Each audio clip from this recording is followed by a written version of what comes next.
Chapter 151, Uzushio Development 1. In Naruto, Reborn with Talent. A few months passed since Rei led the occupants of the Haruma village into Uzushio, causing it to experience a mind-shattering change. After setting the new occupants in, Konan's and Rei's clones were made to thoroughly educate the people from the Haruma village for the entire first month. It was quite a bother too, since there were around 200 people from the Haruma village. From the experience, it was obvious it was a waste of clones that could do something else, so Rei used the portal to bring back all the Uzumaki from the Biribiri company under some kind of fake pretense. These people had to wear a hair color altering seal anyway, since the Uzumaki clan members were a highly sought after commodity even now in the ninja circles of the elemental nations. It would not do to have an abundant amount of bright crimson haired people in one place. Rei just had to put the secrecy seal on them, dismiss them from the company, and bring them to the Uzushio village to teach and prepare the new occupants for their future work as traders. Rei wanted to recreate the Uzumaki clan under his order anyway, so this was something that had to eventually happen. What took him by surprise, however, was how obnoxiously grateful the Uzumaki clansmen were. Rei finally understood why Naruto was, well, Naruto. Apparently, it was in his blood. It was not as if the Uzumaki people were stupid. They just couldn't live without showing their gratitude for being saved. Rei was actually very flabbergasted when he realized he would not need to put any effort into bringing them under him, since they already recognized him as their leader. In the end, the sullen Rei reluctantly expended 5 clones to teach them useful seals and the basics of sealing. If they decided to be so loyal, it was his duty to make them useful, no? Just like that, the first clan of Uzushio was formed, numbering 23. For the following month, Rei and Konan were run ragged, gathering any and all Uzumaki they could get their hands on without people noticing, and the Uzumaki clan count in the Uzushio quickly rose to an astonishing 152, without anyone in the elemental nations even realizing. At least, Tsunade was making their work easier by settling the newcomers in the village by herself. It was also quite annoying explaining to over 100 people their heritage and then persuading them to come to Uzushio. Fortunately, most of them lived in remote places with harsh conditions, so many jumped at the offer, and only a few of the wealthier ones had to be brain-raped of their recent memories through seals after vehemently refusing to join no matter what Rei or Konan did. Alas, their loss. Literally. Slowly, 20 educated Uzumaki from the Biribiri company taught other Uzumaki what the Biribiri company deemed as the basics of necessary knowledge for their employees. These then taught others, and the chain reaction continued until Rei found himself with a village full of people that could knowledge-wise pass for an average merchant. But Rei was not satisfied and ordered them to scram and learn intermediate and advanced stuff before bragging in front of him. What good are merchants who are unable to swindle even nobles, much less the daimyos, to him? He needed real professionals. Rei also started going rounds around the places where people were treated the worst for various reasons. Whether it was because their feudal lords were stingy pieces of shit or because the countries were so poor there was just no way to survive. Rei collected them all like Pokemons. The size of Uzushio was gradually expanding. Day by day, tens of new people were brought into the town by Rei. Naturally, since Rei himself brought them over, he was regarded as their savior and the new leader. He could only shake his head in exasperation while thinking, "Orochimaru, you really are a genius. It's so easy to get loyal followers by saving desperate people." As the population grew bigger, Rei suddenly found himself in a need to create farmlands. His main supplier of food was the Biribiri company, and while it cost him exactly nothing since the company was his, he would rather Uzushio be self-sufficient than digging into his pockets. Even if he didn't pay for the food, the company supplied it at loss to its profits, which meant in the end, Rei suffered loss anyway. It was such a sad fate too. Hence, the villagers had to learn how to farm. It was all for the greater good of Rei's of Uzushio's well-being. Most of the people Rei brought to Uzushio came from small rural villages that focused on farming anyway, so getting the Uzushio farming project started was not such a hard thing. A lot of farmers wanted to continue their lifelong profession, but Rei first ordered them to get a proper education. Only when they attained at least an intermediate level of knowledge did he allow them to sign up for a piece of land around Uzushio to start their farms. Well, not like the intermediate level was something extremely tough. Even an average farmer could pass the test with an acceptable grade in 2 months if he put his all into it. For basic grade, 3 weeks were enough, while the advanced would take half year. These timeframes were naturally for average people, so the few geniuses that were found actually managed to learn it a lot faster.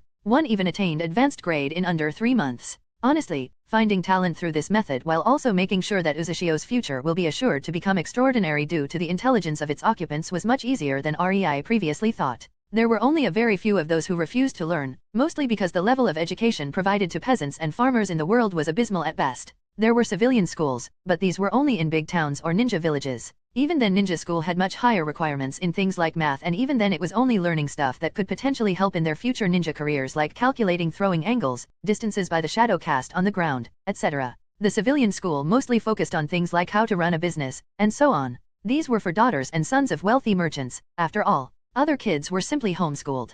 The ninja schools also mainly focused on brainwave indoctrin well, teaching the kids who their owner is, or the so-called wills of elements. The most educated people were generally nobles followed by wealthy merchants. What REI was creating in Uzishio, no noble could be bothered by it. Nobody in this world would educate the entire village to the level surpassing even merchants or nobles in some subjects. Well, nobody ever accused REI of being sane. Thanks to the education, the farmers who signed up for a piece of land didn't have a hard time grasping some advanced farming techniques or usage of farming tools REI provided. He, Tsunade, and Konan could use Mokuton, and they made sure to create special trees they gave to that small village in a megakur when they first started their journey all over the Uzishio. Putting the effect of that together with some special seals and farming tools, REI estimated a harvest could be up to 6 times a year, with the yield being 3 to 5 times as bountiful as normally seen in this world. REI was basically using nature energy and sealing arts to shamelessly cheat his way through. His shamelessness power level reached 9,000 when he created an auto-gathering paper tag for crops that could gather them in a certain radius. Naturally, thanks to the secrecy seal, the villagers had enough chakra to activate them on their own. The tag had a sealing matrix with a seal that gathered the crop and deposited it into a special storage seal on it. Honestly, being a farmer was probably the easiest profession in Uzishio with the number of cheats REI provided for them. Whether it was planting, watering, or gathering, the farmers were basically just supervisors who sat in their rocking chairs while fishing most of their days away. Well, food supply was the most important thing when it came to self-sufficiency, so REI had it well covered while making sure the people would love doing the job, since the taxes were extremely high at 50% of each yield. Alas, with 6 harvests per year and the cheating farming tools provided for free, especially since the order was done by REI, their savior, the farmers reluctantly relented. It was only when they calculated their losses and gains did they find out that the tax didn't even matter. They would get rich by just sitting on their asses, tending to their plots of land from time to time by taking a stroll through it and activating the seals. In a short 6 months, Uzishio had over 3,000 inhabitants and over 50 farms all around. The people were getting more knowledgeable, showing their talents in various fields. It was a lot of work for REI, Konan, and Tsunade, while Mei and Ringo were closed in their workshop, trying to make progress in making a special sword close to one of the 7 swords of Kiri and blowing the place up at least once per 2 days. The Uzishio village was very small for now. Not even 1/5 of the whole place was filled, but something great, something never before seen in the elemental nations was steadily being created. Chapter 152, Righteous Kidnapping. In Naruto, Reborn with Talent, REI and Tsunade were lying on a blanket, fiercely making out while their hands roamed the body of the other as they panted and moaned in between the kisses. Tsunade's feet were firmly locked around REI's waist while REI's body was pinning her down onto the blanket, pressing his chest on hers. It was already midnight and both were very disheveled, their clothes torn in many places since they were at it for 8 hours straight. By now, it was only their training as a ninja and countless nights spent together that prevented both of them from acting on their lust, undressing, and having straight-out sex with each other right on the hill close to the village of the Kagaya clan they currently watched. Who said something so senseless such as the observation jobs were boring? Suddenly, REI stopped and pulled a bit away from Tsunade, who let out a protesting groan, pulling herself up to reach for his lips only to be stopped by REI putting his hand on her cheek and gently caressing it, waking her from the pheromones-induced desire. "We will have a guest in a minute. Let's tidy ourselves up." REI pecked her lips for one more time before pulling a new set of clothes from his dimension storage seal and started to change his attire. Tsunade huffed at that. She finally got her alone time with REI, and it barely lasted 8 incredible, sweet, hazy, quick, amazing hours. Shit, I really do love him beyond all reason, don't I? She bit her lower lip while her cheeks painted themselves red as she realized just how much she had fallen for REI. Sighing in resignation, Tsunade also pulled out a new set of clothes and started redressing. A minute later, exactly as REI said, a white-haired woman wearing white kimono walked towards them. Her pace was slow, almost timid, and REI instantly saw a few bruises on her face, no matter how low she tried to hold her head to hide them. Her steps were measured, calm, and careful, but it was all too easy to pinpoint the smallest of winces every time she stepped on her left foot. "So she is our contact in the Kagaya village? The one who wished our help to flee?" REI frowned, and from the corner of his eyes, he could see that even Tsunade had her own conclusions from the state of the woman. These were certainly much worse than his, since she was a seasoned medic ninja. REI could only mentally shake his head. "Well, I can guess why the woman would desire to run from the Kagaya clan. Meh, their loss, my gain. Hello, my name is Chizuru Kagaya, nice to meet you." The woman bowed low as she introduced herself. "Am I correct to presume you are REI and Konan of Yuzura?" REI lifted his eyebrow at her polite speech while Tsunade chuckled. "I am REI," he introduced himself before pointing at Tsunade, "and this is Tsunade. We heard you would be interested in emigration." "Yes, when I was visiting Kizuri town with my husband, I certainly discreetly showed a desire to change my current owners to a local merchant from the Biribiri company who promised to arrange this meeting. I would be willing to come under your employ if you are willing to treat me well." Chizuru subconsciously rubbed her left forearm as she spoke in an even emotionless but polite tone. Tsunade didn't answer. She just abruptly moved towards Chizuru, who stiffened. Her posture instantly changed to a defensive one as her pupils dilated, only to relax when Tsunade showed her hand glowing in a coating of medical chakra. Chizuru then, still somewhat warily, let Tsunade approach her, and when Tsunade placed her palm onto Chizuru's bruised cheek, the white-haired woman took a sharp breath from the nice feeling it gave her. A stray tear rolled down her left cheek as she showed a bitter smile and sniffed. This single gesture of kindness was actually one of the nicest things in her life. Rei on the other hand watched the woman like a hawk before smirking. And your real purpose being? Chizuru barely restrained herself from taking a step back before sighing and giving Rei a sheepish expression. As expected, I really can't keep secrets. My desire is for women of the Kagaya clan who desire a safe haven to be accepted by you. At first, I wanted to see the conditions and the way you will treat me, and if I deem it appropriate, I would request dash. Fine, fine. Rei waved his hand in annoyance. The woman was just too polite. Honestly, it was a bit irritating for him. We can take all of those who are willing to leave with us right now. Do you still want to come and check the conditions by yourself, or are you willing to gamble? He shrewdly asked. Chizuru slowly looked towards Tsunade before lowering her head. I accept. If you can take all of us, then I would be glad. She quietly said. Well then, God for you that Tsunade made the preparations. Rei said, making Tsunade darkly chuckle. Yup, I wonder how effective my newest anti-Kagaya drug will be.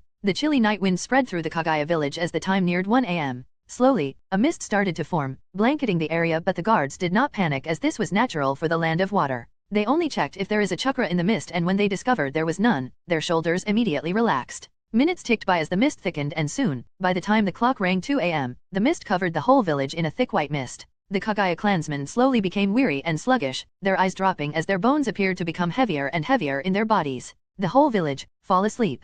At the entrance, Rei, Tsunade, and Chizuru watched as the white mist with zero visibility cleared in under 10 seconds, only faint wisps of it remaining in the area. To think such a way to defeat the fabled Kagaya clan existed. Chizuru whispered to herself in utter astonishment as she remembered the pill Tsunade gave her to counter the effects of her drug that was spread through the village alongside Rei's mist. Chizuru, like every member of the Kagaya clan, lived with a simple perception of the world. Violence and brutal physical might were supposed to be the greatest thing. Thanks to the Kagaya physique, even poisons that would be instantly lethal to others only made them ill for an hour or two. When Chizuru saw her clansmen fall unconscious due to some unknown drug, she was scared beyond the grave, and suddenly Tsunade became somebody to be regarded only with the utmost respect. From then on, the entire mission was incredibly easy. They strolled around the sleeping village, feeding pills to women at whom Chizuru pointed, explained the situation, watched how those women rejoiced, before gathering in the square when Chizuru's entire group of around 60 young women was awake. After that, both Tsunade and Rei created around 30 clones each and sent one clone with one woman to gather other people in the village they would be taking.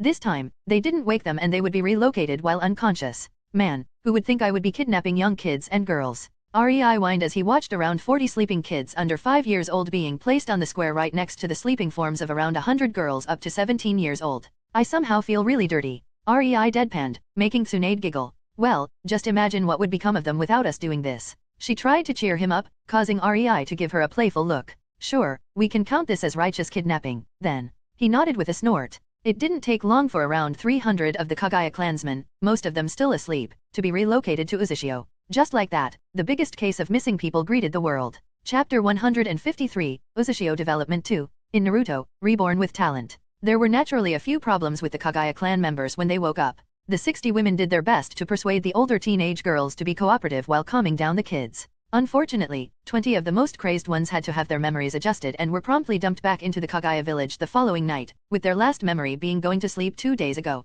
Uzushio didn't need crazed Kagaya-style gangbang-loving masochistic fanatics. Not like they could reveal what they experienced even if their memories somehow restored themselves. The secrecy seals were already in place the second they used the portal. The kids were trickier though. These couldn't just be discarded because they could still be raised to accept their situation. Temper tantrums were a common sight that day. Thankfully, the Kagaya clan tempered their kids with some tough, steely love with the appearance of a cane, so crying was not a habit the Kagaya children had. Rei decided to follow a simple rule. Desperate times, call for a desperate solution. He showered the kids in modern board or card games while offering them candy and chocolate. In short, he used honey trap, and it worked spectacularly. As expected of me, cough, cough. Rei smugly thought about his achievements while giving the disbelieving Tsunade and Konan a meaningful look. Huh? Superpowers or not, kids will be kids. Just look at eyes. In the end, the number of the Kagaya clansmen who accepted their situation was 272. Most of these were women and the males were only kids under 5 years old. This was because of the Kagaya customs, which clearly stated any boy aged 5 or above had to start the clan training, which usually started with a bucket load of brainwashing to be loyal to their clan first and foremost, to the point of sacrificing their lives for it.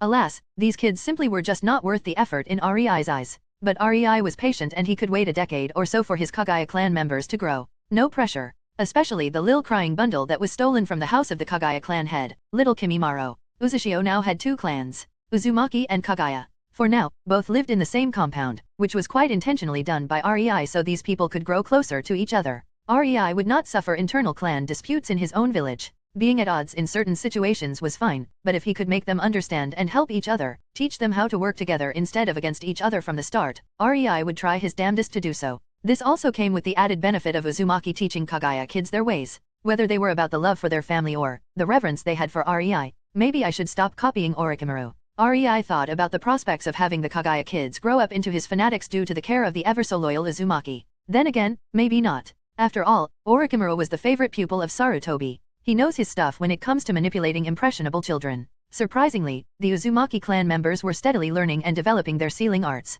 For now, it was nothing extraordinary, but they could ease up the time of REI's clones that had to keep up with creating the supply of goods for the Biribiri company, so REI could delegate more research work to these while paying the Uzumaki sealers a commission for making the seals in his stead. The other thing the Uzumaki clan and even some civilians showed an interest in was forging. And for forging, they needed metal. Simply said, REI decided to start hiring miners and reopen the chakra metal and iron ore mine near Uzushio. The Uzushiagakure of old was the main supplier of chakra metal in the world and the mines were far from depleted. Naturally, like with farmers, REI made sure the miners had an easier job than normal. Instead of carts, there were storage scrolls. The pickaxes were all enhanced with seals and had a special feature of adding weight to every swing. The miners didn't even have to be that strong for these pickaxes to be effective. Honestly, REI could make some automated mining factory with seals and his rock clones, but this was a good way to broaden the number of jobs in the village. Just like that, the storage houses in the village that previously contained only crops now started to be filled with storage scrolls containing a whole lot of chakra metal, iron, gold, silver, and more.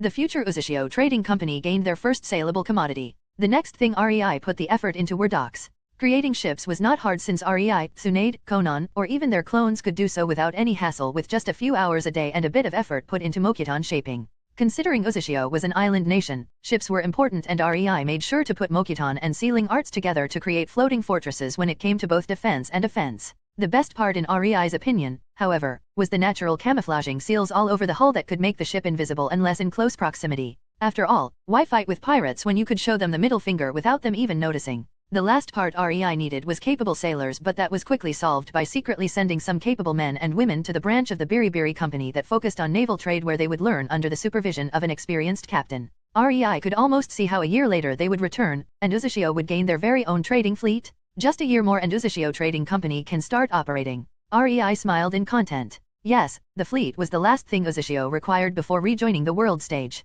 And while REI was doing all this, Tsunade was training carefully selected people in medical ninjutsu and knowledge needed for doctors. Thanks to the secrecy seals that improved the physique of the residents, nobody got ill for months now, so the hospital was not really needed. Only when a woman got pregnant she approached Tsunade's clone for a checkup, and there were even a few births, such as the young Karen Uzumaki, on whom Tsunade instantly called dibs, and the girl's future in the medical field became sealed. But apart from that, medics were not needed yet. Unfortunately, Tsunade was irked that she was the only one capable of doing these things, so she gathered her own pupils from those with exceptional chakra control and started their hellish fast-track training. REI could only pity them, poor bruised saps. Konan, on the other hand, focused on creating a library. Naturally, there were no ninja arts, but the size was 5 times the library of a daimyo from a major nation. Any notable piece of paper that could enrich the knowledge of the residents, Konan gathered and put in there. She also made sure to hire 5 librarians who took care of the place, since she could not do so while creating the paperwork system of the village. Naturally, the village could not be without its leader. For now, that position was filled with REI, but he knew Konan was already grooming Keiyo Uzumaki for the position. Thankfully, there was no real resistance to that from the Uzumaki clan. Even the 20 members who came from the Biribiri company didn't utter a single complaint. But while REI could manage tons of paperwork with his clones, Keiyo would be hopelessly outclassed. That's why Konan was creating a hierarchy and putting together a government system not much different from what was used for the Biribiri company, only on a more concentrated scale. Basically, the leader would deal only with the most important stuff pertaining to the well-being of the village and its development, while under the leader, numerous heads of various departments would have their own paperwork and so on and on. Well, Konan had it all thought out, so REI didn't care much about it. The Uzushio was slowly becoming more and more lively, especially since the people started to invent their own things or ways to earn money like the shrewd merchants they were educated to be. Just a few months passed since the establishment of Uzushio, and yet, the place was already starting to thrive. Chapter 154, I am going to win. In Naruto, Reborn with Talent. REI and Konan watched Yujito swing Same Hada at Mei clad in her steam armor and cleave through her as if she was made of paper. A bit away, the real Mei cursed at seeing that, gnashing her teeth at smug Ringo who just won the bet of who has the better armor. The jutsu that previously made Mei invulnerable to any attack from the yellow flash, was reduced to just an useless layer of steam in front of Same Hada. So carefree. Rei chuckled, looking at the sky of his dimension. Isn't it fine? Being carefree, I mean.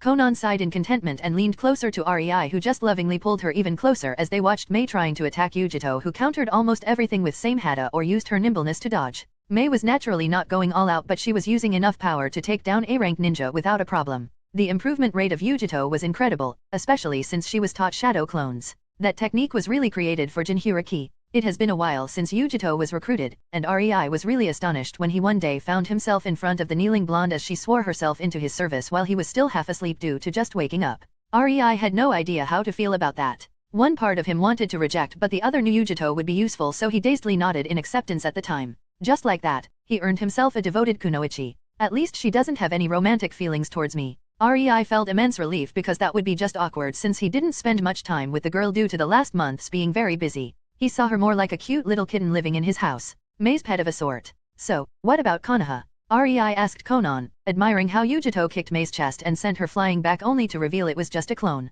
You mean the nine-tailed fluff that appeared and devastated quite a lot of the village while killing the fourth Hokage?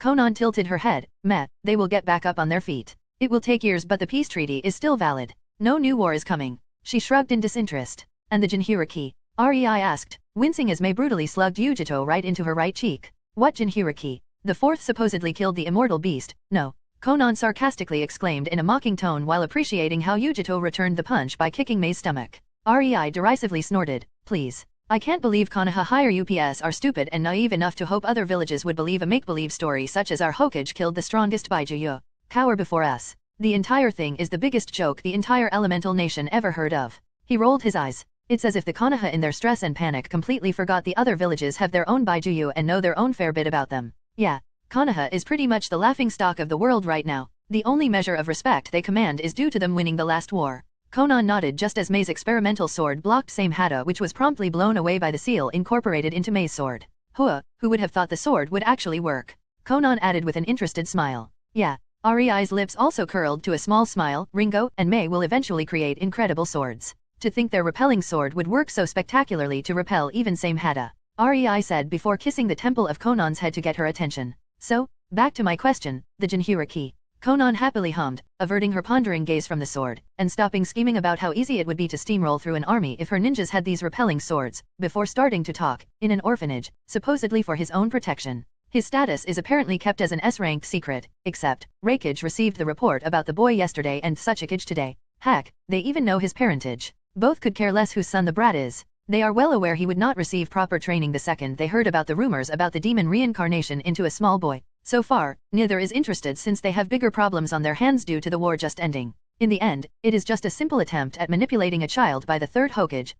Rei wryly smiled. Damn it, if only the little brat was not a member of the Uzumaki clan. It would be all so much easier. He exclaimed while watching Yujito clash blades with Mei in a bitter endurance match where neither of them had an advantage. You wanna snatch the Kyuubi Jinhuriki? Konan turned towards Rei in astonishment, her gaze clearly asking, are you serious? Maybe later. Rei dismissed the idea but Konan knew what it meant. Rei could care less about the boy. I know our activities in the past year were a bit too concentrated on saving the poor and helpless but we are not a charity, much less an orphanage for the unwanted.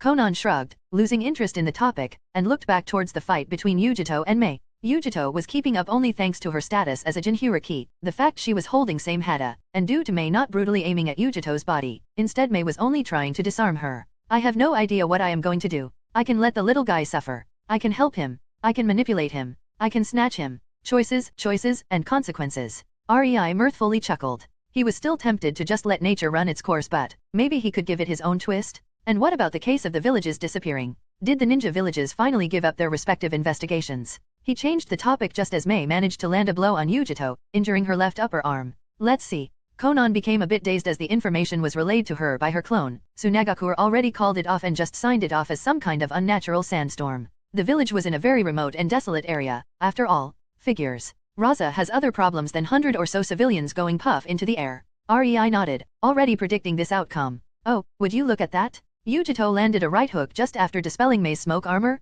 The girl's instincts really are incredible. He excitedly smiled. Considering both refuse to use large-scale ninjutsu, they are so-so, I would say. Konan commented with brutal honesty in her voice. Anyway, that Tsuchikage is acting as if nothing happened, not even a bit bothered by a few remote villages disappearing. He probably thinks it is the work of bandits taking the villagers and selling them as slaves. Considering he is not getting any request to rescue them, he firmly believes in no pay, no way policy. Good for us, then. Rei just smirked. Slaves were yet another good way to increase the population of his village, but he had to be careful and not attract much attention from Oniki. He was a bit afraid that clearing these villages out would somewhat put Oniki on guard and hinder this option, but now it just seemed as if Oniki was making it easy for Rei on purpose. Konoha has no idea since we didn't take anyone from the land of fire. Kumagakuer is seething and looking for the reason, not that they would be able to figure it out. The problem is Kiragakuer. Konan quieted down. Yeah, the corner of Rei's mouth twitched. Who would have known that taking away 300 Kageyua clan members would send the hot-blooded morons into a frenzy and cause them to march straight towards Kiragakuer, where they would attempt to massacre everything that moves? How stupid one had to be to attack a village with tens of thousands strong experienced force of killers with only a few hundreds of combatants head-on. In short, the Kagaya clan was no more. At least, that was what the world believed. Alas, it would be a decade at the very least before Rei could prove the world wrong. Rei smiled and watched Yujito and Mei shake each other's hands with smiles on their exhausted faces. Jinhuriki were quite capable and compatible with the clone training method. He sighed as he really had no idea what to do about Lil Ruto. Nevertheless. And so the plot begins. Rei reached his hand towards the fake sun in his dimension with determination shining in his eyes as he silently promised to himself, I am going to win. Chapter 155, Pakura 1. In Naruto, Reborn with Talent. Pakura was slowly and leisurely walking towards Kiri, sent on a diplomatic mission by Raza. All around her were mist-filled forests and her senses were flaring at her, telling her she was being followed, but she already expected that. The Kazekage himself told her it would happen and she shouldn't be too worked over it. She accepted it. After all, Kiragakuer would not just leave a foreign ninja roaming free on their land.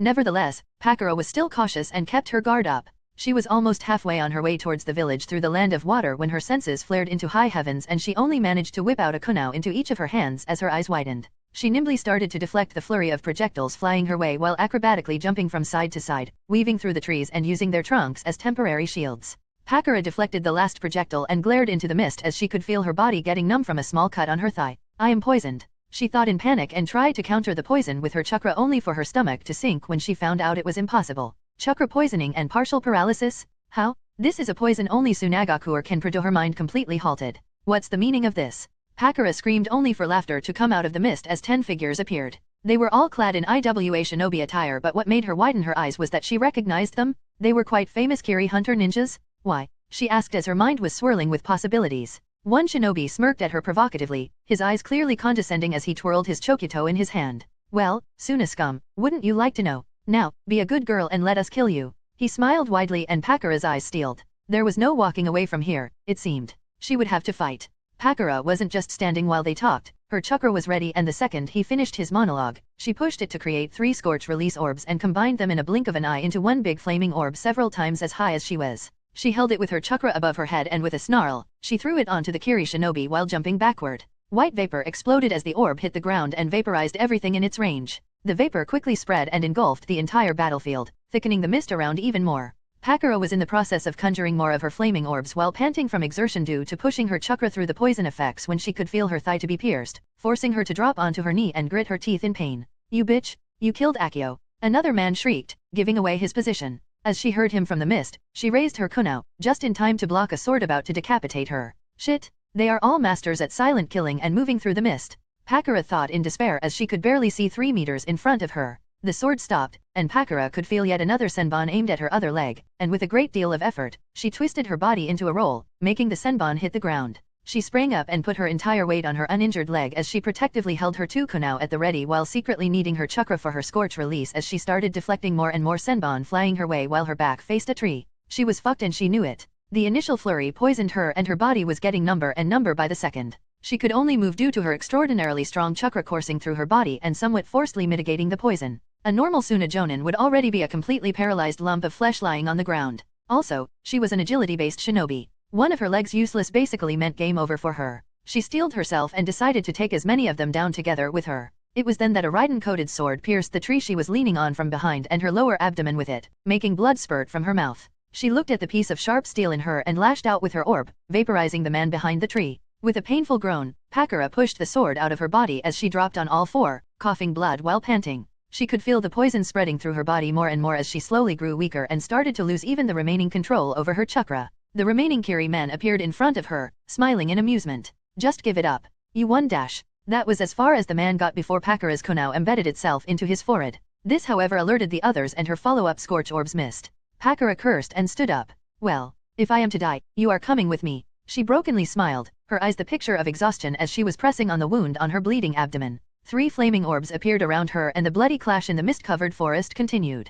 Pakara sat beaten, leaning her back onto the tree as her right hand was raised upward, pierced through the palm with kunao to the tree. One of her legs, the one that was previously hit by a senbon, was completely numb while the other was broken at the knee, twisted at an unnatural angle. That was not as worrying as the fact it was lying in front of her unattached to her body. Her other arm was full of cuts and senbons pierced it in many places as she used it to shield herself in desperation while the men laughed and jeered as they used her as a target for throwing practice. They were actually surprised she could still move it after the 50th senbon pierced it. They clearly didn't aim for anything vital but instead focused on the painful spots. The men stopped throwing and quiet ensued in the clearing. Pakara raised her head to see them approaching her and took a shuddering breath as she coughed blood, making the trail of blood flowing from the sides of her mouth even redder. How she would like to vaporize these men. But whatever poison they used, it was specifically engineered against her. She was unable to control her chakra fluidly. Well, she could but not enough to throw her bloodline around anymore. Her best bet was taijutsu and kunao but her body was already a wreck. No, this was game over and she knew it as tears trailed down her cheeks. She only wanted to know one thing. Why? She rasped out as she looked at the 3 men. She managed to kill 7 of them, all of them elite jonin level. That was what earned her the current torture they were putting her through. If she didn't kill them, her head would roll and it would at least be painless. One of the men scowled at her question and sighed as he crouched down in front of her and grabbed her hair, yanking her head up to look at him. Why? He smirked condescendingly. Suna offered you in exchange for peace. Hero of the Suna. He mocked, gleefully enjoying Pakara's shaking eyes at the revelation that this was not a coincidence. This was your last mission from the start, bitch. He slapped her cheek, a large bruise appearing on it. Rensatsu, a man next to him started but was cut off with the scoff from Rensatsu.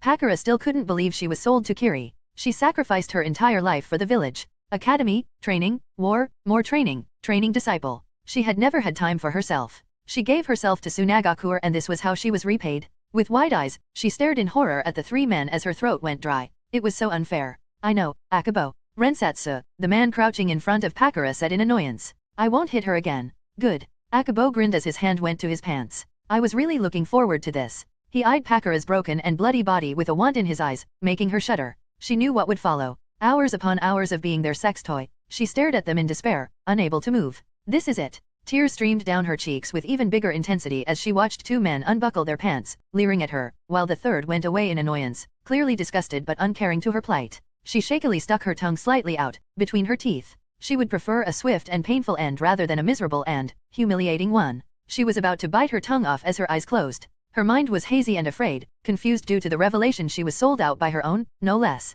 She was shaken enough to let out the only thing, the first thing that came to her mind. Help, please. I don't want to die, yet. She sobbed but it was obvious no help would come. She was here to be slaughtered, set up by her own cage. Her thoughts suddenly shifted into a desperate wail as a mad determination showed in her exhausted eyes. Tsunagakur, Raza, I curse you to hell. Pakara forcefully bit down on her tongue. Cliff-kun, Yahoo! Chapter 156, Pakara 2. In Naruto, Reborn with Talent.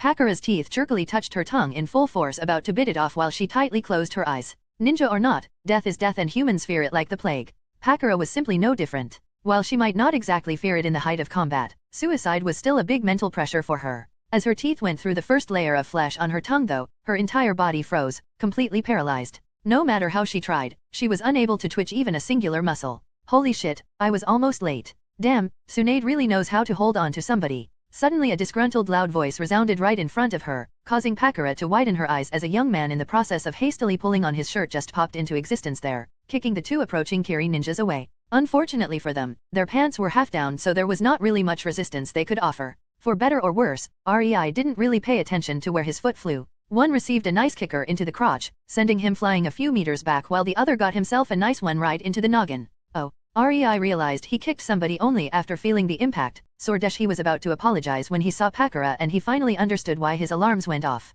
Honestly, he actually forgot he had her marked. On the other hand, I am not sorry at all. REI scowled, bending down to pick up Pakara's cut-off leg. Paralyzed or not, Pakara was inwardly gaping in complete disbelief. At least, the 3 remaining attackers of hers were also as surprised as her. One was rolling on the ground, holding his crotch while the other was wailing, holding his face. Lying on the ground, Pakura idly wondered how strong that kick had to be to disable two highly trained hunter ninjas. Rei didn't like the state he found Pakura in. She was the only user of Scorch Release, meaning valuable. Even if Rei didn't take her bloodline into consideration, the woman could still fight one of the 7 swordsmen of Kiri with only Konaus. She had the potential to become someone really incredible and Rei wanted to see her work for his future village. So I was a bit too late, huh? Rei sighed as he crouched down next to Pakura's paralyzed form, only to find out the woman fainted a few seconds ago. He frowned as he realized the woman would most certainly die if he didn't get her to a medic ASAP. I better take her to Tsunade. A chance to get S-rank ninja for free is not something I am gonna pass up on. Rei heaved her up on his right shoulder while holding her unattached leg in his left hand. He was about to teleport away when he stopped and slowly turned towards the 2 groaning men on the ground. His lips twisted into a feral grin as 2 shadow clones popped up next to him, both eager to try out reactions of the human body to new mixtures of chakra with nature energy. Needless to say, when the third man who left when he saw his companions wanted to have their fun with Pakura finally came back, the only thing waiting for him was a bloodied tree bark and underneath, a puddle of Pakura's blood. A chill went up the man's spine when he realized both Pakura and his 2 companions just disappeared. At first, he quickly put his guard up, waiting for some kind of ambush, but even after a few minutes, nothing happened. He then thought about what could be the reason for neither of the 3 to be present. Heck, the woman was literally nailed to the tree, so her disappearing was really disgruntling. And after he went through various scenarios, the man finally came to the crux of the situation. Shit, I will have to report this to Mizukage. I am so dead. Needless to say, the Suicide Squad almost gained a new member that day. Rei sat next to Pakura's bed, leisurely reading Ika Ika Paradise. Naturally, he read it because of the plot, not the smut. He had enough smut going on at home, after all. Right? God, if only it was not so boring, sitting here and waiting for her to wake up. He mentally whined. Honestly, Pakura was a bit too close to death by the time Rei managed to get her to Tsunade. The woman already lost an almost lethal amount of blood, and if she wasn't a ninja, she would be 6 feet under half an hour before Rei got to her. For example, it took even Tsunade hours to reattach the leg properly. Today was the 3rd day Pakura lied in the newly established hospital in Uzushio. Sure, it might have been Rei's fault that he forgot about her, but in his defense, Pakura should have been sent to Kirigakure only after Yagura became the Mizukage, and yet, here she was. Looks like the butterfly effect is really a thing. Rei inwardly sighed. How troublesome, he thought, turning the page in his book. Only with the corner of his eye did he notice Pakura subtly stirring. She slowly fluttered her eyes open and Rei praisingly noted she had her guard up even before she did so. With her eyes finally open, Pakura quickly took in the room in which she found herself. I will commend you for being careful. I am Rei and I saved you. Well, you should be able to remember that part. Rei drawled before the woman could come to some misguided kind of her own conclusion. Pakura shifted, finding her upper body bare, only covered in bandages, and quickly pulled the sheet up, causing Rei to smile at how shy the supposedly toughest woman of the Tsunagakure's younger generation was. Where am I? Pakura asked, her tone low and measured, guarded even. Oh ho, she is definitely mentally probing her body and muscles while looking for escape routes. Rei smiled at how her eyes almost unnoticeably flickered from side to side at times. Uzushio, that's not important. Rei dismissively waved the Ika Ika book at her in a silly manner, making her relax while distracting her. What is important is that I have an offer for you since Suna betrayed you, which gives you only 2 choices. You can either die as Tsunagakure and the Kaze Cage wish, or you can go rogue. In case you decide to go rogue, we, Yozora, could possibly find a spot for you. If you choose the first option, please, at least kill yourself somewhere far away from the bedsheets. Pakura could only dumbly nod at him. She was really speechless for a moment. She coherently summed her feelings up before shaking her head to get out of the daze. So, you are offering me, she pointed at herself in bewilderment, a chance to join Yozora? The same Yozora that completely enraged 4 out of 5 major ninja villages? The same Yozora that could infiltrate any village they wished? Yozora, the rogue ninja organization which has 3 SS ranks. The more she talked, the more weirded out Rei's gaze became. Didn't know we are so famous. In a nutshell? Yeah, you can join. Rei had an urge to pat her head due to how cute her disbelieving expression looked, but he held himself back. Kunoichi and all that funk, who knows if he would not lose his hand if he tried to touch her head without warning her first. Honestly, I had my eyes on you for some time now, Rei said, causing Pakura to narrow her eyes slightly and shuffle back a bit. Especially since she saw the Ika Ika book in his hands. And no, I did not orchestrate this, nor am I some kind of closet pervert. He uncaringly shrugged. Anyway, I had you marked with a locator seal. The only reason why I was late to save you was how unexpected the situation was. I can't really tell her I was late because Tsunade wouldn't let me leave the bed, right? Meh, it was unexpected for her to get sent to Kirigakure so early. Half-truths for the win. Rei inwardly cheered. Now, let's hope she never asks for the entire description of the locator seal functions. She did get completely paralyzed before fainting, so maybe? Nah, I am not going to open that can of worms. I have so many questions I have no idea where to even start. Pakura started, completely lost. She had no idea what to do in this situation. REI, as if instinctively, threw the book he was holding at her, making her catch it on reflex. Read it. The plot is fine, the smut is second-rate and I think I am being generous, and at the complete end of the book, I wrote basic info about Yozora and what I would want from you if you join and what I am offering you in return. REI explained, not even giving her the chance to ask her questions, before standing up from his chair. Tomorrow we will talk about it. Make sure to think it through. And with that, REI walked out of the room, leaving the flabbergasted woman to her own devices. He called this move an ultimate tactical retreat. The door closed after REI left the room and Pakura's shoulders instantly sagged, the bedsheet edge slipped out of Pakura's hands, exposing her bandaged body while tears started to stream down her cheeks as her hand subconsciously rubbed the place where her leg was severed as if to confirm this was really happening.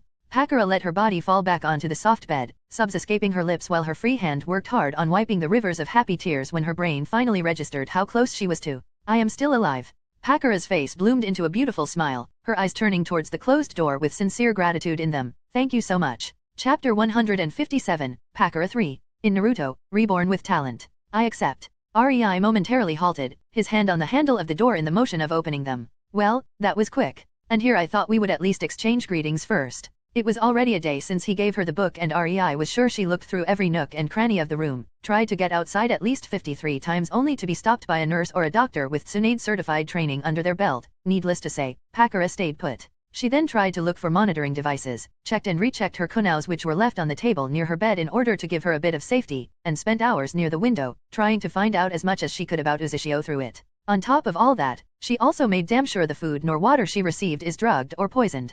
REI was only glad one had to be Seal Grandmaster to even detect his monitoring seals. Then again, her vigilance is really fitting for a kunoichi. He mentally mused. Fortunately, Pakura didn't try to get out of the room nor did she become violent. The place was, after all, still a hospital. Why so sudden? REI asked while finishing opening the door and walked in. I thought you would want to negotiate the terms or something. I don't really have a choice here anyway. Pakura sighed. It's exactly as you said. I might be the hero of Suna and people there might love me for putting my life on the line during the war for them but Raza is the Kaze cage. Coming back and announcing what happened would only lead to a civil war and Tsunagakuer is in no state for that. It would ruin it. That means Pakura balled her hands into fists, the higher UPS would just give up on me and declare me a missing ninja. They would choose to abandon me and weather through some public unrest because of that rather than having a full-blown civil war on their hands. Her expression turned bitter. Of course, REI knew all that but he let her talk to vent her feelings a bit. The woman seemed to need just that at the moment. As for going rogue, Pakura continued in a bitter tone, the second Suna declares me a rogue ninja,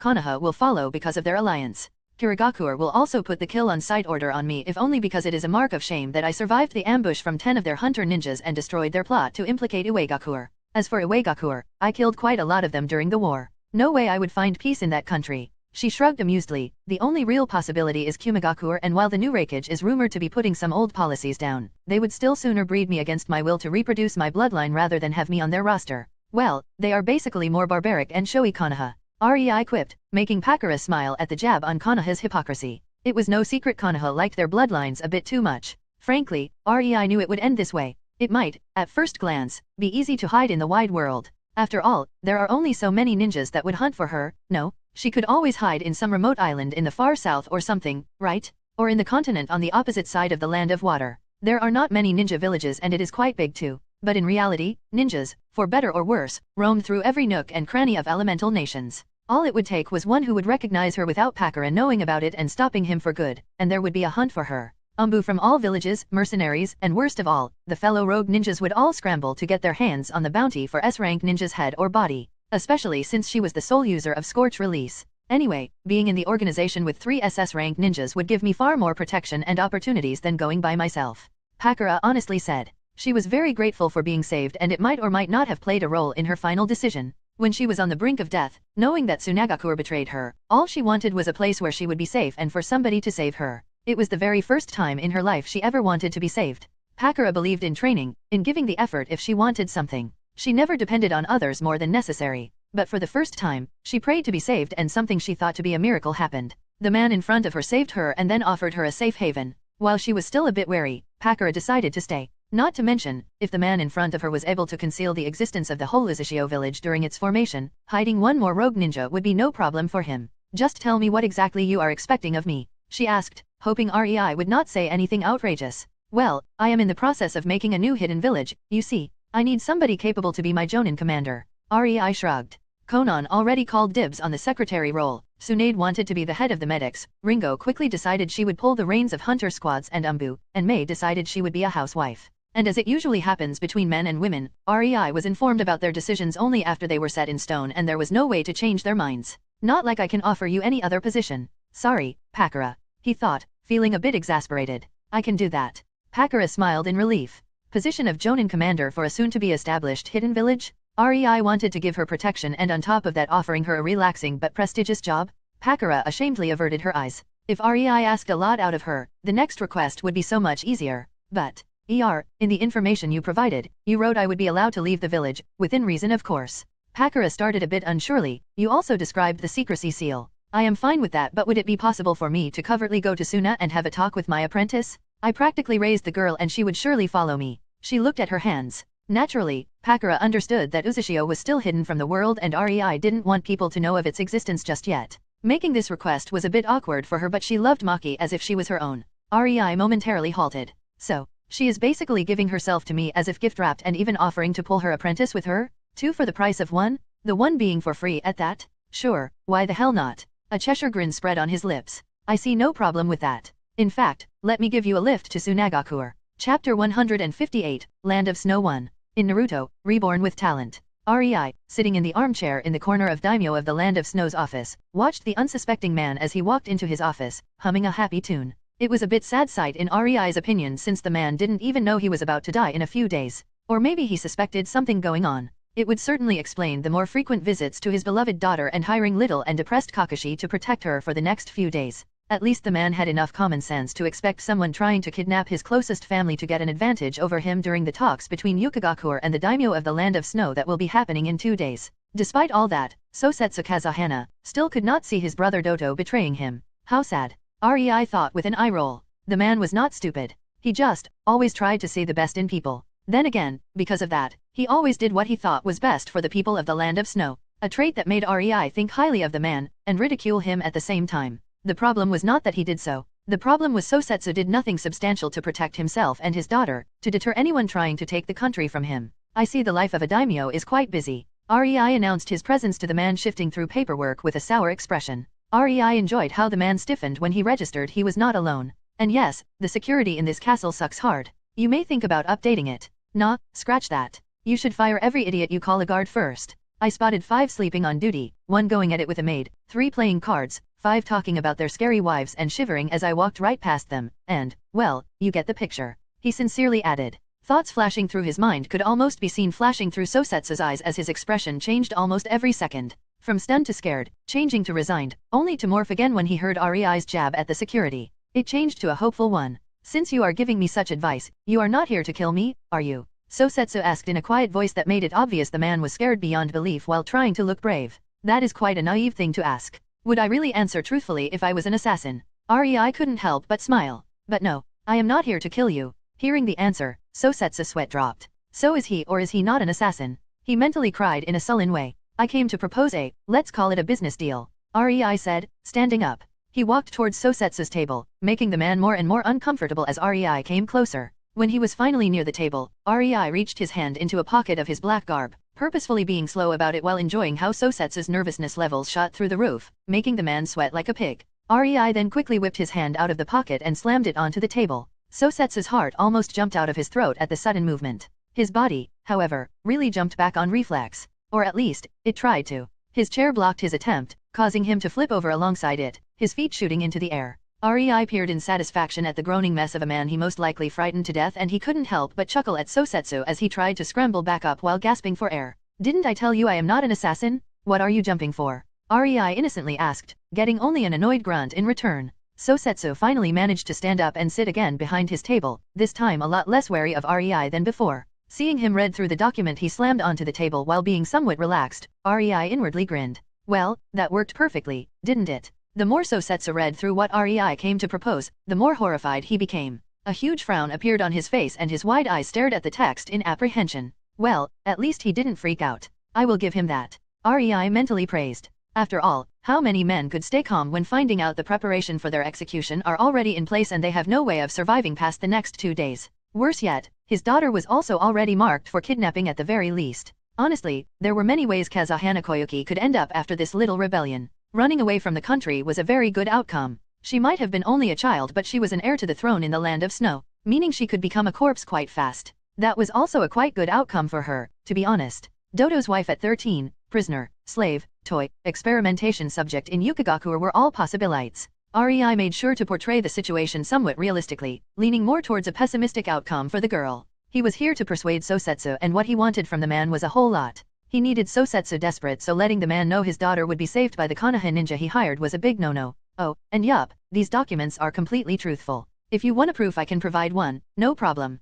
REI smiled widely at Sosetsu. You want me to give you the land of snow? Sosetsu said, completely flabbergasted as he leaned on the backrest of his chair, rubbing his eyes. I certainly wouldn't call it as such. Nevertheless, don't forget I offer you and your daughter safety. REI shrugged. Sure, he might be a bit cruel here, but honestly, Sosetsu had full accountability for his and Koyuki's situation. If the man were more vigilant and more perceptible to the ugly side of human nature, if he actually employed some skilled ninjas as guards, REI would not be here today. The most ironic part of it all was that the land of snow, and by extension Sosetsu, was literally drowning in money. The land was quite harsh, but their science was top-notch. They were the only party that could be loosely called competition to the Biribiri company in the world, despite both focusing on different things and therefore never going into a direct confrontation with each other. Sosetsu was quiet for 10 minutes and REI simply sat on the couch for guests. He knew this decision was a massive deal for Sosetsu and the Kazahana family. I want you to guarantee me you will treat the people of the land of snow justly and fairly, Sosetsu finally said in a resigned tone. In the end, the man chose his daughter before his country.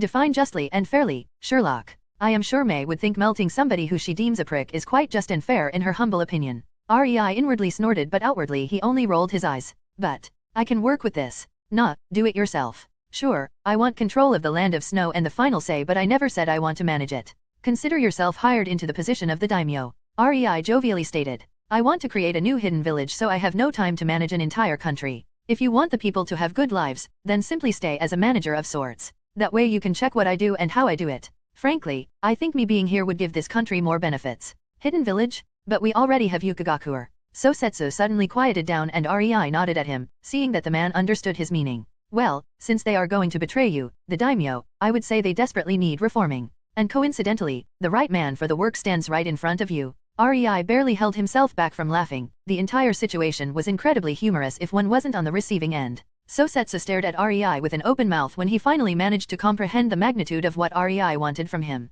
He wanted to create the first nation ruled from the shadows by the hidden village in it. And he wanted to keep it secret to boot. Nobody would know the country was in the hands of another if Sosetsu agreed to stay. And Sosetsu didn't think he had a chance to leave. Even if he left, what then? While he might be able to gather some support in foreign countries, it would all simply go down to the benefits he would offer these countries. His daughter? Something belonging to his people? Territory? Even if he wanted to retake the country from REI, he would have to promise something in the possession of his country to others or wed away his daughter. That meant, okay, I will continue being the daimyo. Sosetsu's shoulders slumped in resignation. He then suddenly stopped in his tracks and looked at REI with an inquisitive gaze. To whom am I actually giving my country for the safety of my daughter? REI pursed his lips. Well, you might know me. I am a bit famous these days. He reached his hand over the table for a handshake with a pleasant but somewhat mischievous smile plastered on his face. REI, the leader of Yozora, nice to meet you. Sosetsu fainted. Chapter 159, Land of Snow 2. In Naruto, Reborn with Talent. Tsunade and Yujito sat on the floor of Koyuki's room, watching the girl play with her dolls as they talked. REI asked them to keep an eye on the girl and both decided they could not be bothered with sneaking around, so they asked the owner of the castle to introduce them to the little excitable girl. From there, it went just peachy. A few cheek pinches here, a lot of head pats and head rubs there, and a tiny bit of obvious praise to calm down the flustered pouting girl, and Koyuki officially decided she now has two new Oni-chan. She is quite cute, right? Yujito wistfully smiled at how innocent the girl around 10 was. Honestly, it was an endearing sight, but when she compared her younger self to Koyuki and remembered what she was doing at that age, it filled her with a desire to brutally murder someone.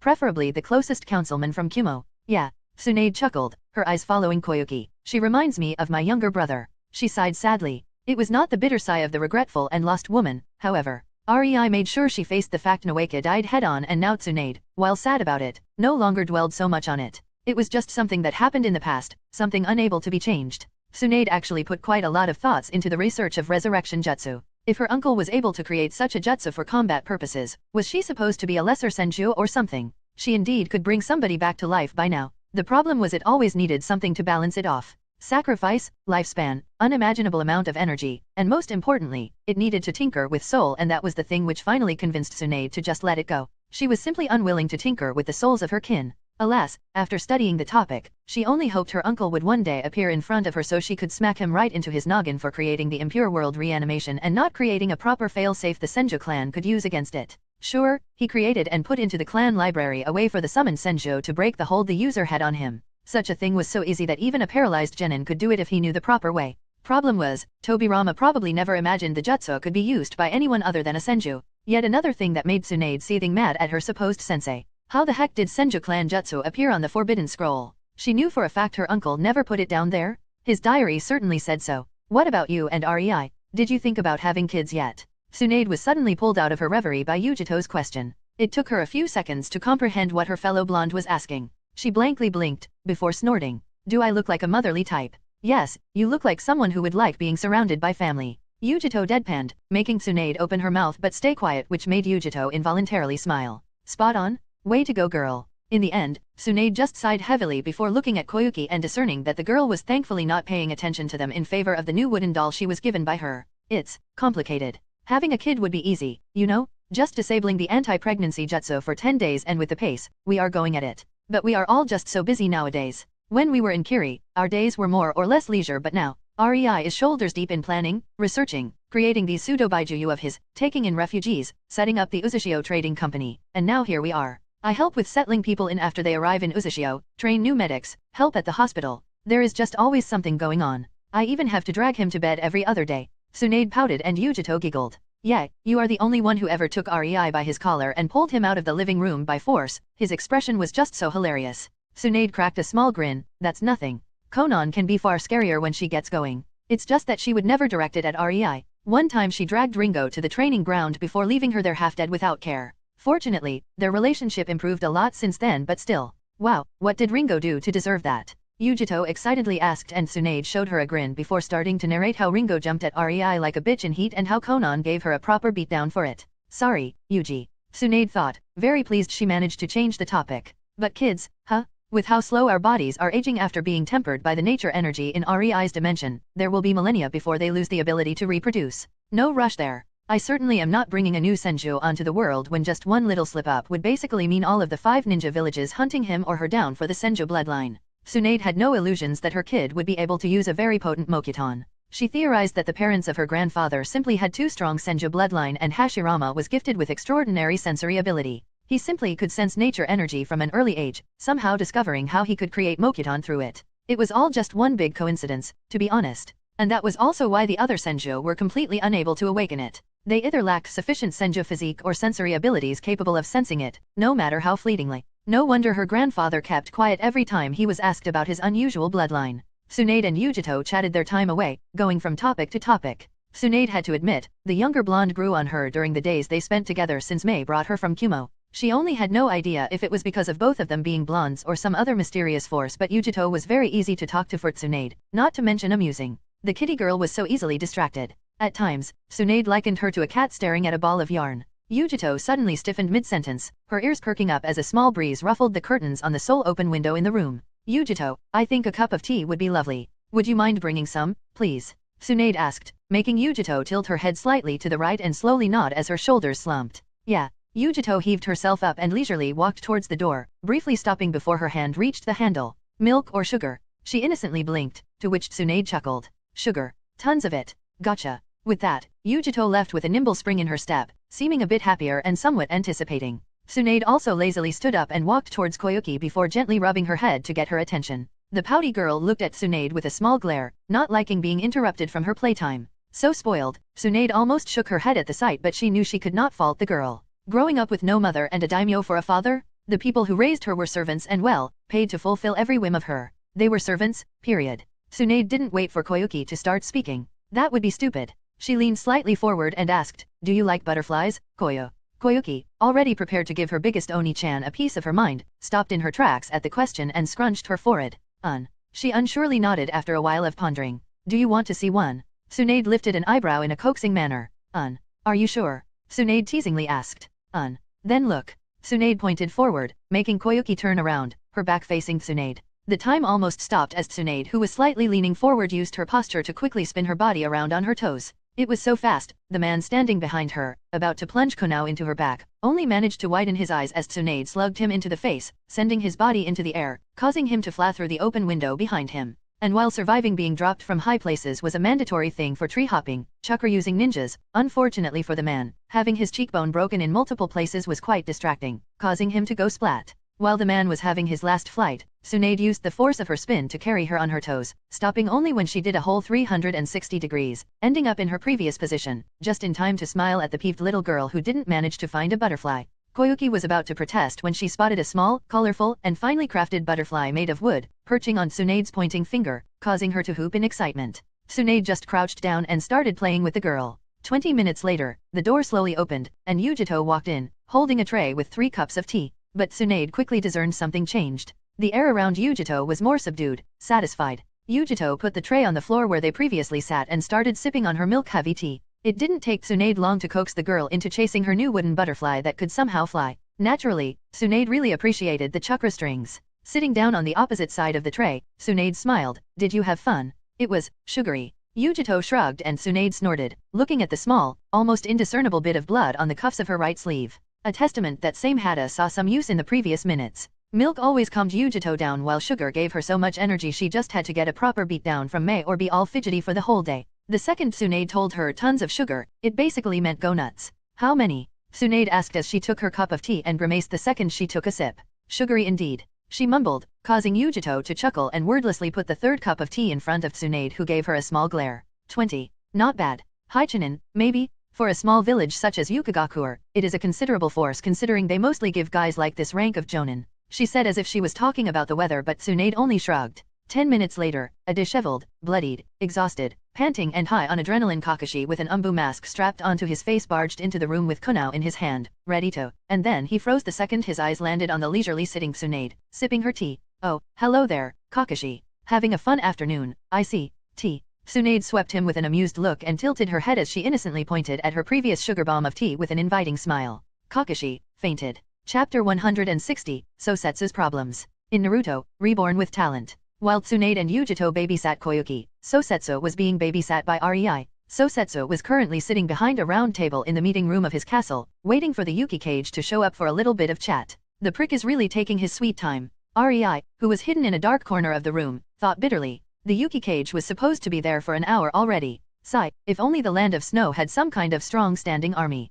Yuki cage would never dare to do this. This was a problem with small ninja villages. They usually cared for country politics because it was bringing them some benefits. The bigger countries had no such problems for one reason or another. For example, the land of wind. Yes, the daimyo hated Raza with a passion which could be seen in the steady economic decline of Suna. It was nothing much as of now, but Rei knew it would get a whole lot worse. So then, why won't Raza simply assassinate the daimyo and put somebody who favors him on the top? That's what happens most of the time behind the scenes of the countries with small ninja villages when they get far too much power. No longer do these villages have to painstakingly beg for funds while wagging their tails at their owners. They simply use what they are the best at to become the said owners. Rei saw Sosetsu lacked 3 things many daimyo of richer and bigger nations had. Firstly, they had their own freaking ninja guards. Assassination suddenly became a whole lot harder when 10 Jonin level ninjas guarded the target. It would most likely be stopped before the guy was dead, which would result in retaliation, and daimyos kind of never played fair in this department. They would never use open warfare against ninja villages because, well, they would lose.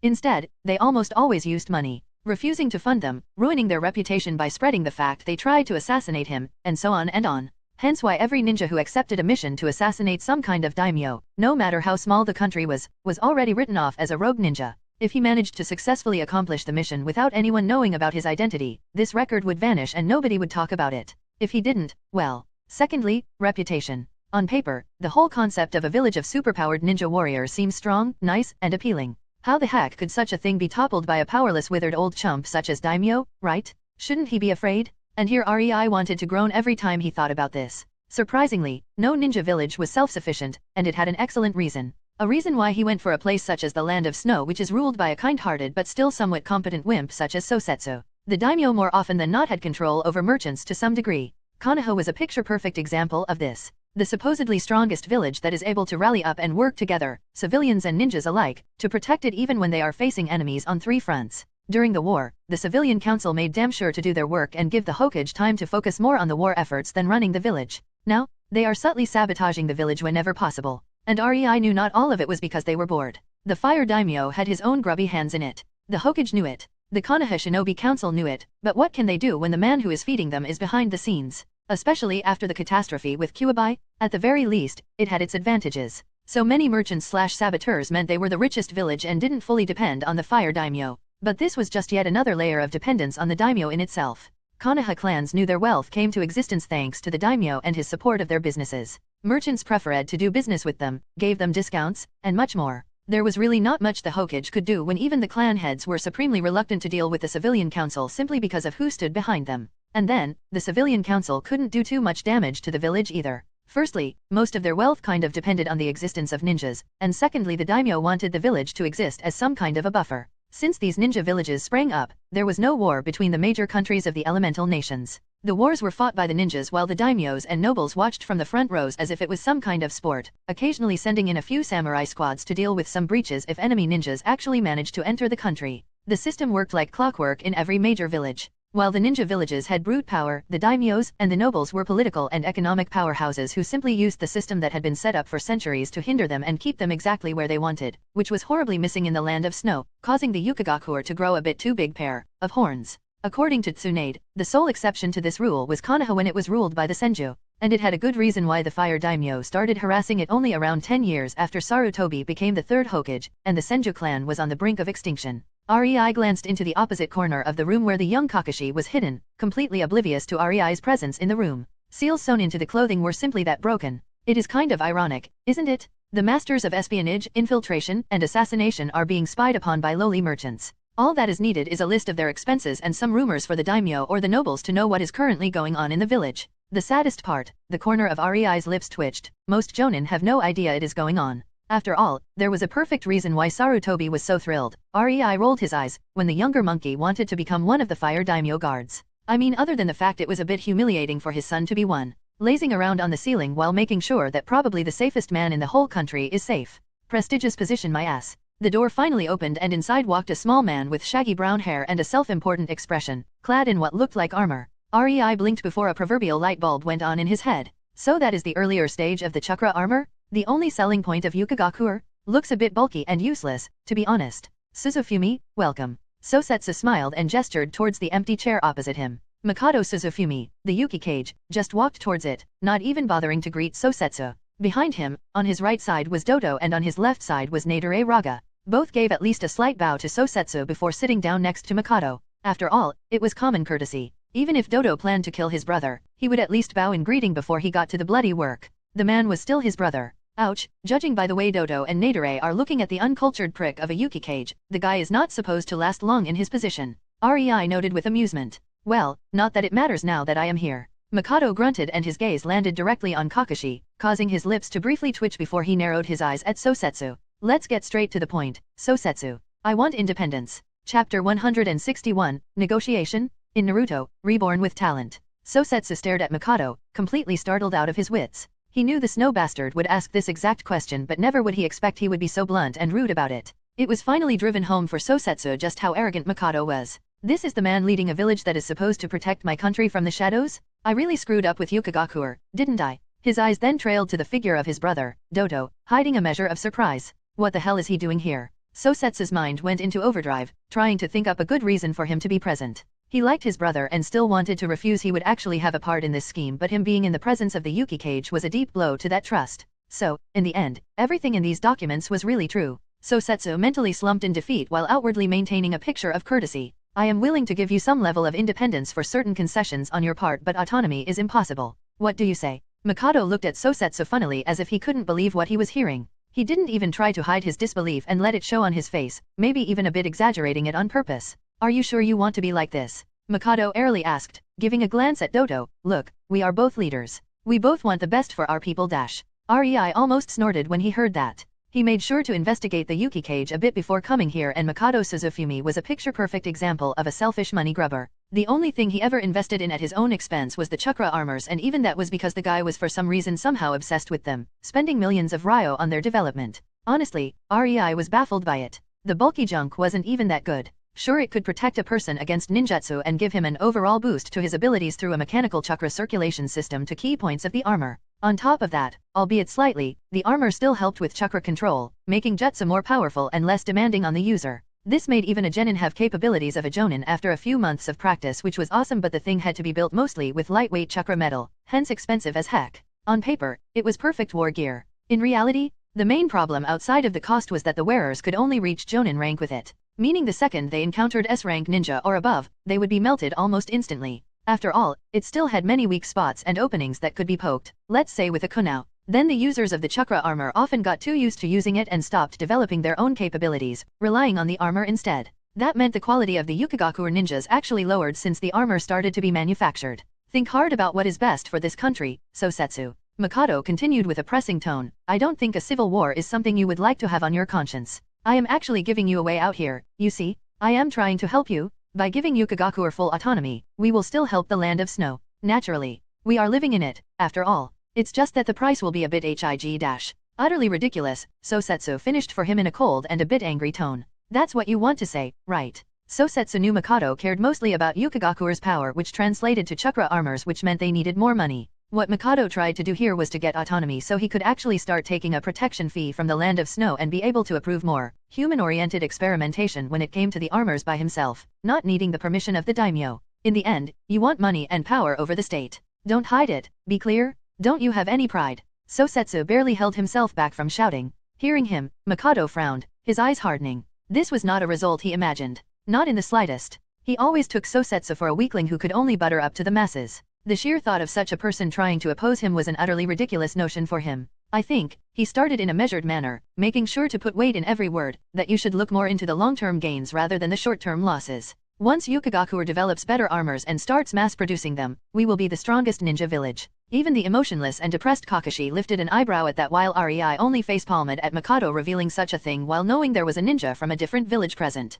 The man probably didn't count on Kakashi surviving today. The land of snow will become the most impo dash. No, do you really believe some piece of metal can make you the strongest? Once you have strong chakra armor in great numbers, then what? You will need wearers, more ninjas. You will start mass recruiting from the common populace. You will eventually start a war? A war I doubt we would be able to win, no matter on how high pedestal these chakra armors are in your head. Absolutely not. I refuse. Sosetsu turned towards Dodo. Don't you see it, brother? His goals are insane. Why are you? Sosetsu however quieted down before he could finish that sentence, as a very controlled killing intent of Rei landed on his shoulders, making him choke the words back, showing a conflicted expression. In the end, he just deflated with a sigh. Rei already told Sosetsu what Dodo's plans were. To ask him why he wanted to create a coup right now would screw quite a bit of Rei's plans, so he simply had to stop Sosetsu from being an idiot and blurting out he knew about their plans and preparations. Dodo simply shook his head at his brother, inwardly highly amused at his antics, while Mikado was simply exasperated. Here I go out of my way and try to persuade the fool and he just won't budge.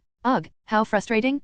Fine, let's go with this. Lord Kazahana, I see you are unreasonable simply for the sake of being unreasonable instead of trying to be constructive here. I am going to give you one last chance, so listen very carefully. If the happiness and safety of your people is not such a big deal for you, then I wonder if your daughter is important enough. Mikado said, and the entire room became completely still. Damn, that was quite a straightforward threat. Rei thought, awkwardly grimacing at how it was said. Sosetsu felt chills creep up his spine as nervousness started filling him, making him fidget. Under the table, he gave Kakashi a hand gesture, ordering him to go to Koyuki. Kakashi only very reluctantly listened and sneakily but hastily left the room, not even leaving a clone behind. I guess experience is something he would have to build up some more. Rei hummed, looking at the intense stare down between Mikado with threatening narrowed eyes and fidgeting Sosetsu, who, while looking like a scared chipmunk, didn't break off the eye contact. Normally, now would be the time to quietly wait and glare at each other until Koyuki either appears captured or a message of her safety reaches Sosetsu. The negotiation would not go either way unless Mikado decided to straight up kill Sosetsu, but that would create more problems for him than solutions. And that's where Dodo comes in. Rei's lips stretched into a smile as he prepared to defend Sosetsu when he saw Nadare and Dodo glancing at each other from behind the unsuspecting Mikado. To his misfortune, Mikado didn't have the best reflexes as he was too used to eating and shrugging off hits when wearing the armor. His only reaction to having a sword run through his heart from behind was to look at the blade sticking out of his chest with wide disbelieving eyes as a trail of blood slowly flowed from the corner of his lips down his chin. He was dead before he could even comprehend how. As Nadare pulled the sword out of Mikado, letting his corpse fall down, Sosetsu only despondently watched Dodo going for a kunao, lunging at him with a ferocious expression. It really drove the point that his brother wanted to kill him home. As for Rei, here we go. Chapter 162, The Battle for the Land of Snow 1. In Naruto, Reborn with Talent. Dodo's kunai quickly pushed its way towards the apprehensive Sosetsu while Dodo's face showed a mad glee. He could already see himself sitting in the daimyo's seat, controlling this rich country as he wished. The only problem was, Ari's hand grabbed Dodo's wrist, stopping his hand in its tracks just when the tip of the kunai was only a few inches away from Sosetsu's chest. Dodo blinked uncomprehendingly, his brain momentarily refusing to process he was interrupted when he was so close to finishing his plans. Sorry but this dude is under my protection. Rei said jovially, enjoying the bafflement on Dodo's face and the frozen smug smirk on Nadore's. Their surprise didn't last that long, however. Nadore quickly sprang forward, going for an attack on Rei whom he judged to be the bigger threat than Sosetsu while Dodo's eyes focused on his brother, showing a murderous enraged glint. He clearly wanted to take advantage of Nadore slowing Rei down and finish Sosetsu off. Not that Rei would allow that. As Nadore's sword came dangerously close to the leisure Rei, he only deflected it with the back of his hand, sending the blade forcefully to the right, causing it to pull Nadore's arm alongside it while leaving his front wide open. He was wearing the newest product of Ringo on his hands. Silvery tight-fitting gloves weaved from very thin strands of chakra metal. In the end, they were still metal but the sheer flexibility, lightness, and most importantly, toughness, these boys were supposed to be able to block a swing from one of the 7 swords of Kiri and still be in a serviceable shape. Ringo simply refused to stop forging, reforging them and getting help from the Uzumaki clan to create her first ever masterpiece. Only when the gloves withstood 10 brutal slashes from Same Hada in her own hands did she reluctantly agree she was somewhat satisfied with their performance. The best part? Unlike the 7 swords, the gloves could be mass-produced and modified. Yujito even asked for retractable claws in hers, which was a bit problematic since the gloves looked like silvery butler-style gloves from Rei's previous world. Ringo was an assassin and it showed in her forging too. She wanted the gloves to be easily concealed, otherwise she would simply make tougher, stronger, sharper gauntlets instead of gloves that didn't have the capacity for that much material or seals on them. Rei quickly gave her the design to the butler gloves and Ringo fell in love with them almost instantly. The sole problem was, they would stand out in the crowd as there was no equivalent in the world and once their future ninjas got famous for using them, they would be easily recognizable. That's where Tsunade came in and had the Biribiri company mass-produce similar gloves from cotton and started selling them, creating a new trend, at first in the world of nobility and from there it spread to the merchants, and later to the normal people. She earned piles of ryo, made the company more famous for releasing such a fashion trend, and most importantly, made sure the gloves Ringo made would be nothing to bat an eyelid on even in the crowd of normal people. As for Nadore's sword, that pitiful excuse of a sword could only get duller the more it clashed with them.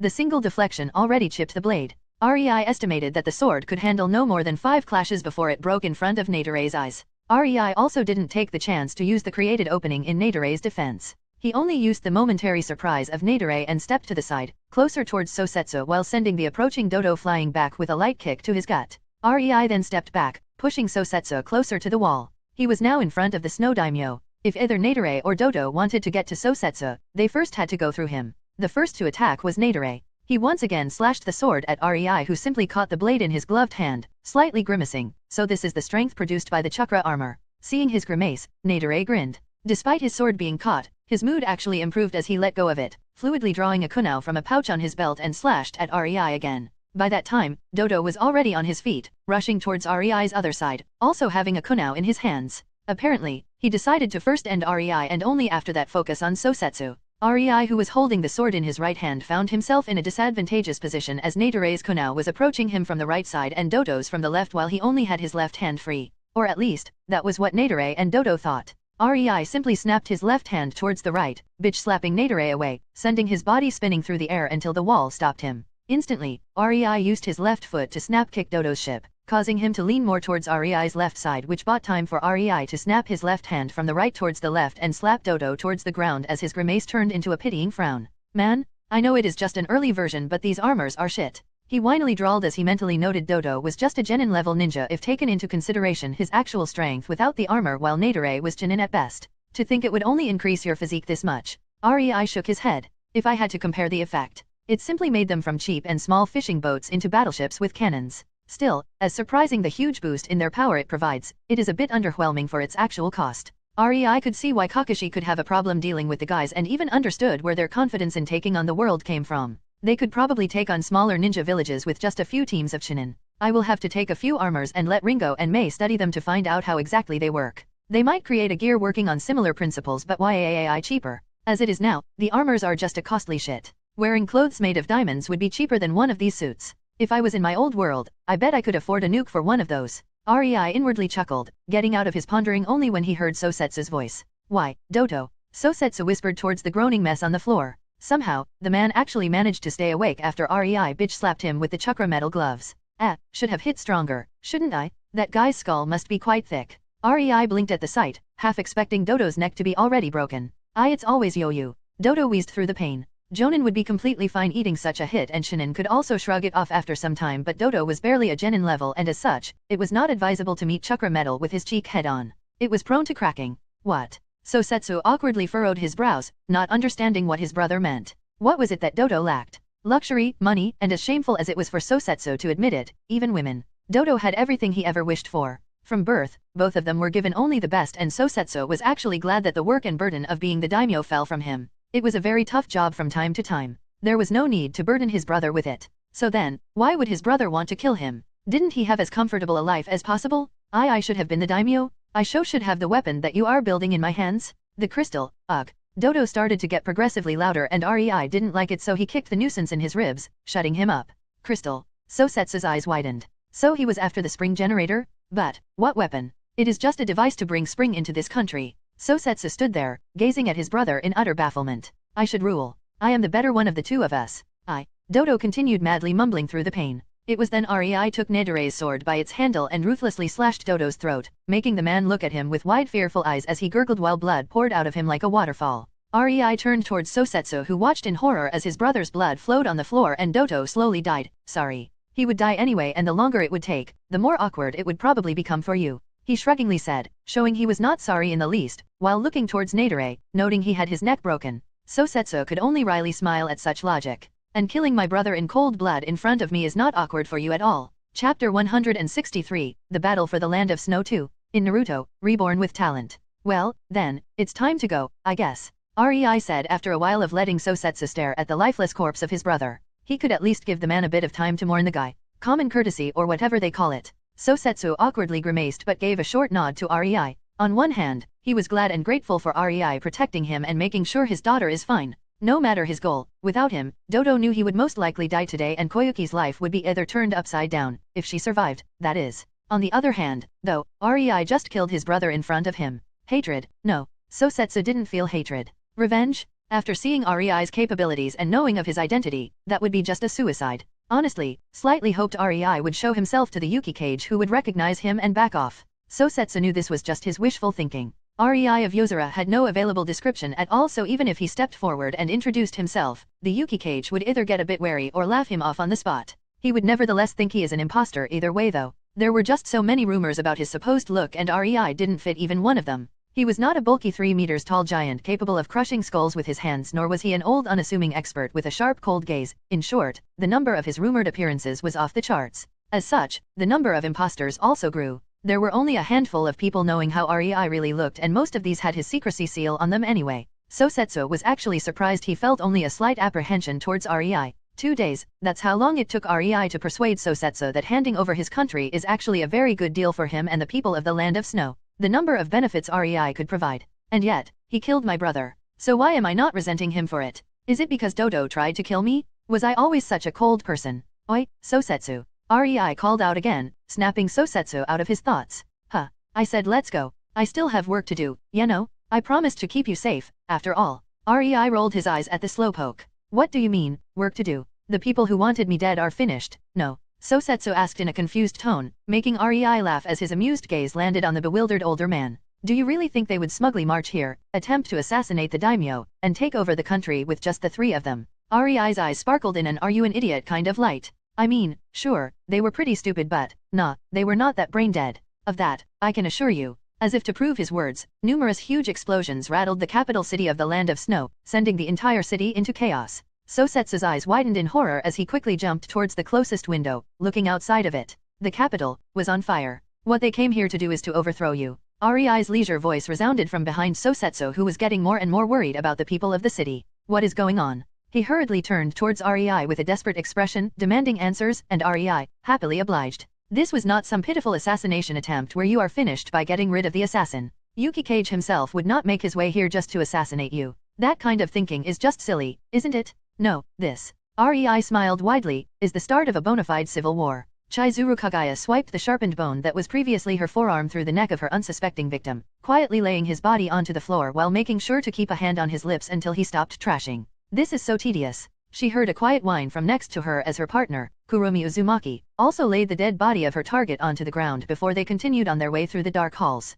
And look, a few droplets of blood fell onto my kimono? That's just awful, don't you think, Chi-chan? Kurumi whisper screamed. How did this woman manage to get into the stealth corps again? Chizuru mentally lamented her misfortune of being partnered with the unceasing chatterbox with a mile-wide temper for this mission. Chizuru's expression soured. Oh, yeah, I took her in because of her superior concealment skills, silly me. The duo sneakily continued through the hallway, using shadows, and mostly sticking to the ceiling to get past the patrols before ambushing them from behind and taking them out without setting off any alarms. Just like that, they were making a steady advance deeper into this base. It was not only them either. 10 teams of 2 were currently sweeping through the base. The stealth corps was Chizuru's pride. When REI started making the basic structure of his future village, she offered to lead a kind of umbu-like organization, but what she had in mind was a bit different. It took a whole lot of proving herself capable before REI gave her the position to. There was no way she would not be proud of it and develop it the best she could. The stealth corps was for ninjas who didn't put much value on flashy jutsu. It was a place where skill with weapons and mastery at stealth was the most appreciated. That didn't mean they didn't have any flashy jutsu of mass destruction under their belt. On the contrary, firepower considered, each of them was required to be able to obliterate a small building. But the members of the stealth corps trained a lot differently than what the ninja villages generally offered their troops. This was all in order to be able to finish whatever mission in the stealthiest manner possible. After all, they were ninjas, and staying quiet was quite a valuable skill. Chi-chan, I found the main room. Chizuru almost flinched at the volume of her partner's whisper. She really had no idea how they managed to stay undiscovered with Kurumi being so loud all the time. It must be some kind of weird seal, I am sure of it. She helplessly sighed. Not many Uzumaki entered the stealth corps. In fact, so far, she had only 2 Uzumaki working under her. This was primarily because the Uzumaki clan created their own division. Chizuru called bullshit. They are just so damn loud, there is no way for them to get into the stealth corps, and they clearly know it, so they don't even try. Come on, Chi. Or at least, most of them do. Chizuru deadpanned at Kurumi, who was urging her to order action. Frankly, Chizuru knew she was a bit too harsh on Kurumi. The woman was the best she had. If Kurumi didn't want to be found, nobody in the stealth corps would be able to notice her even if she was in plain sight. Considering the stealth corps were the best trackers Uzushio currently had. And that was without Kurumi using her special concealment seals. Her hiding skills were just that absurd. Growing up as a thief on the streets in the capital city of the Land of Wind certainly had given the girl the necessary skills. Fine. Let's take them out. Chizuru quietly said, noticing Kurumi's eyes glint as a very thin metal wire guided by chakra started to sneakily drag itself from her sleeves. It snaked an inch above the walls, reaching the ceiling where it continued its way above the unsuspecting Yuki ninjas who were currently in the middle of coordinating the communication. Since she was a close-range combatant, the first to attack was Chizuru. She sent 5 bone bullets from the tips of her fingers at the Yuki ninjas in the room, instantly killing 2 while 3 managed to lean away on sheer reflex, already swiping a kunao in preparation for a fight, and die right after that as Kurumi's razor-sharp wire came down from the ceiling and quickly enwrapped around their necks, pulling them up, separating their heads from their bodies before both parts fell onto the floor with an audible thud. Ahaha, aren't these Yuki ninjas a bit too easy? There was not even one jonin guarding them. Kurumi loudly exclaimed, no longer worried about whispering, which only made Chizuru groan at her as they both walked into the room and shut down all communication channels of the Yuki ninjas. Well, they are a small village. Their jonins are most likely fighting in the city. Also, Chizuru looked at the corpses and her lips twitched. Why do they wear full-body heavy armor made from metal if they leave their necks and faces mostly exposed? She mumbled to herself before a man appeared in the middle of the door. Lady Chizuru, he slightly bowed. The building is cleared. The communication headquarters of the Yukigakure forces is no more. We have 1 injured and no casualties. Chizuru only smiled and nodded as she activated the communication seal, starting to speak the second it connected. We are done here. Their communication is down, you can go in. She turned the scroll off, turning towards Kurumi, who gave her a winning pose while happily looting the corpses. Chizuru blankly blinked before chuckling at the scene. Thief indeed. She shook her head and turned towards the man. I guess, this is it for us. Let's go home. Give the order to retreat. Chapter 164, The Battle for the Land of Snow 3. In Naruto, Reborn with Talent. The main defensive force assigned to the protection of the capital of the Land of Snow was the Uzumaki clan. The second the Yuki Cage walked into the daimyo's palace, 10 members of the Uzumaki Special Division, the Sealing Monks, activated massive seals on 10 various spots around the capital city, enveloping it in a massive complex sealing barrier called Homeland Protection of the 10, which would prevent anyone living in the city for more than 5 years from getting hurt for the next 10 hours. As for why 5 years, it was a necessity. The ninjas of the Yukigakure are expected to live in the village. It is a rule there, meaning this way no ninja of the Yukigakure would be affected and protected by the barrier. Even the infiltrators spend at most a year away from the village. And while this meant that not all of the citizens of the capital would be protected, the bigger chunk of them had their safety guaranteed even if an explosion tag went off on their position, so the Uzashio forces could fight freely without worrying much about the original inhabitants. The members of the sealing monks were all grandmasters in the sealing arts. That was one of the entry requirements. They were also all Uzumaki clan members, so that meant they had to be grandmasters by the Uzumaki standards. In recent years many of the Uzumaki reached this stage thanks to personal tutoring from Rei's clones, which only earned him even more respect among the Uzumaki clan. Honestly, Rei thought it would be a damn shame if he disregarded this aspect of the Uzumaki clan. They simply could not stop themselves from studying sealing. Even someone who never ever saw a seal was drawn to it and naturally curious about its working. Even if an Uzumaki was lazy, dumb, or hyperactive, they would still dutifully study sealing for hours on end. Rei just used this trait of their clan to make sure his future village had an ample number of sealing grandmasters and many more who strived to reach that stage. For now, there were only 34 of them, but even that number was ridiculous considering other villages would be happy to have even one in their employ. As for the cringeworthy name of the division, Mei thought it would fit, but her suggestion was quickly rejected by almost all Uzumaki. In the end, Mei sullenly rejected any other name, making the name-choosing process to be delayed. At this time, Mei persuaded most of the Uzumaki kids that were around 10 that the name sealing monks was incredible. It wasn't even that hard. Some sweets and a few books on elementary sealing and voila, the kids were bothering their parents to no end, trying to push for the name sealing monks. The frustrated parents tried to push for the name also, if only to stop their children from constantly annoying them, which created pressure on the leaders of the Uzumaki clan, and in the end, Keiyo Uzumaki, the newest leader of the Uzumaki clan, was forced to name the division the sealing monks, giving the smug Mei a glare with a sour expression. Pakura, who was crouching on a rooftop of a building next to Ringo, raised her eyes towards the shimmering sky with a bit of an excited grin, ignoring the numerous explosions going off in the close vicinity. Okay, guys, the Yukigakure started their attack. Our sealing monks have done their part in making sure not one of them can get away or injure anyone of importance, and the stealth corps cut off enemy communication.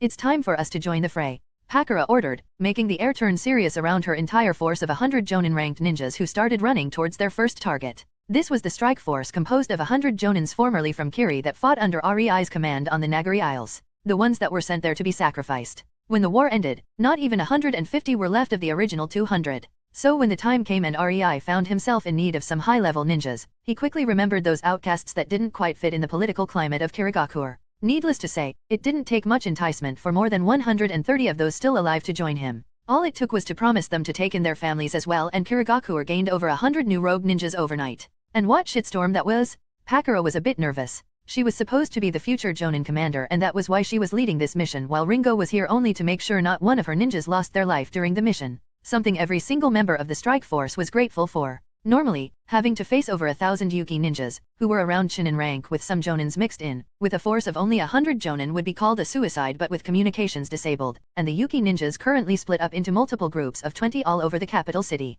Pakura's job was to simply go from group to group, annihilating them in an orderly manner while they could not relay any messages. This was not a 1,000 plus versus 100 kind of battle. This was over 50 times 100 versus 20. Shortly, the strike force reached its first target, 20 Yuki ninjas clad in the cheaper, older type of chakra armor. Before the distressed Yuki ninjas even spotted something was wrong, a hail of kunao descended on their position, making 5 of them into a pincushion while the other 15 were skilled enough to mostly dodge the initial shot. Who are you? One of them shouted, but received only silence in return as the 100 Jonin of the strike force jumped towards them. The battle itself was a quick affair. Yuki ninjas were Chunin level and vastly outnumbered by the excited strike force. Simply, it was a slaughter for the Yuki ninjas. The ninjas of the strike force were war veterans used to fight together, used to face much stronger people, and used to use tactics to overcome greater odds. In comparison, this was not hard. The more the strike force fought, the more its members realized. There is no excitement in this. This was supposed to be my first mission in almost a year, but why is it so boring? They internally screamed as they ganged up on the poor Yuki ninjas who wanted to do nothing more than to scream at these cheaters.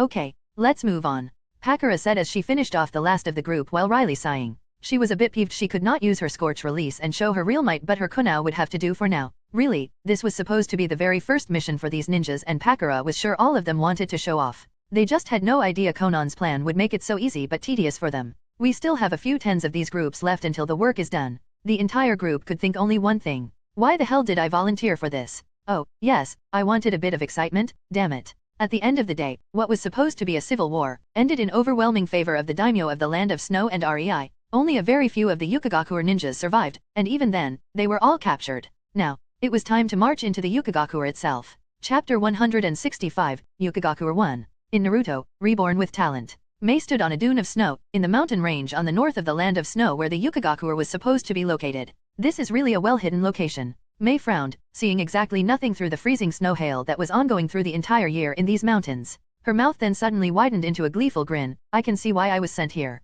Mei's hands started going through various hand seals at breakneck speeds as her chakra was poured outside of her body. The temperature quickly rose and the piles of snow started melting at a visible rate under the influence of lava-natured chakra. It was not even the effect of the jutsu yet, merely the chakra Mei was sending from herself through the snow around to deep underground. As the chakra gathered in one spot, the ground suddenly pulsed and the world grew silent for a brief moment before a loud eruption of lava shook the whole area. The huge stream of orange superheated liquid reached high into the sky before its deadly searing droplets started raining back onto the snow-covered area, changing it into a massive pit of sizzling and hissing hot mist. The only thing safe from the excruciating heat was Mei alone. The ninjas in Yukigakure watched with bated breath as the land in front of their village was rained upon by droplets lava. Every single one of them was certain this was not a natural occurrence, which meant they were under attack. Despite that, deep in their hearts, neither of them wanted to face the person capable of using such a powerful jutsu. Alas, desire or not, they were ninjas of Yukigakure, and since a threat appeared so close to their village, not even an hour later, around 1,000 highest-ranked ninjas who were not participating in the battle for the capital of the land of snow, found themselves passing the gates of their village, heading towards the still sizzling area in front of it.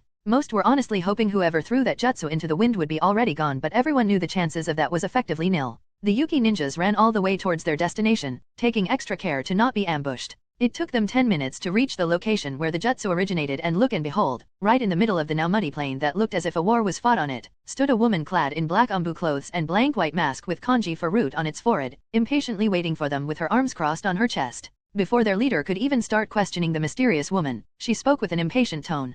Finally, you took your sweet time getting here. Who a dash? That's not important. What is important is that you have something the roots of Konoha covets. I came to tell you to hand it over. Wadash. No, don't even think to disagree. You saw what I can do. Imagine what a war with Konoha would look like. Hand it over. The leader of the Yuki ninjas was really having a profound headache at the demands of the crazy masked redhead. Honestly, he had no idea what Konoha could want from them, but judging by the chakra levels and the pressure the woman was continuously blasting them with, he had no plans to clash with her anytime soon. I have no idea what you want from us. Is it the chakra armor? If so, I am sure when the Yuki cage returns, he will certainly talk about chakra armors? You mean the useless crap your entire force is wearing? Nah, you can keep that. I came for something else. Hand it over. She stumped her feet onto the ground, creating cracks all around the place where she stood. At least tell me what the fuck do you want? The leader of the Yuki ninjas wanted to cry. Yukigakure was positioned in the snowy mountain range. Many would think there was only one path in, and that was the plain in front of the village where Mei was currently trying and succeeding, being annoying while stalling for time.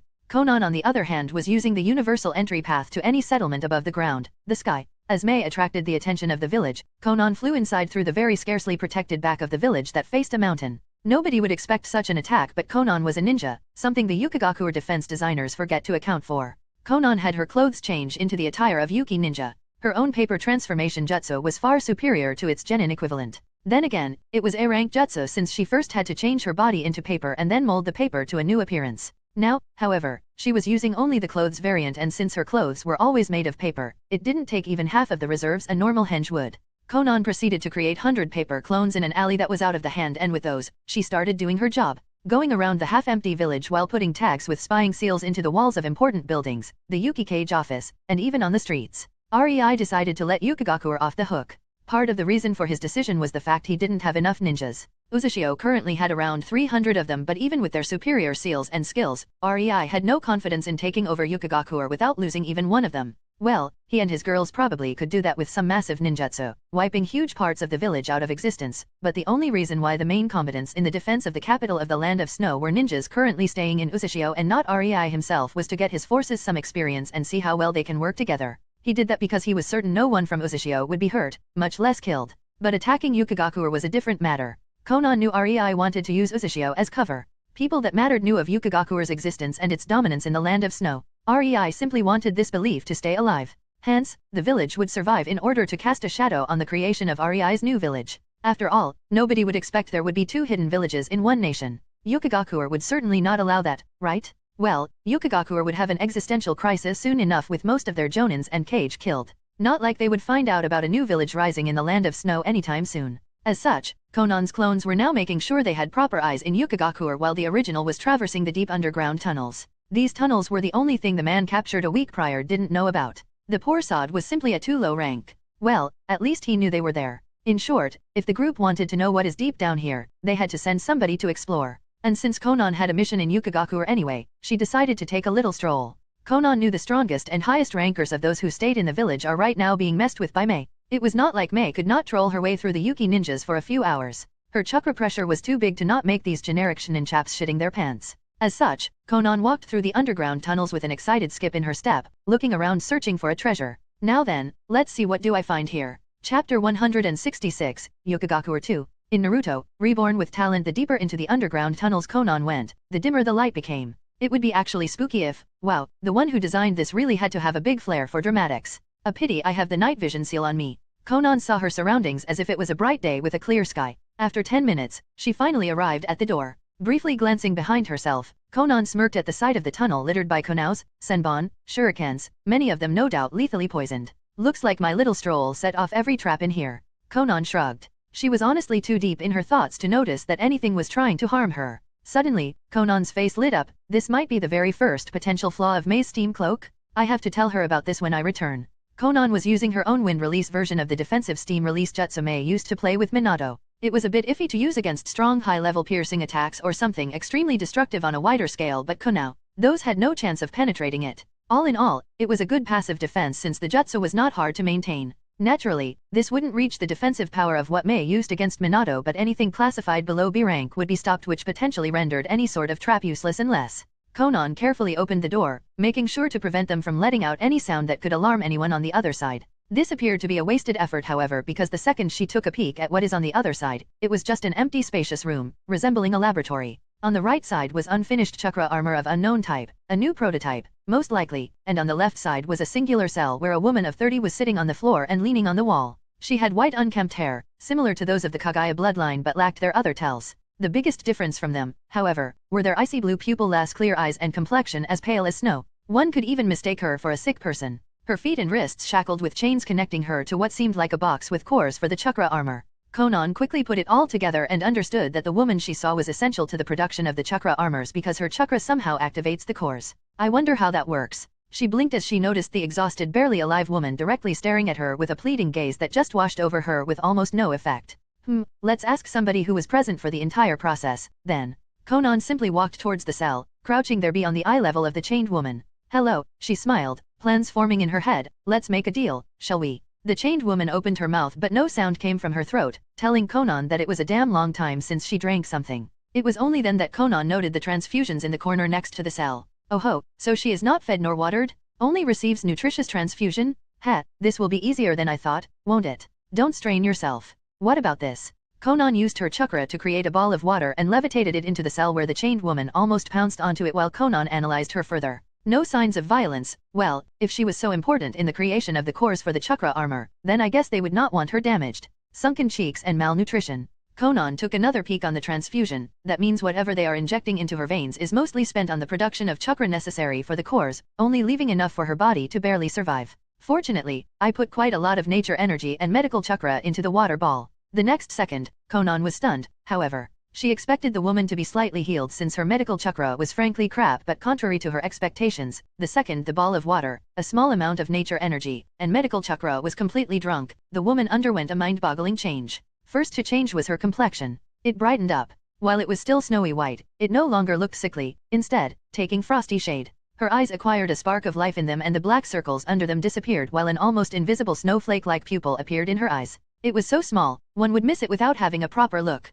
The woman's body noticeably filled up, but the chakra was apparently not enough, so she still looked somewhat malnourished. What really shocked Konan was not the recovery though. As miraculous as that was, it had nothing on what exactly caused the recovery. She used nature energy alongside her chakra? This, natural sage mode? How the heck did a third-rate village such as Yukigakure catch somebody capable of the sage mode? Konan couldn't comprehend what she was seeing. What she could comprehend though, was that the crap that was supposedly the chakra armor actually ran on Senjutsu chakra, somehow. And that was huge. The morons of Yukigakure who invented this must have had no idea what this meant. Konan suddenly froze. Wait, didn't REI tell me there is some kind of a reactor to change this snowy shithole into a spring-filled fantasy land? Oh, that son of a, and that was when Konan understood that REI knew the value of the technology invented in the land of snow all along. Of course, she facepalmed. causing the still-chained woman to look at her weirdly. There is no way REI would come here only because it is the northernmost country, hence way out of the hand of anyone who could ever get curious. Despite them never becoming hostile with each other, the state-owned company of the Land of Snow was the only technology-oriented competitor of their Biribiri company. That meant their technology had to be spectacular, but Conan never imagined it would be powered by nature energy. The scientist in the Land of Snow probably had no idea they created self-replenishing batteries capable of being powered by the Senjutsu chakra or nature energy. If they did, they wouldn't do an idiotic thing like make a power suit out of it. Conan's gaze snapped back to the woman behind the bars, now holding a bit of a predatory glint, causing the poor woman to scoot a bit back at the level of interest Conan was showing her. It was certainly reminding her of the crazy scientists who liked to experiment on her. A clone suddenly popped up behind Conan and started to gather every research paper and equipment into a storage scroll. Conan certainly had every intention to completely clean the room, not leaving even a single paper behind. The chained woman looked blandly as the equipment of the room was vanishing into storage scrolls, now sure the blunted in front of her is certainly not a part of Yukigakure. The spark of hope renewed in her mind, so she steeled herself and unsurely spoke, hello, I am Yukimai Yuriko, you mentioned some kind of deal. Conan just widely smiled at the clearly desperate woman and chuckled to herself. I changed my mind. You are coming with me no matter if you want to or not. And with that, the distraught and bewildered Yuriko could only watch as her fate was decided for her. She only hoped she would be treated better than what she experienced in Yukigakure, as the excited gleam in Conan's eyes didn't fill her with many expectations towards her future. As for Conan, as if I would leave somebody like this roam free. Just imagine what we could do if instead of the girl, we used REI's dimension as the power source for the batteries. Hehe. Chapter 167, The Reason Why the Land of Snow.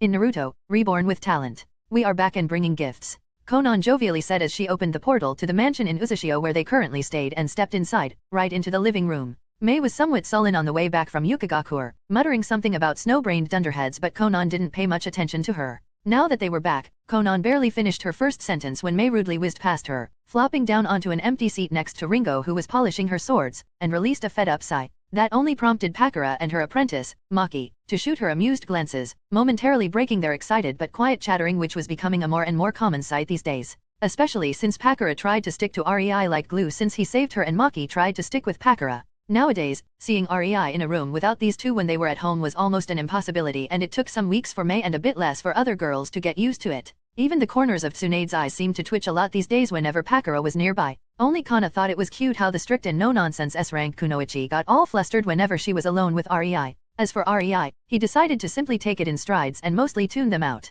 Most of the time, there was Maki right behind Pakura, and that meant they could entertain themselves by chatting while he worked on seals anyway. Gifts? REI asked, stopping his game of cards with a very disgruntled and obviously losing Tsunade, who eyed the pile of papers promising free favors she lost in the last hour. He looked towards Conan, who excitedly walked in, and then he tilted his head at the sight of an unknown white-haired woman wearing Conan's cloak over her quite tattered and already useless clothes. Conan just gestured at the woman. This is Yukimai Yuriko, and you wouldn't believe where I found her and what she can do. Conan promptly walked towards REI and sat on his lap before starting to explain what she found deep in the underground tunnels of Yukigakure just as Yuriko took the closest seat to the door in the room. Needless to say, REI was flabbergasted at the fact the chakra armor cores had to be jump-started by Senjutsu chakra of Yuriko. His mind quickly started to go through theories upon theories of how is that possible, and his eyes almost shone when he realized the potential of such a discovery, especially since he owned a dimension filled with the most potent, never-ending free nature energy. REI gave Yuriko a not-so-discreet once-over and made her nervously fidget, which made Tsunade a bit sorry for her. Once upon a time, Yuriko must have been a strong and proud kunoichi, especially if she knows how to use Senjutsu. That was not something some common chump could learn. The only one she knew with that ability was her grandfather, so it was an incredible achievement and prompted a question of how exactly did she get caught by a third-rate village such as Yukigakure. Alas, now, Yuriko was nervous, afraid of her own shadow, and flinching at every sudden movement. Simply, the woman was a mess. 10 years of imprisonment and used as a lab rat. It would be useless to talk about her reaching her full potential in such a state. She would need a whole lot of mental therapy if she is going to get anywhere close to where she was before that experience. As for exceeding it, Tsunade sighed and shook her head, joining Ringo and Mei in not caring about the situation. With that, the conversation ended for her. Whatever scientific crap they were going to talk about was not her problem. She was a doctor, and that's where she drew her line. Looks like the Land of Snow is an incredible treasure trove. REI leaned back into the couch with a gentle and satisfied smile, enjoying Conan straddling him while their eyes refused to part. Aha, I knew you had an ulterior motive in coming here the second I discovered Yuriko. Conan poked REI's chest with her pointing finger, narrowing her eyes at him in a cat-like manner. Spill. What is the really important thing you acquired here? I doubt it is the country or a place for a village. We could as easily make one in other lands, or heck, even underwater, if we wanted. There must be more to why here. REI could only give her a wry grin, as expected of Konan. She knows me too well to not realize it. Shrugging, he started speaking. Yeah, the biggest reason was the spring generator as they call it. All of the people present knew what he was talking about. After all, REI did tell them about its existence even before he even went to the land of snow. It was just that neither of them knew of its real importance. The thing is, what the spring generator does is basically, in simple terms, persuading nature energy to switch its attribute. The nature energy might be the same everywhere, but in snowy lands it has a bit of a different aspect than, let's say, in forests. The generator does not change the nature energy itself, it just tricks it into changing the aspect which affects the land. REI's face twitched at such an idiotic description, but honestly, this was the simplest way for all to understand. Tsunade, as the only senjutsu user present apart from REI, actually snorted, causing REI to chuckle at her before humming in agreement. Nature energy is everywhere and it is shaping the world around us. Its predominant trait that every sage could tell you is that it cannot be changed at will. Even when a sage mixes it with his chakra to create senjutsu chakra, it is not like the nature energy ceased to be nature energy. That is the whole reason why using it is dangerous. That is the reason why this entire thing is just so ridiculous. These scientists did something even people like Hashirama were unable to. As for explaining the theory behind it, that would take ages, so I will just say the important stuff. REI shrugged. He could feel all pairs of eyes in the room having their utmost attention on him. What the scientist of the land of snow managed was basically create something that could revolutionize the world. A way to use devices to affect the environment through nature energy, which is the main element forming it. Just imagine, instead of changing the environment to spring, changing it to a lava-filled place. It would be an instant bye-bye to an entire country. A forbidden jutsus would lose their forbidden meaning if this fact came out. Yes, REI was really surprised when he found out the scientist in this backward world created something more powerful than an actual nuke by a sheer fluke. And while setting it up would be hard and require time and utmost secrecy, it was still not an impossible task, and that is where the problems lay. There is no way I could leave something like this in the wind. Nope, I naturally already secured all blueprints and plans for the generator. Fortunately, no single person knows how to create the whole thing. This revelation shocked some and scared the other people in the room. Just imagining such a power. As for the problems with setting it up, this was a world with ninjas in it. Secret operations were something that happened on a daily basis here, but they usually didn't have much of an impact. Anyway, we should probably return to the original theme, REI said, pulling the girls out of their thoughts as they looked at him with confused gazes, so he turned his head in the direction of the newest edition and reminded them, Yuriko. Chapter 168, Yuriko Yukamai. In Naruto, Reborn with Talent. Where to start? Yuriko gazed at her hands while looking a bit lost. What about starting on how did you actually get yourself into the position of a prisoner? REI quipped, trying to help Yuriko find some good point to start her life story while also making it easier for her to start talking now that she had certain guidelines and something different than her past torturous years to focus her attention on. Right. Anger flashed through Yuriko's eyes as she remembered what happened to her, but this anger quickly disappeared as she bit her lower lip before forcing her body to completely relax. Her eyes gained a determined glint, knowing she had to get it off her chest if she was to come to terms with those feelings. Taking a deep breath, Yuriko slowly started. I was a part of the now almost extinct Yukamai clan, the founders of Yukigakure.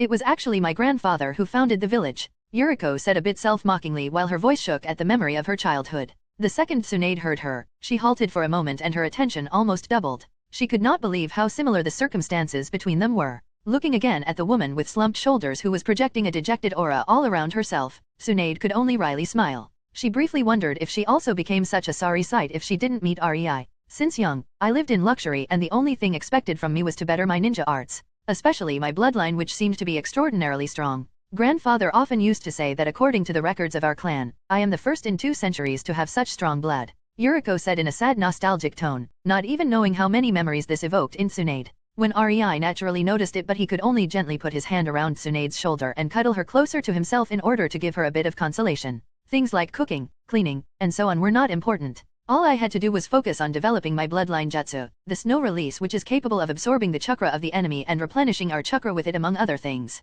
And I guess you got curious how it works on a deeper level. That's how you learned elemental sage mode, isn't it? REI nodded. It was a possibility. After all, Hashirama's situation was not much different. If the bloodline was capable of transferring the chakra of one person and remaking it to fit another before replenishing his reserves, there simply had to be nature energy involved in that. Tsunade's research showed that there are many bloodlines that unknowingly use nature energy in their jutsu without even the caster noticing. For example, the Kagaya clan. Their body is very sturdy, and that is because of natural reserves of nature energy it takes in. These reserves are very small and it can't really be called sage mode as there is no mixing with chakra involved, but instead, these reserves are needed for the body manipulation with which the Kagaya clan members make holes for their bones to stick out from their bodies and then seal them shut. If somebody attempted to coat their underskin with bone armor as Kagaya could, it would be a very painful experience to live with. It is only thanks to these natural reserves of nature energy that the members of the Kagaya clan do not scream in pain every time they use their bloodline and are able to use it so efficiently. Honestly, REI had to admit that chakra was a wondrous but also a very unknown thing in this era. No Uchiha would tell you they use and need mostly yin chakra for their Sharingan. Why? Because they do not know about it? They never bothered to study it that deeply. As a ninja clan, they are focusing on the development of jutsu and do not try to understand how exactly it works. Their explanation is, it's our bloodline, duh. And that's it. Tsunade spent a lot of time working this out with the pair of Sharingan eyes REI bought on the black market for a literal fortune. With the third war being barely over, one would not believe the things that he could get in the black market. Anyway, it was proof that there is more to the bloodlines than it appears at the first glance. Some bloodlines, such as Karema, Hyuga, not to even mention, Akimichi giant shift bullshit, simply have to work with something stronger than the chakra of an individual. There is simply no way for a singular Akimichi to have enough chakra to be enlarged by a factor of 100, no matter how fat he is. Yes, after prodding and probing, I learned to manipulate the non-chakra energy in the air, nature energy, as you called it. Yuriko gave REI a meaningful look. For her and her clan, this energy was something new. As for sages, she never heard of them. But, back to the topic. The atmosphere in the room suddenly grew downtrodden as Yuriko slumped her shoulders even more before continuing. Since I was busy learning the ninja arts, I had no time to do menial tasks.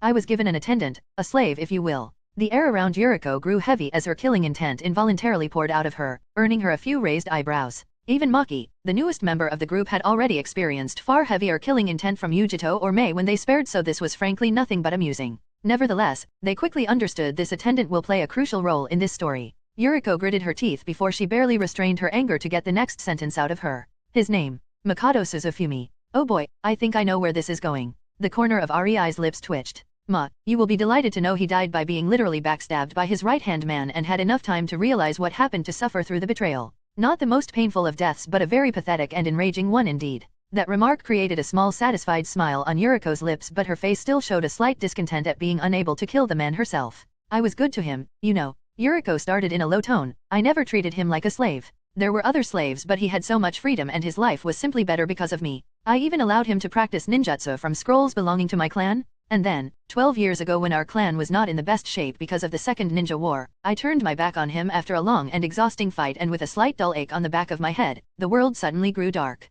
Yuriko's eyes showed exactly how helpless and bewildered she felt at this betrayal. It was almost poetic. The man who stabbed her in her back died by being stabbed in the back by a man he trusted. REI only barely held himself from chuckling, mostly to not seem like laughing at the distraught woman. Mei, Ringo, and Tsunade didn't have such a problem. They all chuckled, grinned, and snorted respectively, which earned them a disapproving glare from Konan and Pakara. After that, I found myself in the underground cell we used as a prison for important people. Now, I was a prisoner in the village belonging to our clan and I had no idea how or why. Yuriko sighed, but Mikado came a few hours after I woke up to gloat. He actually managed to pull off a revolt. The slaves of our clan apparently didn't like that. In times when people of the land of snow mostly starved and froze to death on a daily basis, they had a safe place, a warm bed, enough food for a minimal amount of work. Our clan, or at least most of it, never mistreated their servants as it was counterproductive, but maybe that was a mistake. Yuriko quietly said, looking conflicted and confused. It was obvious she had no idea why exactly did their servants betray them. Mikado said the reason why many of the Yukamai clan died during the Second War was the drugs our servants were putting into our food.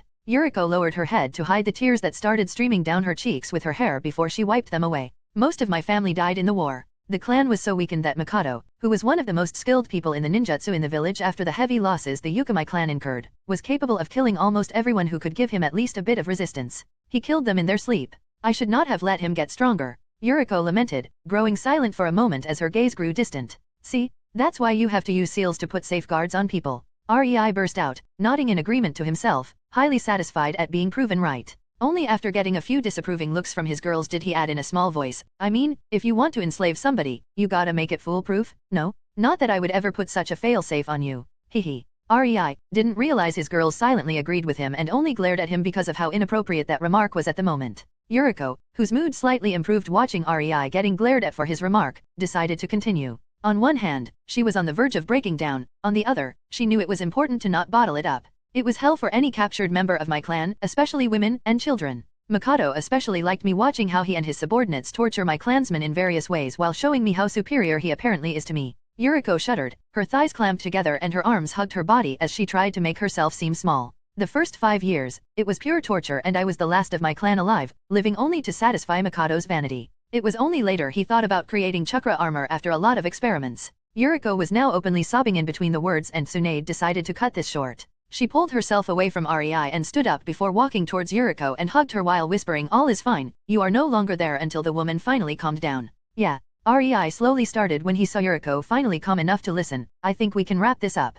Tsunade, would you mind showing her her room and tucking her into the bed?" Before Tsunade could react, Yuriko almost desperately asked, "What will happen to me now?" She simply had to know what to expect, as surviving being a test subject once more, she would rather kill herself. "What do you mean?" REI snorted in a ridiculing manner. "Do you think we will use you to create these cores? Bah, if you can do it with your bloodline, we can definitely learn it with our bloodlines or different methods. Using you is simply inefficient and insufficient. You can simply stay here until you fully recover and teach us how to do that little nifty trick of yours. After that, do whatever you want. You can leave and roam the world or join my new village. It will be up to you." REI nonchalantly shrugged. He had no intention of holding Yuriko against her will after he learned how to create batteries working on nature energy from her. The silence seal was on her the second she stepped through the portal, so REI was not afraid of her talking about Uzushio or his group. After all, as Yuriko's life story proved right, safety measures were extremely important. Chapter 169, Location of the New Village. In Naruto, Reborn with Talent. Days passed and the whole fiasco with the failed coup, for better or worse, sent waves through the world. The minor ninja villages started, or at least tried, to be extremely friendly with their daimyo, while the said daimyo decided to be a bit more cautious of their supposed protectors. Helping a member of the royal clan to become the daimyo was fine. At the end of the day, the title would still belong to someone belonging to the said clan, but this was the first case of the open rebellion of a ninja village where its leader tried to usurp the power for himself. And that subtly shifted the entire political situation between daimyo and ninja villages in the whole world. As for Yukigakure, they were disgruntled. Those who knew about the rebellion were flabbergasted. The strongest ninjas from the villages lost, and on top of that, never came back. Those who didn't know about it, those of low rank and strength, were on the contrary bewildered. The village higher UPS tried to do such a thing. But both groups had one thing in common. They both were utterly happy that the daimyo of the Land of Snow was generous enough to not give the order to execute them, or at least, the order to disband the village.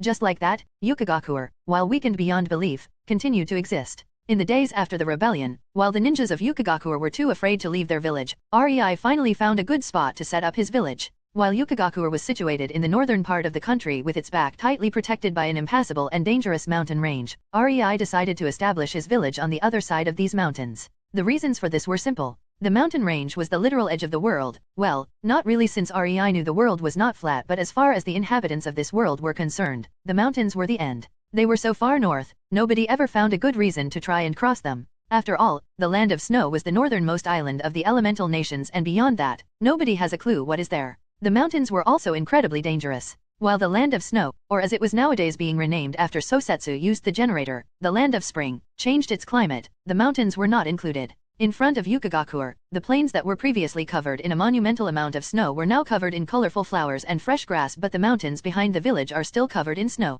The reason for this, the scientists simply refused to step into these mountains to set up the device needed for the generator's influence to reach there. And this worked just fine for REI. The mountain range was very treacherous. Massive avalanches, sharp and steep cliffs with a deceptive blanket of snow on them, and their sides frozen enough for sticking exercise to not work, and if that was not enough, because of the harsh environment, the animals inhabiting the place were also a lot stronger than usual. Chakra made sure of that. While it was just a passive strengthening and the size of the animals was only slightly bigger than normal, facing a pack of snow dire wolves enhanced by chakra was no joke even for ninjas. These mountains were the best natural shield REI could ever hope for. Nobody would have any valid reasons to even suspect the village is anywhere near them, even if they somehow found out it was located in the Land of Spring. After all, only a total madman would have guts to go into these mountains, much less set up an entire village there. No, that left people with only one way to accidentally reach the village without crossing the mountains: the sea. Frankly, REI was not worried about that. In this world, adventure-seeking explorers were rare.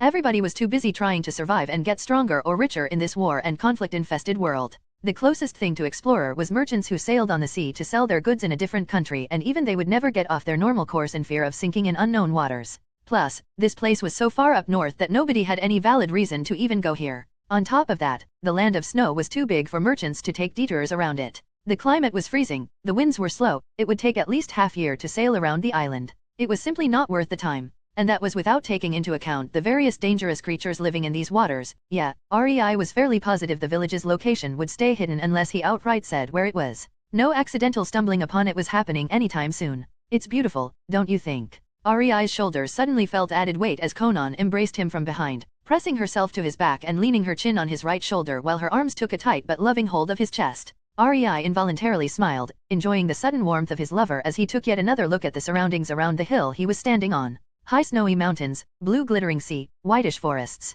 Yet, the surrounding land was indeed a sight to behold. Yes, but the weather leaves a lot to be desired. REI let his body shudder a bit.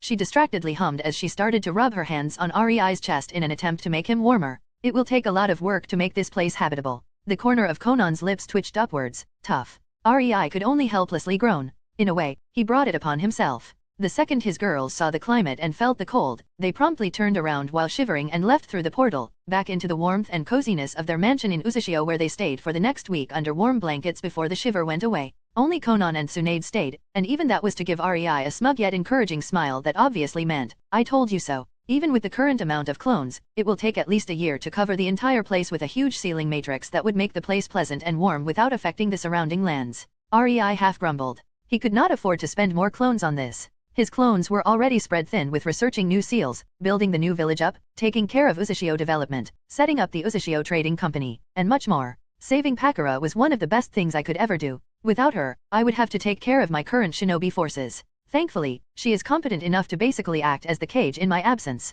REI fondly thought about how big of a help Pakura was before his cheek twitched. Now if only she was not so clingy. But that's fine, I would loathe forcing my people to live here if it was not a pleasant and a good place to live in. I never realized that. REI apologetically shook his head. He always knew he would have to spend a lot of time making this piece of inhabitable land a cozy and warm home for his village. He just didn't realize it was quite as bad as this. REI, as somebody whose body was enhanced by nature energy on a daily basis for the last 20+ years, felt only a slight chill, but Mei, Ringo, and Pakura apparently almost keeled over the second they stepped through the portal. "I know," Conan quietly said, enjoying the moment. It was not often she got to spend time with REI alone. She knew REI would give her as much alone time as she desired if only she asked for it, but that would be simply selfish, so these moments were very rare and cherished by her. "I can feel it too. It is cold, but nowhere near the -40 degrees the thermometer is showing. Since you showed me how to enhance my body with nature energy, I never slacked. At least, this will show Mei to be a bit more diligent with the exercises she deems useless." REI put his hand on Conan's, squeezing it slightly. "A pity, really. If she did practice the exercise diligently every day, I could use her to help me out with the village," he said in a very regretful tone, causing Conan to chuckle. "Yay, a pity Tsunade has a company to direct. Otherwise, you could make cheap labor out of her too," Conan quipped. Tsunade was a senju and sage. She was somewhat resistant to cold thanks to her senju physique that started adapting to the environment straight away, but the second she activated sage mode, she felt no discomfort due to the cold whatsoever. Standing in Konoha forests and standing in this freezing land was no different for her. "Speaking of which, REI teasingly started, but Conan quickly cut him short. Tuesday. She playfully poked his cheek with her pointing finger. "I am far too busy with setting up the roots for the Uzashio trading company to play builder with you," she said in a sincere tone, but her eyes gleamed with unveiled amusement at the situation. REI could only sniff in distaste. "In the end, I was abandoned." A peaceful silence spread between the two as they watched the hive of clones tirelessly work. It was only 10 minutes later, REI decided to break the silence as he remembered. "Speaking about Tsunade and Mei, how is that plan going along?" A slight vicious light flashed through Conan's eyes, but it was gone as quickly as it appeared, leaving only a pleasant smile on her face. Tsunade is really invested in that. Unfortunately for her, as much as she would want it, she can't go and do the talks with Hokage. If not, her appearance, manner of speech, voice, habits, her gestures could reveal her. Conan let out an annoyed sigh. "So we decided it would be me who will go negotiate with Konoha. It shouldn't be hard, the air in there is currently quite explosive." Ouch. REI chuckled, now knowing the poor saps fell for their plan. In the end, the trust between them was only so much. He shrugged and without a warning, spun on his heel while lifting the body of Conan, who yelped from surprise, and putting her on his shoulder before creating a portal to his room in his dimension. "Since you will be away in Konoha for a bit, I think a few days spent together are in order." Nobody saw REI nor Conan for the following week. Chapter 170, Trouble Brewing. In Naruto, Reborn with Talent. "What did you do?" Hiruzen asked, puffing on his pipe while half glaring at Danzo, who stoically stood in front of his desk. "I have no idea what you are talking about, Hiruzen," Danzo answered, his eyes showing confusion while his expression was as if set in stone. Partially, he was telling the truth. Danzo simply did so many things that he really had no idea what exactly Hiruzen meant. How the heck did he even discover anything suspicious? Danzo thought while internally frowning. He spent the majority of his time covering the tracks, so this entire meeting was highly unusual and a very surprising thing to happen. "What am I talking about?" Hiruzen almost quietly asked, his rage flashing through his eyes. This was something Danzo got to see only very rarely. The expression full of anger filled with the promise of pain.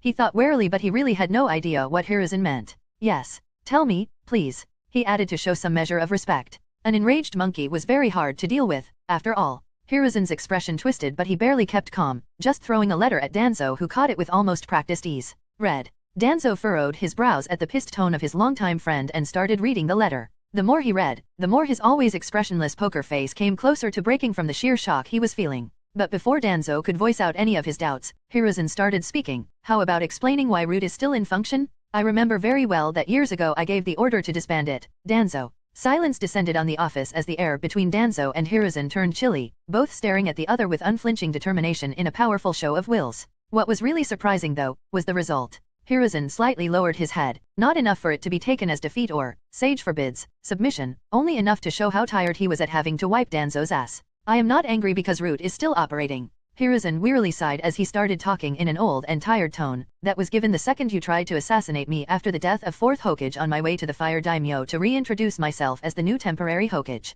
I never did that. You must be Mr. Danzo started but Hiruzen just dismissively waved him off with his free hand, not even bothering to acknowledge the excuse. No, Danzo. What I am really angry at you for is the blatant stupidity showcased here. Hiruzen's voice started to slowly but surely get stronger. If you want to lead a freaking secret organization with no ties to Konoha, do not teach your emotionless drones to introduce themselves as roots of Konoha during their supposedly secret missions, for fuck's sake. By the end, Hiruzen was standing on his feet, clasping on his chest while breathing hard from yelling at Danzo. Danzo however just simply grimaced knowing the cat was out of the bag. Not because of the letter. Not because the Hokage knew, but because this situation did not give any sense whatsoever for Danzo and the old monkey was his best bet to make at least some sense out of it. Oh, he didn't want to. How he didn't want to speak with Hiruzen openly about Root. Danzo was not an idiot and knew this probably would be used by Hiruzen later down the line to majestically screw him over but Konoha now faced a serious threat so the cards had to be put on the table. Root didn't do it. Danzo said impassively, letting his face relax into a wide scowl. It was an open secret among the members of Hiruzen's genin team that while Danzo had an impressive poker face that simply could not be seen through, the second the man relaxed his facial muscles, his act was utterly incapable of masking what he really thought.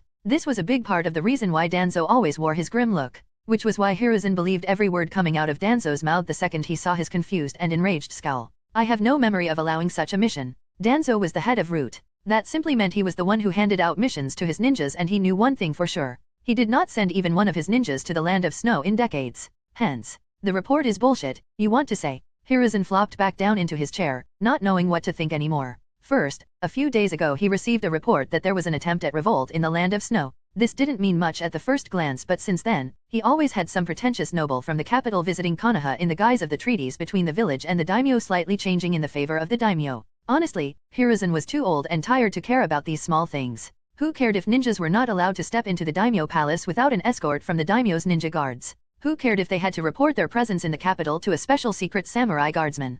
Konoha was not revolting anytime soon. Plus missions in the capital were almost as rare as SS-ranked ninjas so these restrictions had basically no effect on the village at all. Still, it was very time-consuming and tiring to have talks with nobles, even if they were about unimportant things that would simply reassure daimyo about their loyalty. Hiruzen thought that was the end of the Land of Snow fiasco but he was clearly wrong. After the daimyo of the Land of Snow won against the rebels, which didn't take even a day, an impressive feat in Hiruzen's opinion, Yukigakure simply gave up 2 days later. Well, nobody could blame them, really. The really important people of the village were killed in the revolt and what was left was not strong enough to even be called a village. They should be happy the daimyo didn't outright disband the village for how weak it was. And therein lay the current problem. The letter, which was still tightly clutched in Danzo's angry grip just as he started speaking. Yes, I have never sent my ninjas so far north and nobody trained by me would act like an idiot. Announcing where they come from? That doesn't matter. Hiruzen gritted out. Danzo was pushed too far too suddenly and Hiruzen couldn't believe this made his friend blind to the real matter at hand.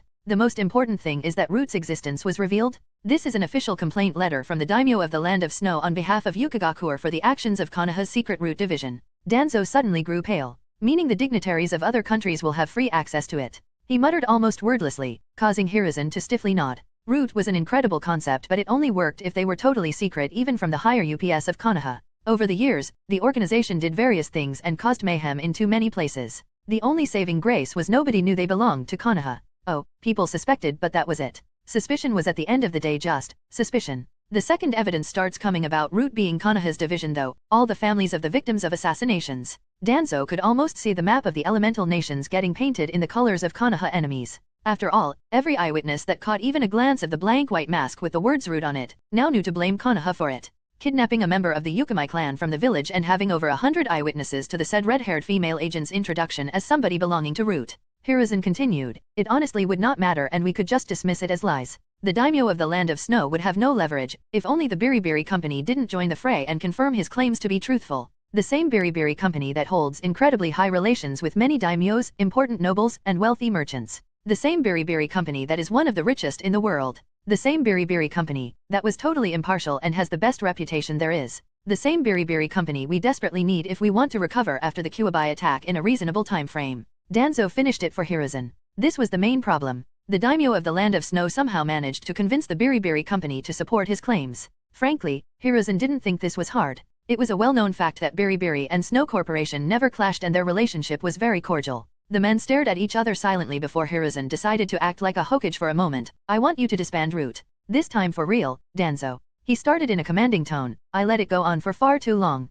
Its presence became detrimental for the village. A week later, an emissary of the Biribiri Company will arrive in Konoha in order to negotiate the reparations for the acts of Root in their lands. We both know it doesn't matter if it was your ninja or not or even if the accusation is actually real. There is simply too much political power being thrown around and too little time to prove ourselves innocent. Hiruzen sadly shook his head, ending his speech.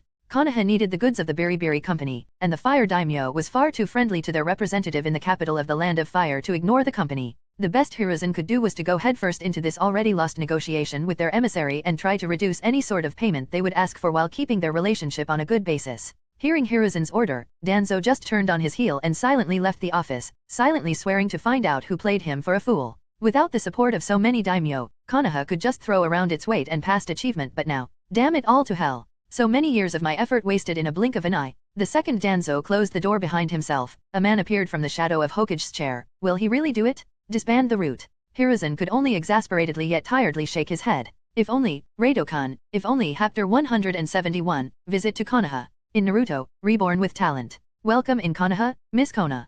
Hiruzen greeted the representative of Biribiri, a pale-skinned woman with shoulder-long blue hair, clad in an azure kimono as her discerning and sharp amber eyes glanced right and left from person to person, measuring them.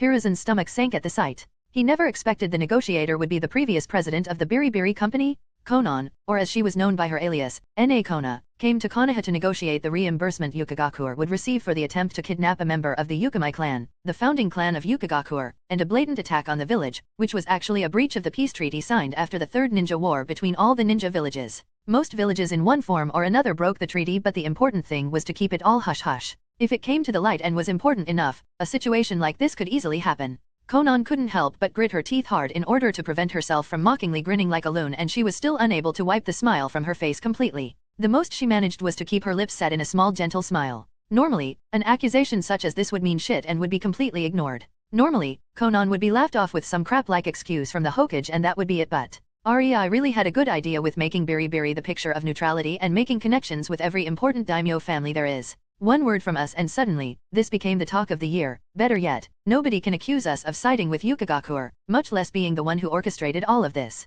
I mean, what could possibly be our reason to do so, right?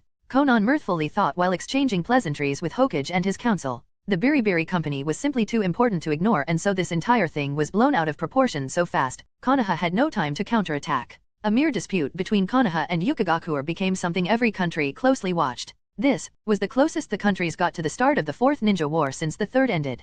Konoha was weakened beyond belief after the Kyuubi attack, and only the peace treaty and Hiruzen's swift orders to strengthen the borders prevented the war from breaking out again right after that incident. God knows Kumo certainly wanted to jump at Konoha at the earliest opportunity. And now, who would have thought Konoha would have the guts to blatantly break the peace treaty when that piece of paper was half the reason why Kumo and Iwa sat tight in their villages instead of marching to Konoha and razing it to the ground out of sheer spite. The reason why Konan found this situation so hilarious was that she knew Konoha was completely innocent in the matter. After all, it was her who took Yuriko away from Yukigakure, and Yuriko was in no way a happy citizen as it was portrayed in the complaint. The supposed root ninja was just Mei in disguise, and yet Konoha was unable to say anything in their defense because of the division in the village. Heck, most Jonin doesn't even know that Root existed. Danzo can say his Root didn't do it all he wanted, but Hiruzen has no idea what Root actually does. He knows nothing about their missions, and Danzo's assurances were, quite literally, worthless in this situation. Even if Danzo let the Umbu search through Root headquarters and gave all documentation to Hokage, which he would never do, it would not help because a simple "you must be hiding the documents or you already destroyed them" would suffice to completely shut him up.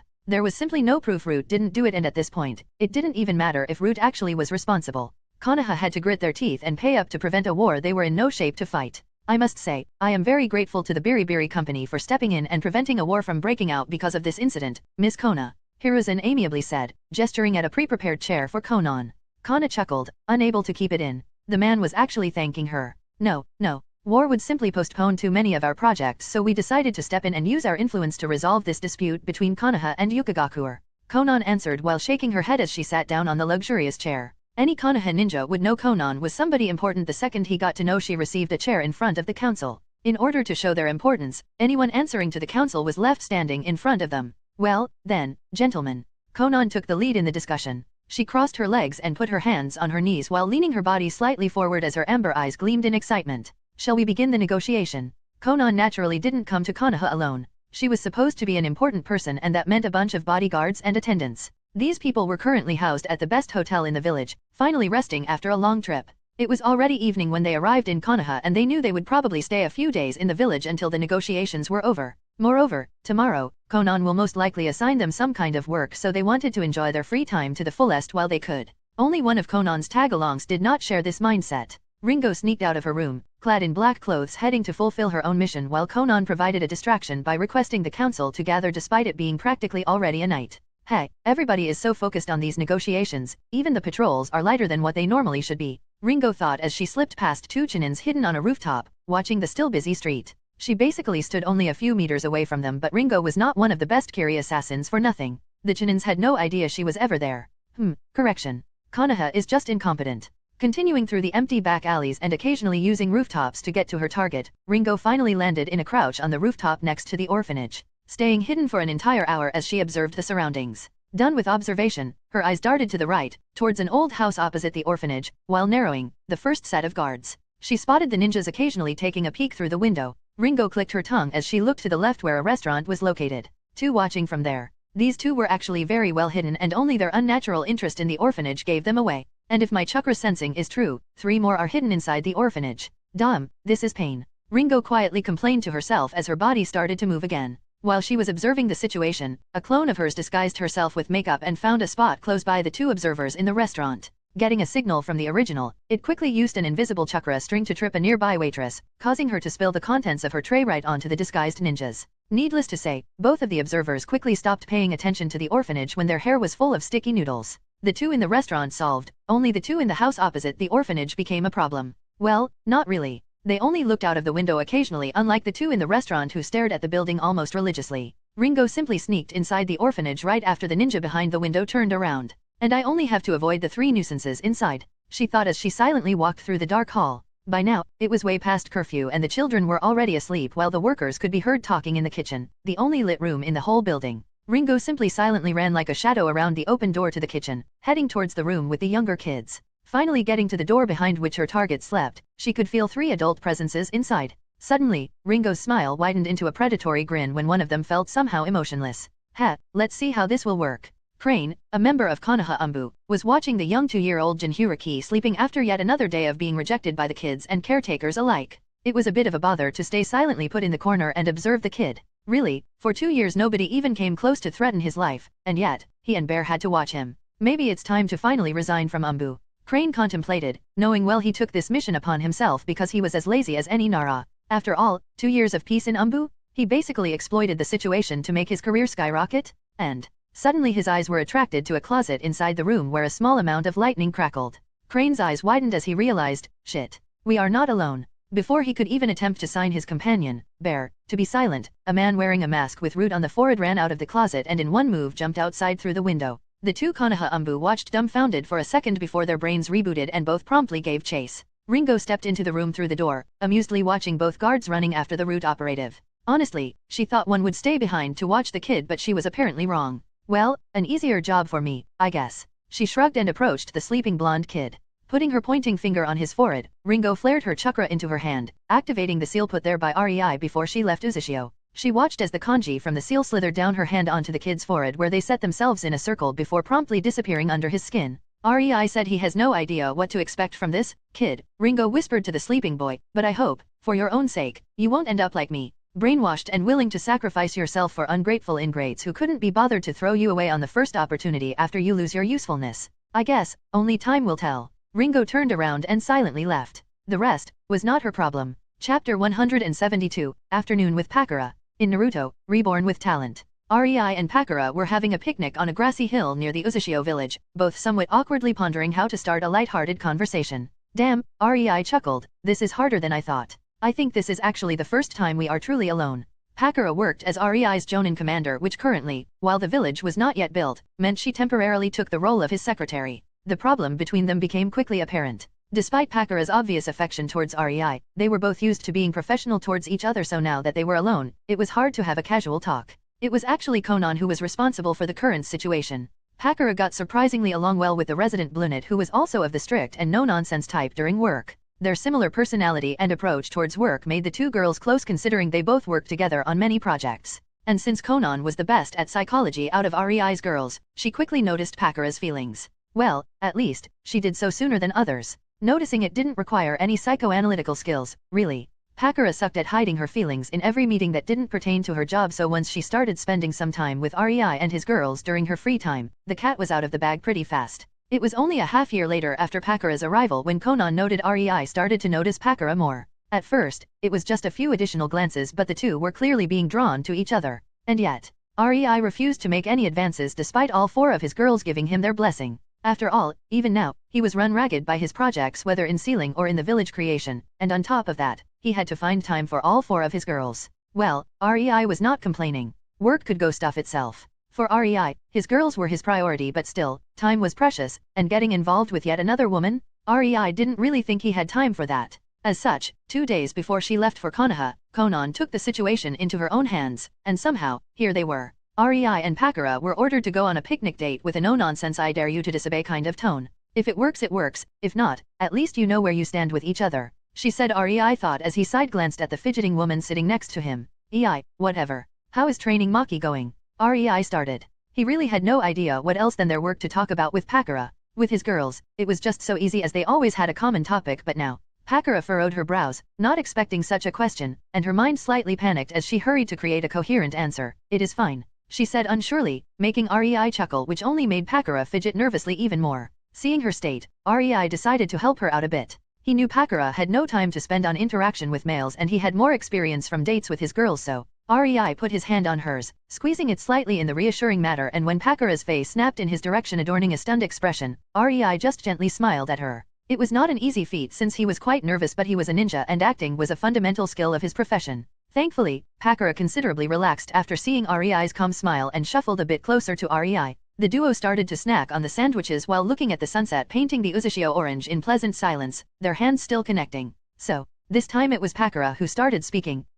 She sheepishly avoided Rei's eyes. This is actually the first time I am on a date with anybody. Silence again descended on the duo, making the time awkwardly drag on until Rei decided to. Nah, Pakura. He hummed, getting her attention. Let's just act like usual, okay, fine.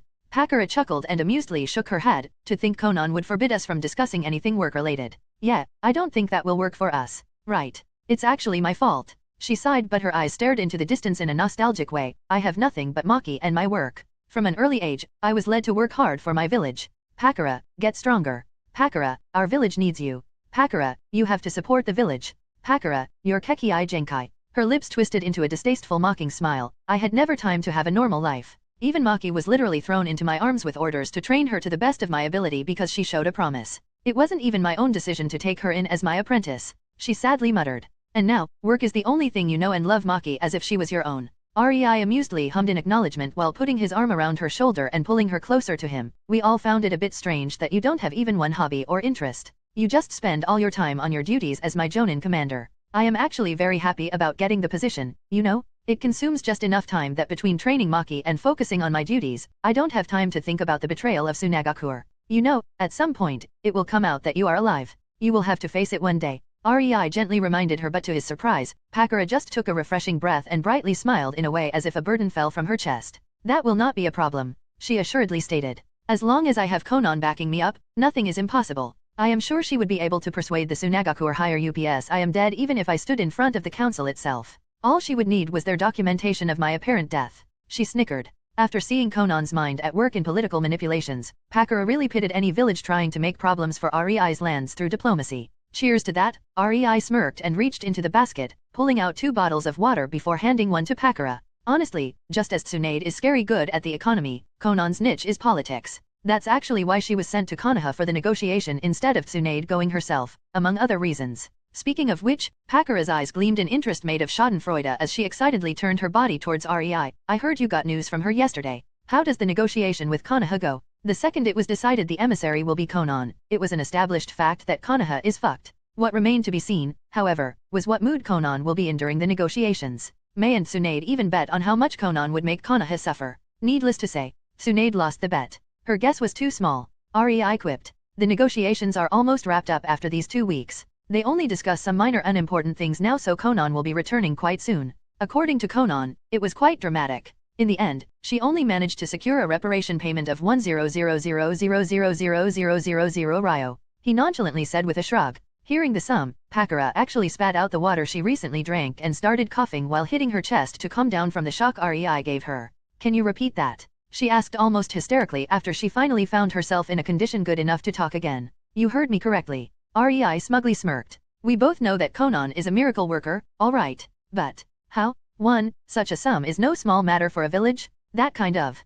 Pakura couldn't help but feel flabbergasted. Conan promised to give Konoha a 50% discount on the products of the Biribiri company for the duration of their debt, considering they were given 10 years to pay the reparations. I see, Pakura grimaced, now understanding why Konoha was fine with accepting such an exorbitant price. It wouldn't be impossible to actually profit if they took advantage of it. Buy in bulk and then resell. REI simply snorted. Do you really think Conan of all people would let Konoha screw with her? Oh, I am sure the Konoha Council and Hokage think they are smart, but I know Conan. She already sent a proposal to ration the goods sent to Konoha with her report. This discount given to them doesn't work for Konoha. Instead, it is only for goods sold on Konoha's territory, meaning if Konoha decided to buy elsewhere, they will have to pay full price. So Conan wants Tsunade to cut the number of goods sent to the Konoha territory by 50%.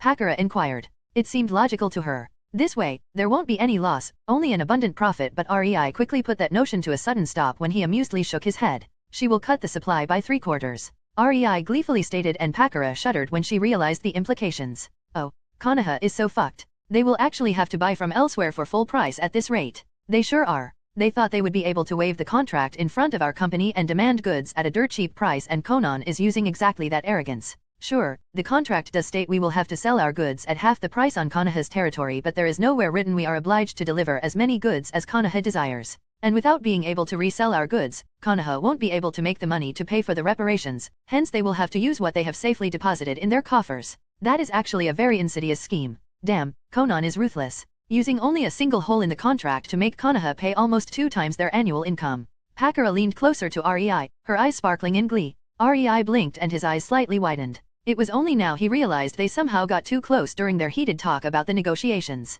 Pakura's face was basically just a few inches away from his and her body was pressing itself into his side. REI, seeing their position, made his mind. Here we go. Let's make it count. Leaning forward, he kissed the startled girl. Needless to say, the remainder of their date was spent in silence as the two enjoyed each other's lips, their conversation about work long forgotten. Chapter 173, Consequences of the Negotiation. In Naruto, Reborn with Talent. Days slowly passed and Conan returned, almost glowing with happiness. The monetary payment was but one single thing among many she managed to negotiate, and honestly, Conan thought this was the performance of her career. To name a few results. Konoha's ninjas were forbidden to enter the Land of Snow. If even one ninja belonging to Konoha was found within the territory of the Land of Snow, it would instantly become a matter between daimyos of Snow and Fire, and the Biribiri company would take the side of the daimyo of Snow, and with it, the other countries. The Hokage would disband the root organization for good. Well, REI didn't put much faith in Hiruzen of all people, as he was almost sure Danzo would just screw with him anyway and keep Root active out of the sight, but officially Root was supposed to not exist anymore.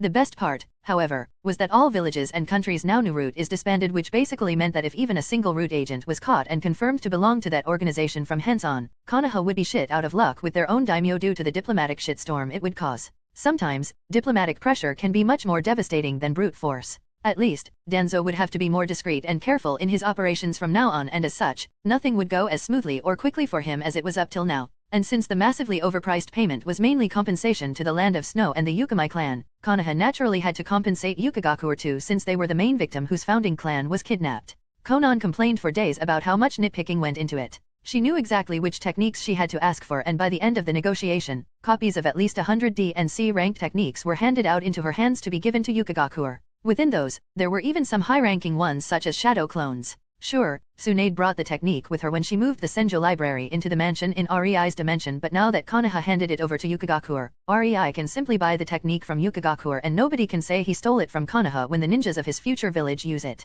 After all, shadow clones was a strictly regulated and safeguarded technique of Konoha, so having a foreign ninja using it would create some friction if there was no justifiable reason for how exactly it was possible. As for the low-ranked techniques, of course, they would get to Yukigakure only after Konan made copies. Needless to say, these were all techniques whose presence lacked in the Senju library. They would surely be useful for someone after being put in the library of the new village. Honestly, tricking Konoha with the discount for the biribiri goods was just icing on the cake. Not a week passed after Konan returned when she received a missive from Hokage, requesting a bigger supply of goods in the biribiri shops located in Konoha. Reading it, Konan simply blew a raspberry and with joyous laughter cut the supply by an additional 10%. Even after the Kuwabai incident, losing a lot of lives and having a part of the village completely demolished, Konoha was still considered the strongest, and while there were attempts to usurp this place, they failed. Nobody could have guessed it would be a simple reimbursement and greed that would actually make Konoha fall from their grace. Paying double their annual income in 10 years' time frame, the budget for Konoha grew even tighter than it was before, and many of the rebuilding projects slowed to crawl.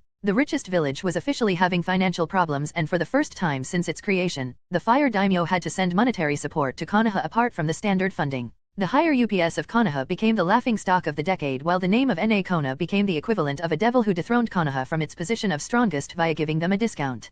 Konan's alias sent shudders through the leaders of various countries and hidden villages even more than Madara's name. After all, no matter how scary the legend Madara left behind was, Konan could make their life very unpleasant for a very long time very fast with a bright innocent smile. After Konan's return, she was especially glad that Pakura and Rei became a lot closer, even though it made her disgruntled that the thing that bonded them was their work in the village. Here she put so much effort into making them not talk or even think about work, and they dared to completely ignore her. The worst part, she could not even call Rei a workaholic because he just made sure to spend most of his time with her or her sisters despite his heavy workload. It was as infuriating as it was flattering, really. Tsunade, on the other hand, complained about Konan's negotiation in Konoha because the Fire Daimyo was writing one complaint after another. At first, the guy was full of giddiness when he heard about the discount Konoha would be receiving. After all, the biribiri didn't just deal with seals for ninjas. They had various luxury goods, electrical appliances, gadgets that made life easier. Nobles and daimyos simply loved having them, and the Fire Daimyo most likely already saw himself with his new and cheaply acquired goods. But then, the supply to Konoha was cut, and one very happy daimyo became a very angry and unhappy camper. He literally camped his own desk in his office and spent his time writing letters to Tsunade, who was the current head of the biribiri company under her alias. Needless to say, Tsunade was flabbergasted and exasperated, not knowing what to do. The Senju clan always had good relations with the royal family of the Land of Fire. There was a lot going on behind the scenes between the two, and it had a lot of importance, but on the other hand, the Fire Daimyo had no idea that the head of the biribiri was a Senju. Plus, weakening Konoha, as distasteful as it sounded in her mind, was a good step for keeping the world balanced. Somehow, the second Konoha lost its place as the strongest hidden village. The other villages didn't descend into a frenzy and try to attack them. No, the other cages actually seemed content with the situation and just sat tight on their asses, focusing on developing the economy of their own villages. Heck, nobody was even arming up, as the purchases of weapons dropped by 5% despite them being ninja villages. In the end, the Fire Daimyo had to just suck it up, and because Tsunade refused to budge. Chapter 174, The Village Hidden. In Naruto, Reborn with Talent. Months slowly passed, and soon it was 2 years after the incident written into the history of the elemental nations as the biggest fuck-up of Konoha. Exactly as Rei predicted, Konoha's sudden drop in momentum and their loss of the title of the strongest slowly started yet another subtle power struggle among the Kumo and Iwa, the only villages strong enough to claim such a title. It was nothing concerning and far from a conflict capable of escalating, but thanks to it, Rei finally launched Project UTC. Uzushio Trading Company appeared in the world and climbed to the heights of top-class companies of elemental nations in less than a month after it started to supply various never-before-seen goods on the market completely unobstructed, since all who could and would make it harder for them were supremely busy with their own problems. The two most likely countries to block them, Earth and Lightning, were locked in a silent childish flexing contest. Konoha and the Land of Fire had a lot of problems with hashing out their economical situation to meddle, and could only silently gape like fish when they heard about the re-emergence of their long-thought-to-be-extinct ally. Kaze Cage was currently too busy with a ridiculous glaring match with the Daimyo of Wind and was quite spectacularly losing. The Land of Water was quiet. Too quiet, and Rei knew what that meant. In the past year, things started to look quite bad for the Bloodline users. It was still in the state of quiet before the storm, but from the current tension, Rei was sure the initial massacres will begin soon enough. But that was completely fine now. That was the whole point of pushing his other unimportant projects to the side and finishing the village. Now that the UTC and ever-loyal Uzumaki clan were up and around on their own independent feet and his village was finished, the only thing that remained was to wait for the shitstorm to start and reap the rewards. After all, why bother putting in the effort and years to train ninjas from scratch when the Kirigakuer would so sincerely push their own bloodline clans away? The only way the situation could be better would be if they actually really gift-wrapped them, but other than that, it was damn perfect. There was very little the desperate clans with the threat of extinction looming over their heads wouldn't do to survive. Rei laid on the sofa in his new mansion on the hill overlooking his newly built village, the same hill from which he and Konan observed his clones at work just a few years prior. Building the village was honestly a major pain in the ass he will certainly avoid doing in the future. It couldn't be done in phases as what Rei had in mind required him to imbue seals into the land before the building process even started, then also imbue seals into the buildings as they were being built, and at the end, cover the walls of the buildings when they were finished. Only after all of that could Rei add the finishing touches, something he did only yesterday, and add a wide-scale sensory barrier around the whole village. Honestly, even with the overwhelming force of the free-cloned menial labor, there were simply so many details in the process that it took literally ages to finish. On the brighter side, now that the seals were set up, Rei's control over the village was incredible. He was especially proud of its warmth and cozy atmosphere despite being in the northernmost part of the known world. With the seals, Rei could effectively control the weather around the village on his whim. That also helped with setting up numerous training grounds with various different environments that were graded on the difficulty of surviving in them. But no matter how Rei tried, the harshest place was still the one where the natural environment was preserved. It was just so frigging cold not even Jonins would dare to do a survival test there. Suddenly, a soft groan resounded through the room and Rei looked at the waking mop of green hair on his chest with a fond smile. He and Pakura really bonded over their common efforts for establishing the village in the past 2 years. Well, figures two people would find a way towards each other when spending most of their time together. Wazzy up. Pakura sleepily drawled, still half asleep rubbing her face on Rei's shirt. You fell asleep when we were going through the finishing touches on the sensory sealing barrier. Rei informed the woman while subconsciously stroking her hair which almost caused her to purr. It took a few head pats and a cup of coffee to get Pakura's brain up and running again and soon, the two people found themselves cuddling on the comfortable sofa while staring at the village through a massive one-way seals-made window in the study of Rei's mansion. We created an amazing place. Pakura said, awe seeping into her tone as she watched the numerous tall towers almost mockingly reaching the heavens, surrounded by houses. That we did. Rei's lips widened into a mysterious smile that always made Pakura pout, knowing he was not telling her everything. Good thing she was focused on the village as she leaned her back on his chest so she didn't see it. They might have worked together for years, he might have to admit he was fond of his green-haired secretary, and his girls definitely liked Pakura, but there was no way Rei would tell her all of his secrets until she was bonded to him. Honestly, there was nothing hidden about having tall towers in his new hidden village and Rei knew Pakura had more than one complaint about them but he never listened, always just shrugging her off with a knowing and infuriating smile. Rei needed these towers and he figured if anybody was capable of firstly, venturing into these inhospitable cold parts on the edge of the world, and secondly, seeing through the illusionary sealing barrier covering the whole village, then towers or not, there was not really much that would hide the village from such a person. Well, he could have built his village in the spacious system of the underground cavern located in the nearby mountains but Rei didn't want his people living in caves of all places. No matter how majestic of a city he would be able to carve in there.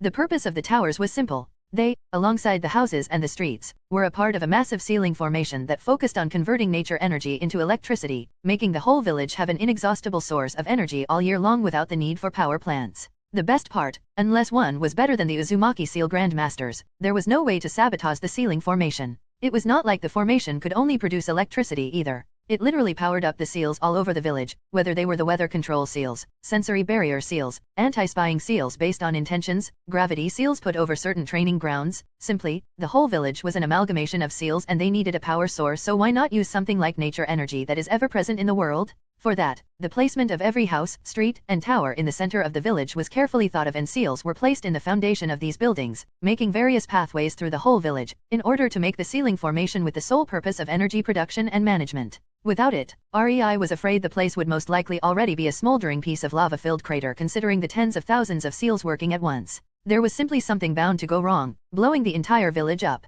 Good thing too, that Rei knew enough about seals to prevent such an amateurish mistake as overcharging the seals from reducing his future village to a pile of rubble. If you can't manage something, simply make it automatic. Speaking of which, you never told me how are you going to name the village? Pakura quipped in an inquisitive tone but Rei simply chuckled. He honestly never thought about it. Let's go with something simple, shall we?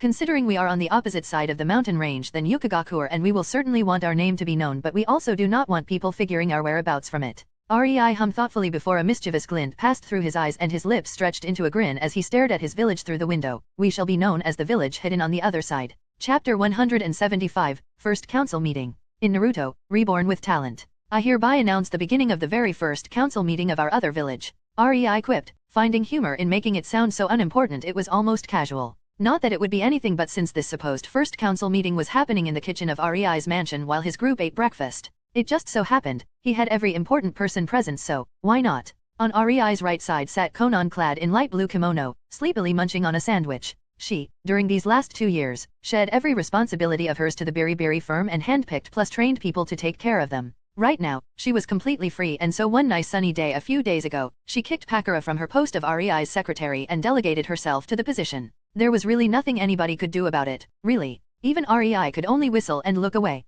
Konan also acted as the head of the intelligence department with all the spying paper clones she had all over the elemental nations in the offices of important people. When the village became more populated, Konan was expected to pick some apprentices and teach them some of her self-made jutsu good for spycraft. On REI's left side sat still a bit sullen Pakura, eating her own breakfast. After Konan took over her duties as REI's secretary, it meant Pakura didn't spend that much time with REI because of her work. That was a very enlightening experience for Pakura as she found herself searching for various reasons to spend time with REI. It was then Pakura really understood she loved REI, since any excuse of the type "we work together, it's only natural we have a good relationship" became a moot point. Since then, Pakura decided to move into REI's mansion. Yet another thing REI had no say in. Not that he didn't welcome Pakura with open arms though. Pakura was the Jonin commander of the village, and now that she lost her duties as REI's secretary and held only this position, she found herself with quite a lot of free time, and as such, she decided to spend it with REI. Just like that, because Pakura had no idea how to spend time with somebody other than work and training, Pakura's training to become stronger began. Next to Konan was Keiya Uzumaki, who with droopy eyes supported her cheek with her hand, trying to fully wake up.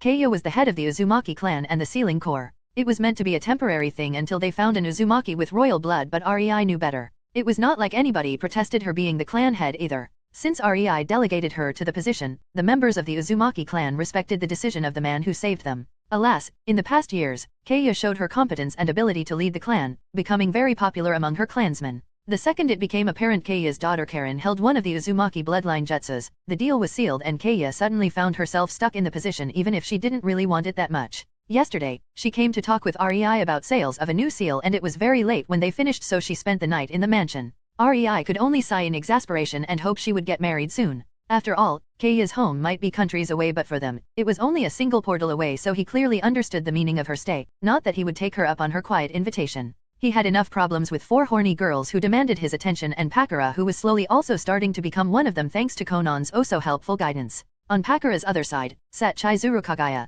the head of the Kagaya clan and also the commander of the stealth forces, which was basically the umbu of the village. What was she doing in REI's mansion though? Well, REI would also like to know. The Kagaya clan had an entire compound in the village, after all. Unlike what REI imagined, Chizuru became Tsunade's training partner, and they liked to think of uses for Shikatsu Mayako, which more often than not made them forget the time, so Chizuru was prone to spend the night in one of the guest rooms. Next to Keiya was Mei, slowly munching on cereals, completely disinterested with whatever was going to be discussed. Fortunately for her, she was just an odd wheel in this meeting since she refused any position. Not like REI would give the brat one unless she persuaded him she could be responsible. Honestly, he really had no idea how her canon counterpart could be the Mizukage. She was just so childish at times. Next to Chizuru, Tsunade was reading reports from the Beriberi company. She was the head of the company as well as the head of the medic corps of the village. Next to Mei was Ringo, who refused any position despite being the first pick for the head of the stealth corps. She instead focused on her forging, and REI had to admit, his village would be so overgeared it was funny. Every village had some kind of special weapons, but the supply was really low. That meant only up to 10 ninjas could be geared with those at any given time. But thanks to Ringo's new hobby, REI could already see that his new village would have no such problem. Ringo was creating one amazing weapon after another, weaving seals into them with the help of the Sealing Corps. So far, the weapons she made that were only slightly worse than the 7 swords of Kirigaku are already numbered in hundreds. REI had no desire to force a position on her when she was basically making his new village overpowered just by focusing on her hobby. He only made it clear he expected her to train a few apprentices in her tracking and assassination techniques. After all, she still was the best tracker possibly in the whole world. On the other side of the table, Yujito and Maki were giggling while gossiping together, not paying any attention to the old folks. Usually, Mei was with them, but the girls already knew to leave Mei alone when she is upset. Yesterday, Mei planned to sneak into REI's room, but the talks with Keiya took so long she fell asleep, so today she was supremely pissed despite showing neutral expression. No way was Maki nor Yujito going to talk to Mei before she approached them. They didn't want to end as Mei's stress-relieving punching bags in the name of training. No, thank you. Wait. REI discreetly narrowed his eyes. I will have to get some allies of male gender into the leading positions. Being the sole male in council full of women. He shuddered, just realizing it as he gazed at the full gathering of his council members, feeling really outnumbered. Sadly for REI, he already knew that with Konan being his secretary, the leading positions could be given only to people she approved of being worthy of his trust. It was just. I really lack male friends, don't I? Depressing thoughts struck REI. The council meeting continued as everyone tried to wake up as they ate their breakfast. It was nothing grand. At best, they discussed the budget, which was really smooth since nobody had to argue. The village was packed with money due to the Biribiri Company and the Uzushio Trading Company acting as cash cows for it. No way was REI going to be dependent on the daimyo for funds. That was simply a recipe for a disaster later down the line. Another topic was promising kids from both the Uzumaki and Kagaya clan, and Pakura also mentioned that some of the kids of the 100-plus Kiri Jonin, who fought under Ringo on the Nagari Isles, were already old enough to start their ninja training. For now, these matters were in their hands, but REI already told Pakura to make a department under her that would take care of the new blood. No way was REI, as the leader, going to take care of such things as putting together teams. As if he was going to waste the time of his Jonins with teaching brats only to produce their sub-PAR clones skill-wise. No. REI already had a better system in mind, but sadly, it would be feasible only when the number of ninjas in his village increases. The meeting was finally ending a half hour after it started. Frankly, it could be over in 10, but they still ate during it and nobody really hurried. When REI finally announced the council meeting is over, Mei spoke. I have a question. The second REI heard her tone, his lips twitched, realizing her mood and what was most likely the reason for it. This was not the first time she failed to sneak into his room. Normally, she actually manages it but is kicked out by either Irritate Tsunade or Konan, since these two could be damn scary after a stressful day. Unfortunately for Mei, she was one of those who found it embarrassing to ask for a date or spending a night together. She preferred to appear uninvited, and while more often than not that resulted in a threesome when REI already had promised to spend time with another girl, sometimes Mei was simply shit out of luck, and the next day she would have this cold poker face. Go on. REI nodded, wondering what inane thing she came up with this time.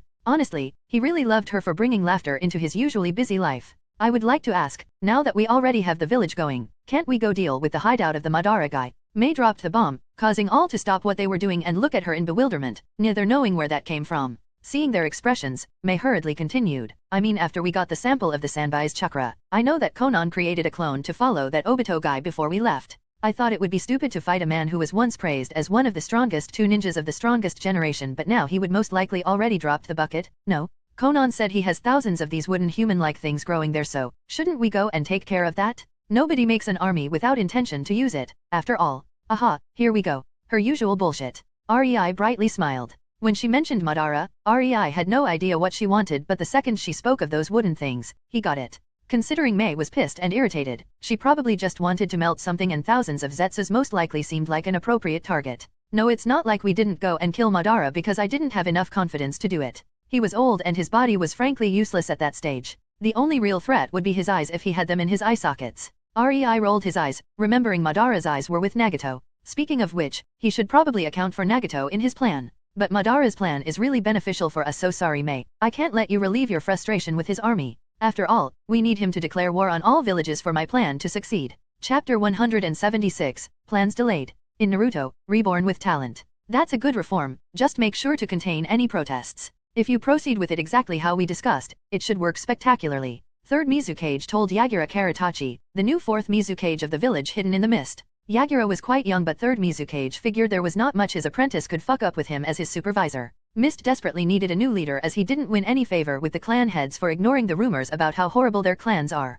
It was either give the hat to Yagura and work hard to help the clans or watch as they revolt. Yeah, that was not happening anytime soon if the third had any say in it. Thankfully, Yagura was smart and they started to make reforms that would help the clans and cleanse the false rumors among the common populace and the new civilian-born ninjas. Yes, the whole situation became somewhat convoluted to a degree it simply could not be ignored. At first, the third let it continue to curb stomp the overinflated pride of the clans, but it grew so rapidly, he found himself in so much shite, it forced him to abdicate. His advisory duty done, the third excused himself and stepped outside of Yagura's office. Everything was going just fine. Sure, losing his position might have been a bit melancholic for him, but he could admit he was getting too old. Being an advisor to the new Mizukage was a lot more peaceful profession for his old age anyway. Humming, the third put his hands into his pockets and suddenly froze as he found a folded paper in one of them. Stopping, he took it out of his pocket and unfolded it, cursing under his nose. Expenses report for the new barracks. Shit, this is actually important. He muttered and resignedly turned around, heading back to the office of the new Mizukage.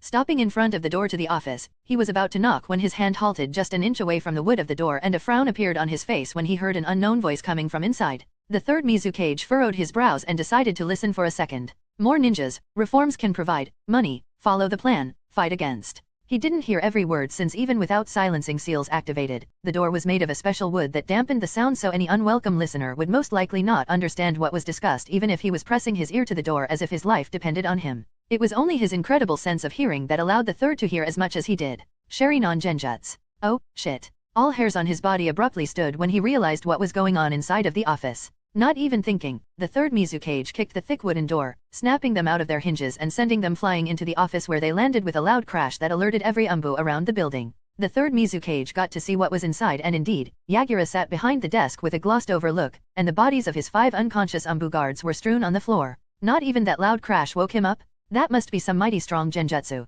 The third frowned, looking at the assailant and instantly noticing the red eye behind the mask. Uchiha, huh? Wait. He scrunched his face before gaping in astonishment. Yo dash, you, how? In front of the third Mizukage stood the exact copy of the scapegoat Rei described as the attacker of the capital of the land of water. Black coat with red clouds, orange swirly mask with only one opening for an eye behind which was a Sharinon, short black hair. How is this possible? The description is spot on? But, this man was supposed to be fictional. Thoughts flashed through the head of the third Mizukage. He knew it was Rei who was responsible for the incident in the capital city. The man in front of him was no imitator of the description either. He left out a lot of features described by Rei such as the Sharinon eye, but the ninja in front of him was an exact replica of what Rei described. A realization suddenly dawned on him. Rei, that shit had actually described a real person. The third quickly snapped out of his bewilderment and Obito was forced to duck lest his upper body got riddled by a multitude of lethally poisoned senbons. He was still somewhat surprised that somebody actually walked in on him casting genjutsu at the new Mizukage. Because his Mangekyo was not a genjutsu enhancing type, he had to reform and strengthen it periodically, otherwise Yagura would break free from it.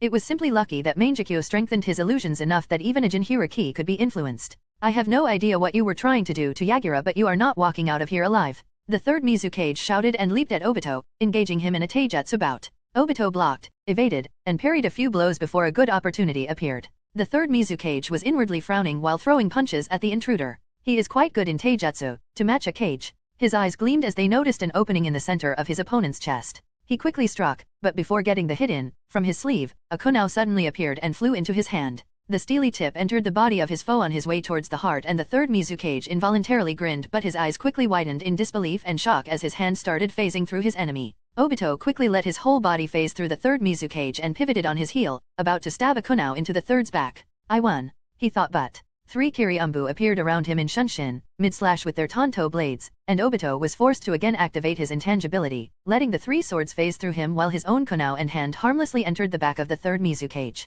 This is bad. Both Obito thought. He didn't like his prospects now that the entire village was alerted. He might have fought against Minato, but he knew he was almost killed because he was arrogant enough to think he could match his teacher in one-on-one. If Minato used kunao instead of Raise-Non and struck something vital during the fight, Obito would be dead right now. It just so happened that blunt force was negated a lot by the Zetsu-like flesh that merged with his body, allowing him to come unscathed from his ass being Raise-Noned. Not that it didn't take him 2 months to recuperate that particular hit. But even if he could become intangible, fighting an entire village? He didn't have enough skill for that yet. Gotta run, then. Obito decided while frowning as his eyes strayed towards Yagura. It will be hard to get close enough to cast the genjutsu again. The Jinhiriki will be a lot better guarded this time around. As he realized his revenge was at the very least delayed, a murderous glint passed Obito's eyes, and one of the poor umbu who he was fighting against got the brunt of his anger as Obito's kunao found itself too close to his neck. Blood splattered on the floor from the slit throat of the umbu as Obito kicked another umbu away, breaking a few bones, while twisting his body midair and punching away the third one.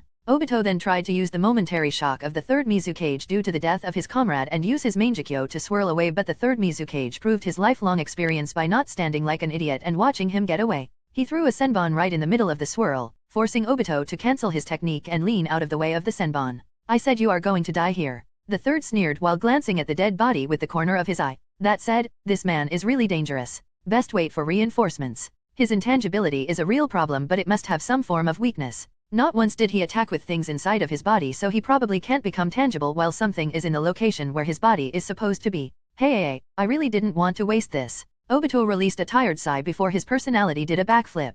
Toby is just a good boy on an errand? He has no time for dying, so. See ya, old man. Loads of explosion tags suddenly flew out from under Toby's coat, making the third Mizuki's eyes go wide as he jumped to the still glazed-eyed Yagura and quickly weaved hand seals for water ninjutsu to redirect the force of the explosion away from them. A huge explosion rattled the center of Kirigakure as the Mizukage tower gained a new opening right through the wall of the Mizukage's office. Letting the water shield down, the third Mizukage clicked his tongue when he saw the burnt corpses of the two Umbu who helped him, but he realized it was inevitable. Even he survived only thanks to his experience and instincts. Honestly, the water shield jutsu he used, he didn't even register he was performing it before it was already shielding him. The explosion simply happened too fast. So he escaped, huh? He voiced out, displeased. A second later, a squad of Umbu landed on one knee in front of him, but before they could even utter a single sound, the third spoke, "Put the village under a lockdown. We have an intruder here." Turning around, the third Mizukage went to see if he was able to break Yagura out of the genjutsu. He had no idea that Obito was already far away from the village, planning how to kill any nuisance to his plan like the third Mizukage to enact his vengeance for Rin's death.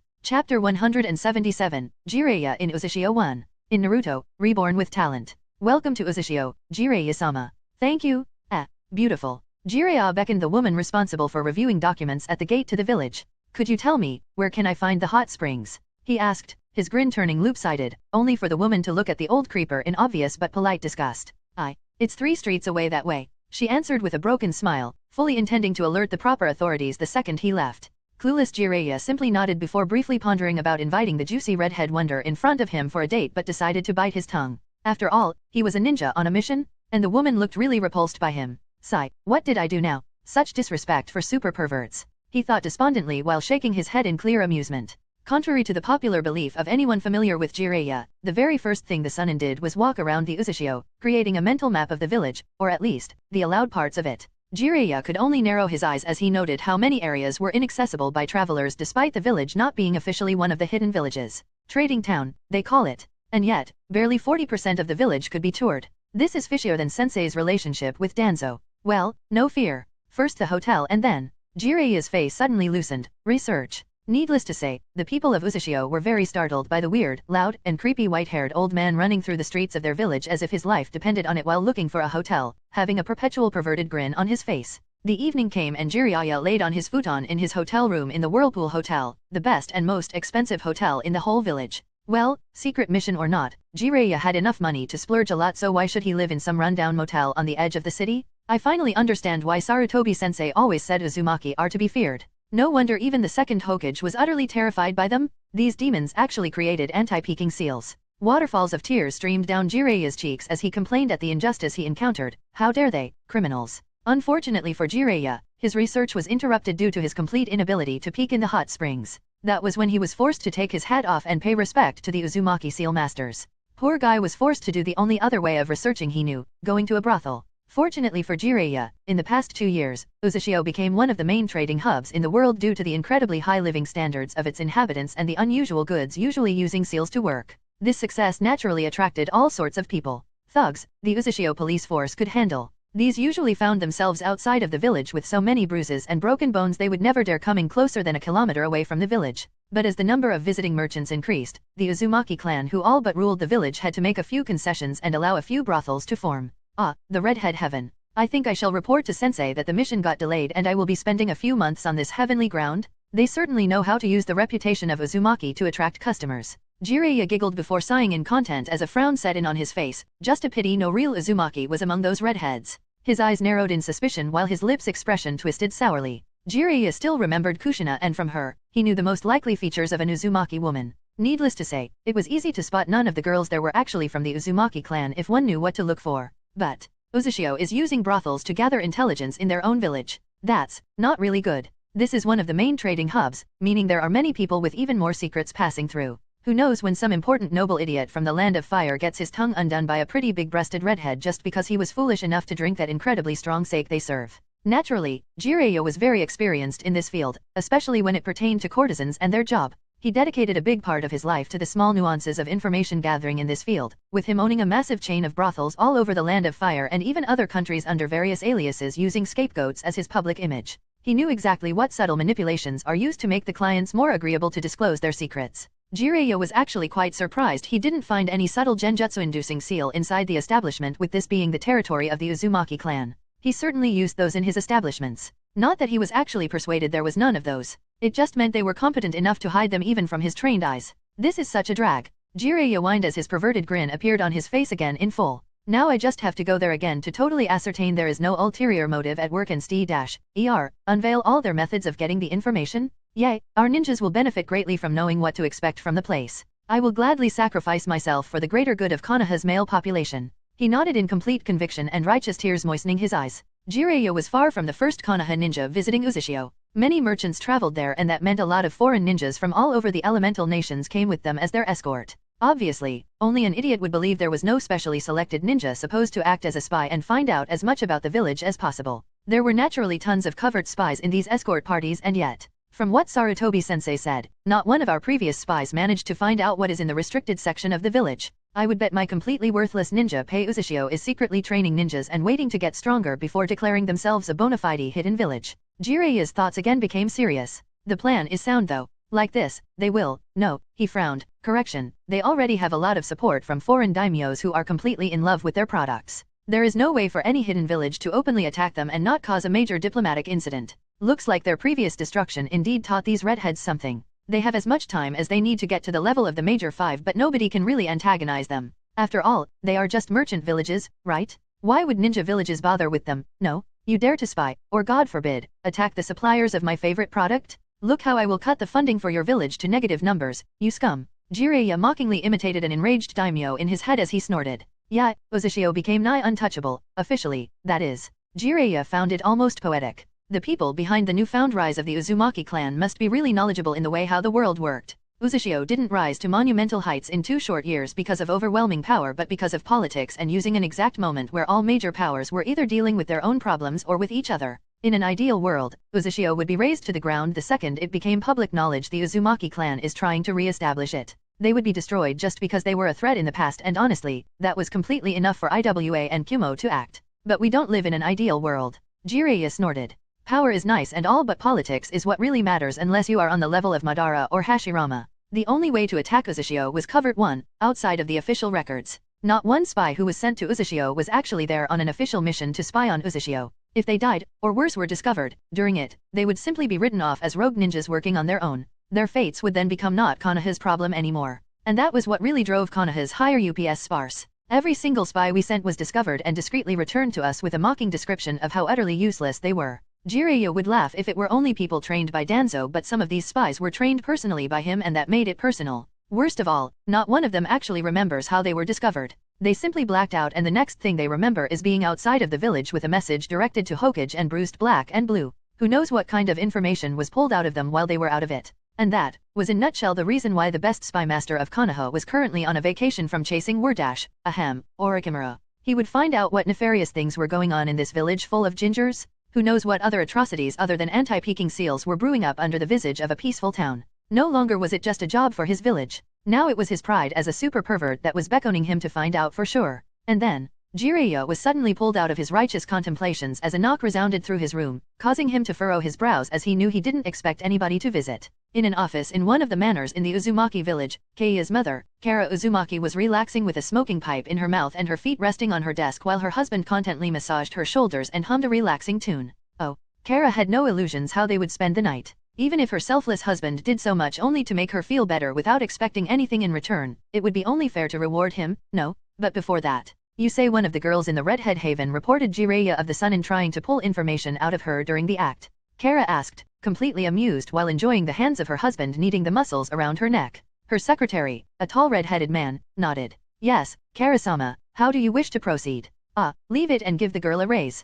Kara shrugged. My daughter is certainly already aware of our new visitor with his not-so-discreet attempt at peeking in the hot springs and he would no doubt receive his warning soon. I just really hope he will be arrogant enough to ignore it. Hehe. Kara's eyes glinted. After all, shaming one of the Sunin? Wasn't that the best way to gain a reputation for Uzashio? How come it became so easy to become famous in the ninja circles? The opportunities could be said to be throwing at them. No.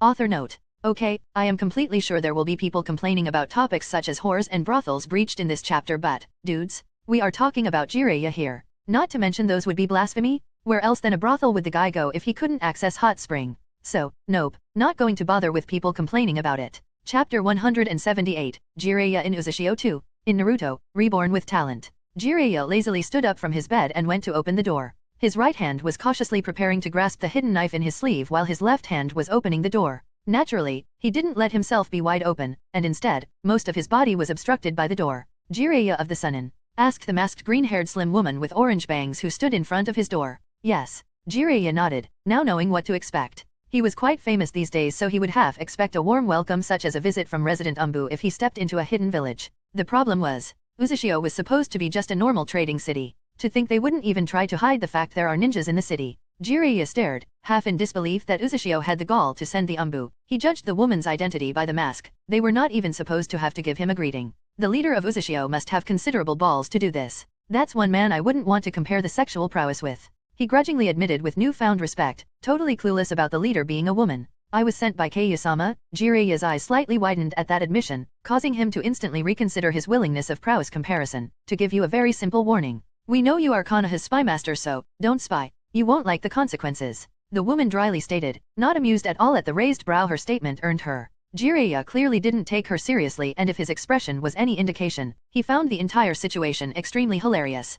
Don't worry, cutie. I came here to enjoy my vacation. Jiraiya jovially stated, so, what's your name? If you want to keep me from spying, it would be best to keep an eye on me. No, I don't mind being watched over by someone of your proportions, he said as he started to discreetly ogle her curves. Jiraiya honestly could not help himself. He might not be able to see the woman's face but her body, he could tell she was an extremely dangerous and totally gorgeous individual. Frankly, he was hooked. His addiction to these kinds of women probably stemmed from his infatuation with Tsunade. It mostly resulted in him being beaten, but he simply couldn't resist. Jiraiya's merry mood brought up by the juicy female in front of him quickly came to a screeching halt as his danger senses suddenly flared to high heavens and the hair all over his body suddenly stood up. His eyes connected to the narrowed brown orbs as sweat started appearing on his brows from the sudden shot of temperature in the room. Jiraiya was honestly unable to react to such a subtle yet potent killing intent he was currently bathed in. His body cramped up, prepared to strike as his instincts warned him, but his mind told him, not yet. Still safe. This contrast made Jiraiya into the miserable sweating mess of nerves he was now.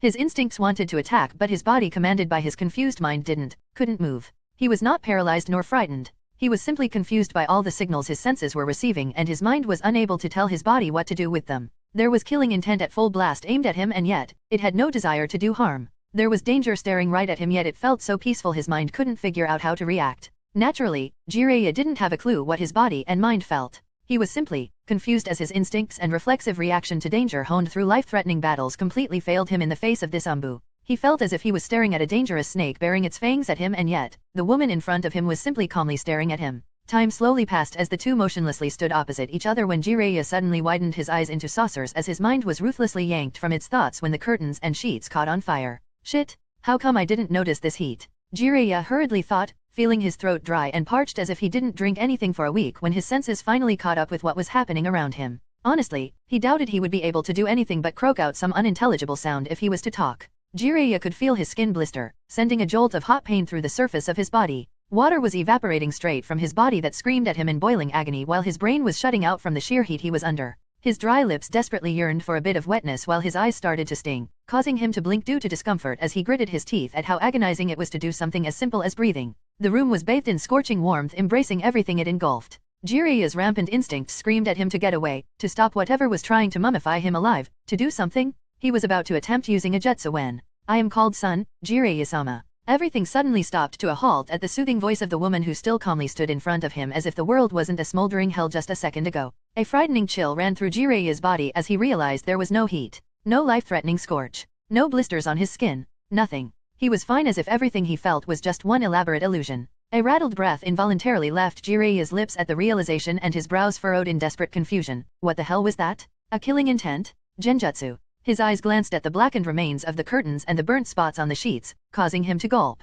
No, that was no genjutsu, and it was obviously much more than a simple killing intent. But, she didn't use any chakra? How in Rakudo's name was she able to? Jiraiya cautiously eyed Sun, his hands jumpy as if he expected her to attack him any moment now. As for the date, Sun started speaking again, causing Jiraiya to jump a little. I am not that desperate. Just remember the warning. With that, the woman shined away, leaving Jiraiya dumbly stare at the place from where she disappeared. Thoughts were flashing through his head too fast for him to comprehend, and it was only now that he noticed how erratic his heartbeat was. Slowly, his mind started to get out of its numb state, sharpening, and Jiraiya found out he was trembling. His body was shaking and a small sting made itself known, causing him to look at his hands with an incomprehensible look full of confusion, only to find himself clutching kunai with no idea when he drew it. His grip was so strong, his nails dug deep enough into his palm to draw blood. For a moment, Jiraiya stared at his hand with Kunao, his expression turning difficult as conflict flashed through his eyes before he finally found enough strength to take a deep breath before slowly closing the door. That was scary. Jiraiya let his coiled muscles calm down, trying to forcefully relax his nerves while he shakily walked towards his bed.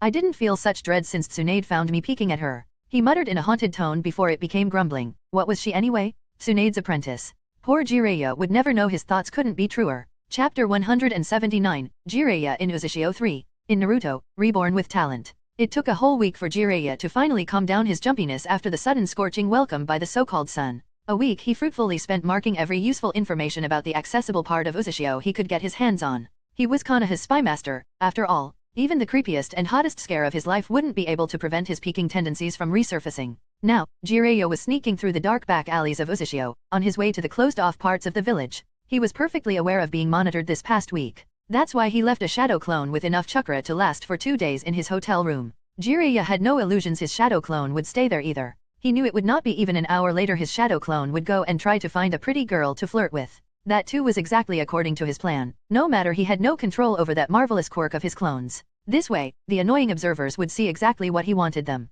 Him, flirting with somebody. Perfect alibi. All I have to do now is to sneak in, get as much intel as possible, and sneak out without being discovered and nobody can pin anything on me, hehe. Jiraiya thought while sidestepping yet another of the hidden alarm seals that littered the back alleys close to the restricted areas. He was already in the section in between the restricted and the accessible areas, nimbly traversing the shadowed parts of the alley while using chakra to hide. Unfortunately for Jiraiya, that was where his little infiltration quest ended, for the Uzumaki clan was not foolish enough to leave easy-to-spot alarm seals all over the alleys without any reason. Jiraiya's sight blurred as his body suddenly felt weaker, causing him to support himself with his hand on the nearby wall. His world spun before he was driven to his knees at the feeling of weakness. At first, Jiraiya thought it to be a genjutsu and tried to flare his chakra only to find out he couldn't access it. His eyes briefly widened in panic before rolling back as the man's body powerlessly fell forward, unconscious. Not even a second after his body hit the ground, 2 figures stepped out of the nearby shadows. One of them was the green-haired son while the other was Keiya Uzumaki who prodded Jiraiya with her foot a bit.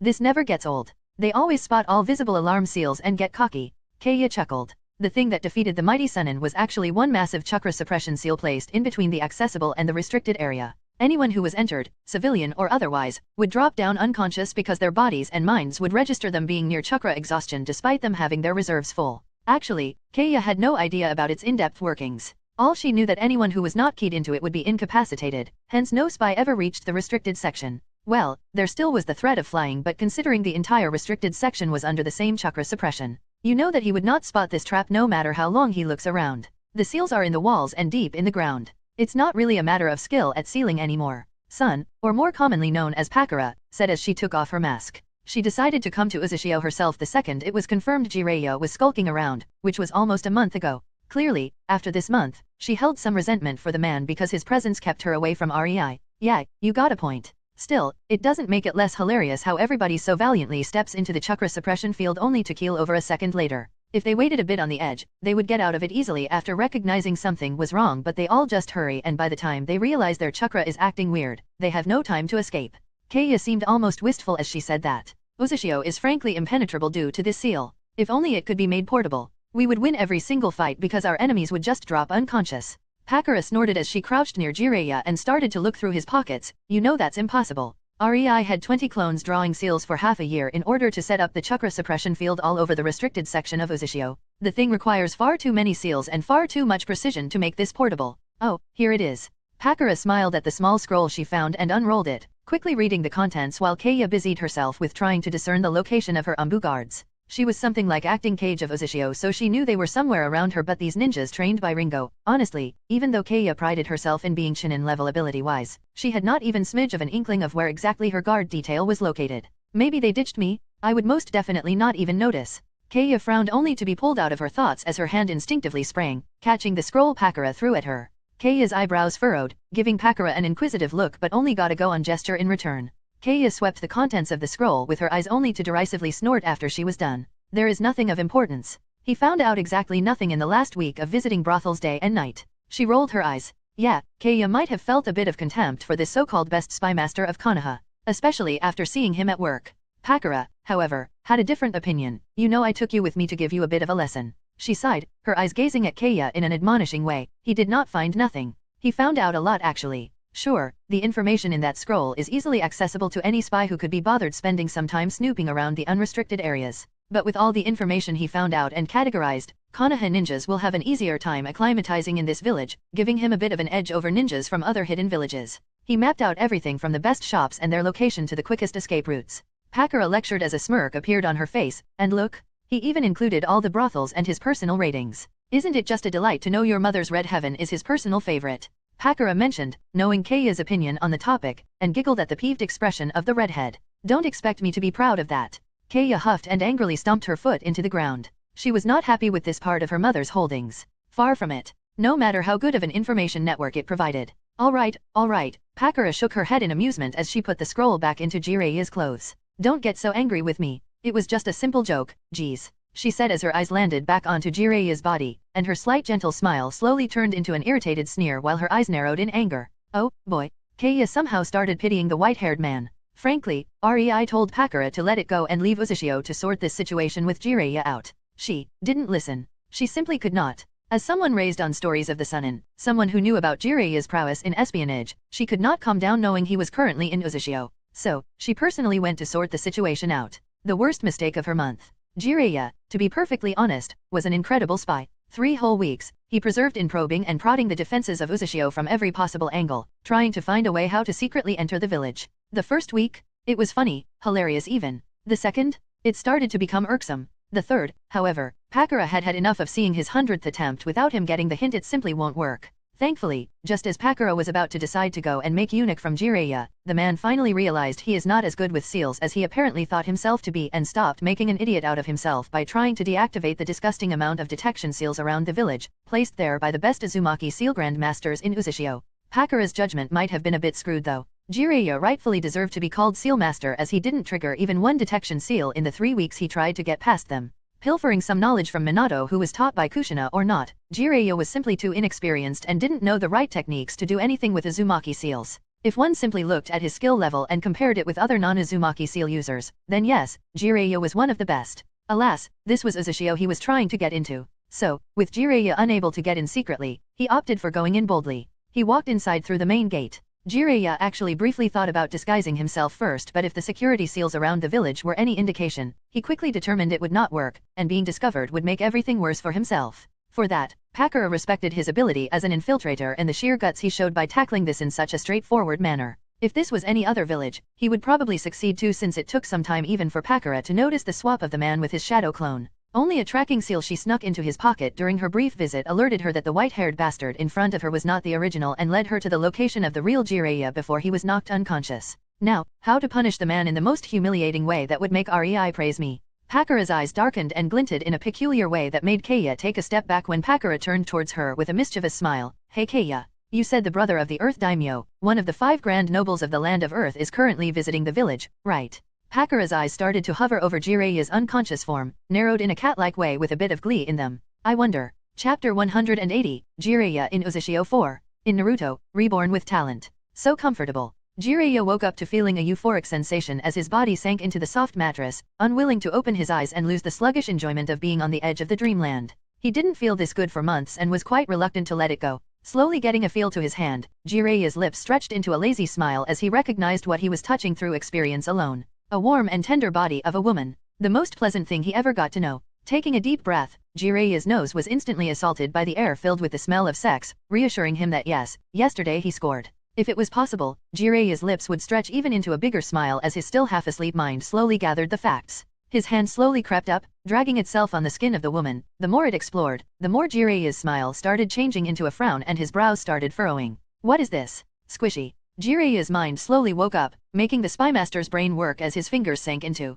Jiraiya abruptly opened his eyes, freezing at the sight in front of him. Horror crept through Jiraiya's body as he saw the pile of pure fat lying next to him, taking up 3/4 of the whole bed. She was at the very least a head taller than him and thrice as wide, causing Jiraiya's eyes to almost pop out of their sockets. His body shivered as he realized what he thought to be breasts was actually her double chin, causing him to retract his hand at a speed even Raikage would praise. Just as Jiraiya's mind was close to finally rebooting, a loud farting noise resounded through the room, causing Jiraiya to scrunch his nose and realize that the smell of sex was only in his head and dreams. What he really smelt was more putrid than anything else. Needless to say, Jiraiya's horror only increased. He would have nightmares of this morning for months to come, he was sure of it. So scary was his waking experience that he completely forgot to think about how he got into this situation and what he was doing yesterday. These things were not at the forefront of his thoughts when he had such a disastrous situation at hand. After all, waking up next to a pretty lady was quite common in his life of debauchery. Waking up next to whatever it was that laid next to him, now that was something he never wanted to experience again.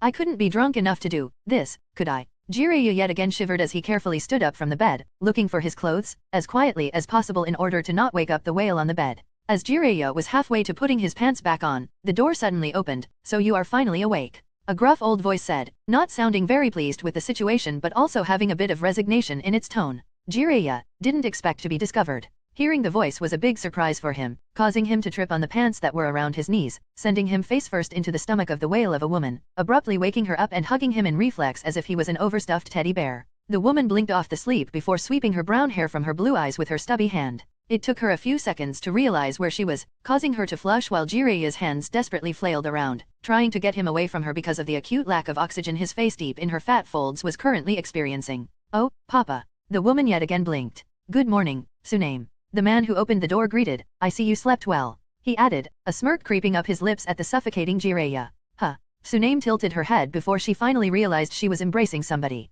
The second her eyes fell on Jiraiya, they lit up like stars in the night sky, full of happiness. "Yes, meet my hubby, Papa." Jiraiya at long last managed to get hold of some of his strength and push himself away from what he now feared as the fat ball of suffocating doom.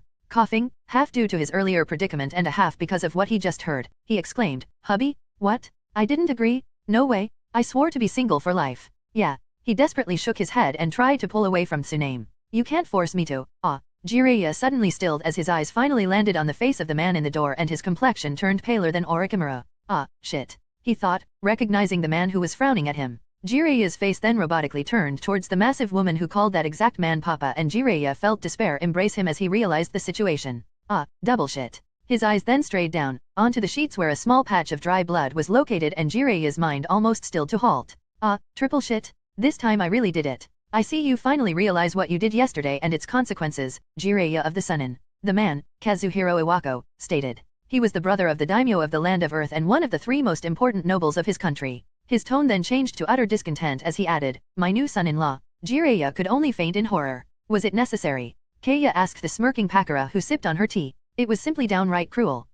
Keiya, it was the most beneficial choice for us. Killing Jiraiya is simply dumb since Konoha knew he went here to investigate. But Konoha also knows what a horn dog he is, you see. Pakura snickered. You know that each country has its own customs, and it just so happens that one of the 5 greatest nobles of the Land of Earth, where taking the virginity of a willing daughter of a noble is as good as marriage, was visiting Uzushio. The fact his ugly daughter couldn't get engaged to anyone no matter how good of a deal he offered is just making the entire thing better. She smugly explained. The poor old perv had no chance from the start. Keiya facepalmed, and it just so happens this whole thing will either make Konoha and Uegakur, who hate each other's guts, a bit closer, preventing any possible spark of war. Keiya was a bit unwilling to admit it, but the plan was well thought out. With Suna being preoccupied with the feud between the Kaze Cage and the daimyo, Kirigakur being on the brink of the civil war, and Kumigakur being the sole threatening existence, if Uegakur and Konoha show the common front, no matter how frail and false it would be, Kumigakur would not dare start anything big. Or, Pakura uncaringly shrugged, Jiraiya will act like a dumbass and run, which would actually start a war between Konoha and Uegakur, weakening them even further, which in turn would probably make Kumigakur join.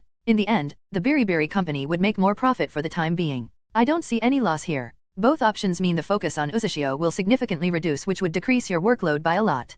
Keiya couldn't believe what she was hearing. Yes, she knew this was a do-or-die kind of deal. Either Jiraiya is smart, stops his life of debauchery, and suffers a marriage with the oh-so-noble oversized girl, or he runs, starting a war. Honestly, in no way was Konoha able to afford a war at the moment. It was weakened due to Kyuubi, and then even its economy suffered because of the debacle with Yukigakur. As much as the third Hokage likes Jiraiya, this was a mess he could not clear up for his pupil. One man's happiness simply wasn't worth the continued existence of the entire village. In short, Jiraiya damn well knew what the answer would be if he asked Konoha for help.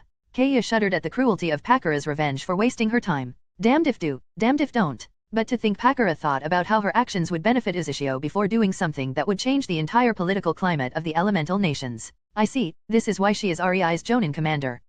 Chapter 181, Vengeance 1. In Naruto, Reborn with Talent. Clang. REI parried yet another slash from Yujito, who was swinging same hata at him. It was years since he held a sword and his wrists made this fact clearly obvious to him as they painfully protested every time Rei's and Yujito's swords clashed. In the past years, Rei was far too preoccupied to train, so he mostly depended on his shadow clones. That, however, had its bright and dark spots. In things like sealing, ninjutsu, and generally, anything to do with knowledge and energy manipulation, he got infinitely better than he was before. The physical aspect, though, suffered. It was not that he lost his muscles. They were nourished by nature energy and could not shrink or diminish. It was his muscle memory that became a problem. Funny thing, shadow clones could train muscle memory and to some effect, even transfer it to the user, but Rei found out it was not reliable because the muscles of his clones were, in the end, not his, and therefore his own muscles didn't learn anything. Ergo the situation with his wrists and some other joints. When Rei previously blocked with his sword, he always minusculely turned his wrist, which would ease the power behind the clash. He did these things instinctively. Now, however, Rei had a really painful time after the first half hour of the spar when he realized he forgot to do this and his wrists were screaming at him in pain for it. Jinhiriki-powered Samehada was no joke to block, after all. It was then Rei noticed his entire body moved somewhat off. It all laid in small details. His hips didn't lean to the appropriate side while he was slashing. His ankles didn't ease up to be more flexible and prepared to jump to either side. His abdominal muscles were a bit more tightened than necessary. His form was simply a mess. Well, not that anyone other than probably Tsunade and Konan noticed. Rei thought as he deflected a downward cleave from the massive Samehada without even moving a half step. The force behind Rei's deflection caused Yujito's body to fly back a few feet before she landed and slid on the ground to a halt, making her end up on one of her knees as she panted, trying to regain her breath. Fortunately for Rei, Ringo was far too engrossed in her new forging project, so nobody bothered to inform her there will be a sword fight. Something Rei was sure she would throw a fit at a later date. As long as she didn't see his atrocious form though, it was a win-win for him. He knew he would never hear the end of it. Being a bit less straightforward would help you a lot, Yujito, Rei said, causing Yujito to groan as the exact same words Ringo tells her when she trains her came out of his mouth. Rei, not really caring about her outburst, continued, Samehada might be a bit too big and it surely prevents you from utilizing your max speed and numbness, but that's just because you are too focused on a fighting style based on the type of your weapon. Yes, you have a two-handed cleaver in your grasp, but you are Nibi Jinhiriki with the natural grace, nimbleness, and speed of a cat. Use it. Samehada doesn't need more than a touch to injure anyway. Yujito's eyes lit up. Ringo never explained what exactly she meant with those words, so when Rei elaborated, Yujito was very grateful. She stood up, still somewhat shakily, and channeled her chakra into her body to prepare for another clash as a new plan formed in her mind. Yujito dashed at Rei, hurling Samehada through the air towards Rei's right side. Obviously, her strike was easily deflected. Despite the massive size of Samehada, Rei could simply overpower her strike before she could get anywhere close to his body. Considering he didn't use chakra on his blade because of knowing Samehada would just eat it, yeah, Yujito was very resigned since be it Ringo, Rei, or whoever from Yozora, they had their own way of completely negating the biggest advantage of Samehada. This time, however, Yujito gambled and her gamble clearly paid off. She used the force of Rei's deflection to spin her body in the air alongside Samehada, sending a kick at Rei's head, making him duck, and slightly disrupting his balance. The force carried her body and Samehada, making it spin, and suddenly the blade that came at Rei from the right side was rushing at him from left with a momentum Yujito would never be able to create alone. Rei's eyes widened at Yujito's plan as he realized he used too much power to deflect the strike. Depending on the power of the opponent's deflection to set up a follow-up attack was foolish because experienced swordsmen could simply alter the force behind their deflection, disrupting these plans. That most often than not ended with the idiot who tried impaled through his chest or head. But the girl has the natural balance of a cat. Rei cursed. Even if he realized her plan and countered it, Yujito would simply use her cat-like balance and nimbleness to find a foothold. Rei had to admit the girl really came up with something ingenious this time. For the first time during the spar, Rei was forced to step back from his starting spot as he impaled the tip of his sword into the earth, barely blocking Samehada. His entire sword trembled from the power behind the slash, passing the impact to his arm, which also slightly shook. Rei noticed Yujito's body was still in the air, but before he could counterattack, she channeled her chakra into Samehada, making the sharkskin blade enlarge.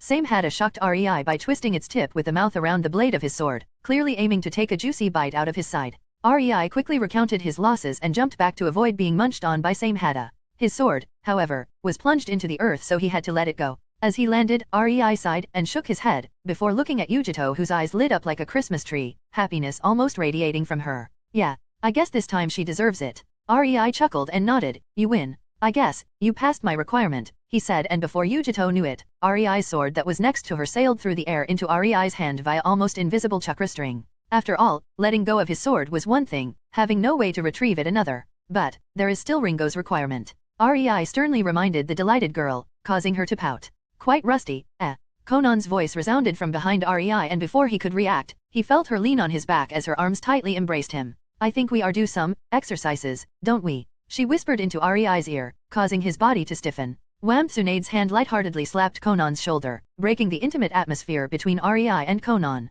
Rei, I, on the other hand, think we should talk about the unnecessary strain you put your body through during the fight. Tsunade slowly said, her tone low. Needless to say, I think I am going to visit Ringo, hehe. Yujito quickly realized she didn't want to be present for this and left even before finishing the sentence, not leaving Tsunade a chance to stop her and berate her for hurting her body during the fight. Yujito could feel her hips hurting from the last twist in the air she did, and she had no illusions that Tsunade didn't notice. Thankfully, as a Jinhuriki, she didn't need a healer for such trivial injuries. Just like that, Rei was left alone, gaping at being so easily abandoned in the clutches of. You are not going to fight with a sword against opponents of Yujito's caliber before you regain your muscle memory, am I clear? Tsunade firmly spoke as her hands gently grasped Rei's cheeks, and locked his head in place so he could not avert his eyes. Rei could only smile at the concern Tsunade was showing for him as he enjoyed her warm hands on his cheeks. All three of them knew she was exaggerating and overreacting, but that was simply Tsunade. For her, Rei, Conan, Mei, Ringo, and Pakura were family, and so she took care of them the best she could.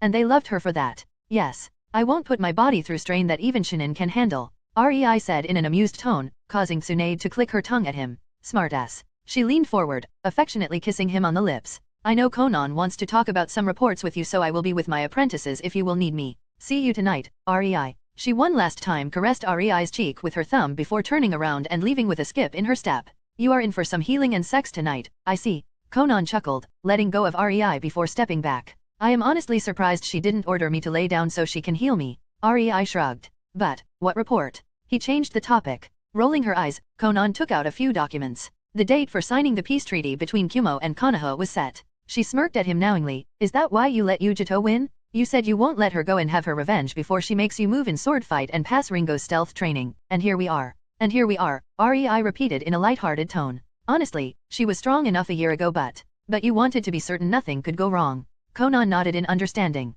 Yujito grew on them during the years. In Conan's perspective, she was, well, not really a daughter but a bit more than a pet. Officially, Conan would refer to her as Ringo's apprentice or Mei's friend, though. Doesn't hurt that the situation is extremely favorable. If we play our cards right, we might even get some cash for her enacting her own revenge. Rei hummed before his eyes landed on one particular report which made him halt. Conan naturally noticed the sudden shift in his posture and tilted her head before noticing what he was reading. So the third Mizukage was assassinated, huh? Rei finally said with a detached tone. He had a lot of memories of bickering with the man, and while they didn't exactly like each other, it was still a nostalgic feeling to remember those times. Guess the swirly bastard wasn't much impressed with his plans to manipulate Yagura getting delayed because of the third. Not that you were impressed either. I distinctly remember you destroying half of your personal training ground with fire that day. Conan quipped.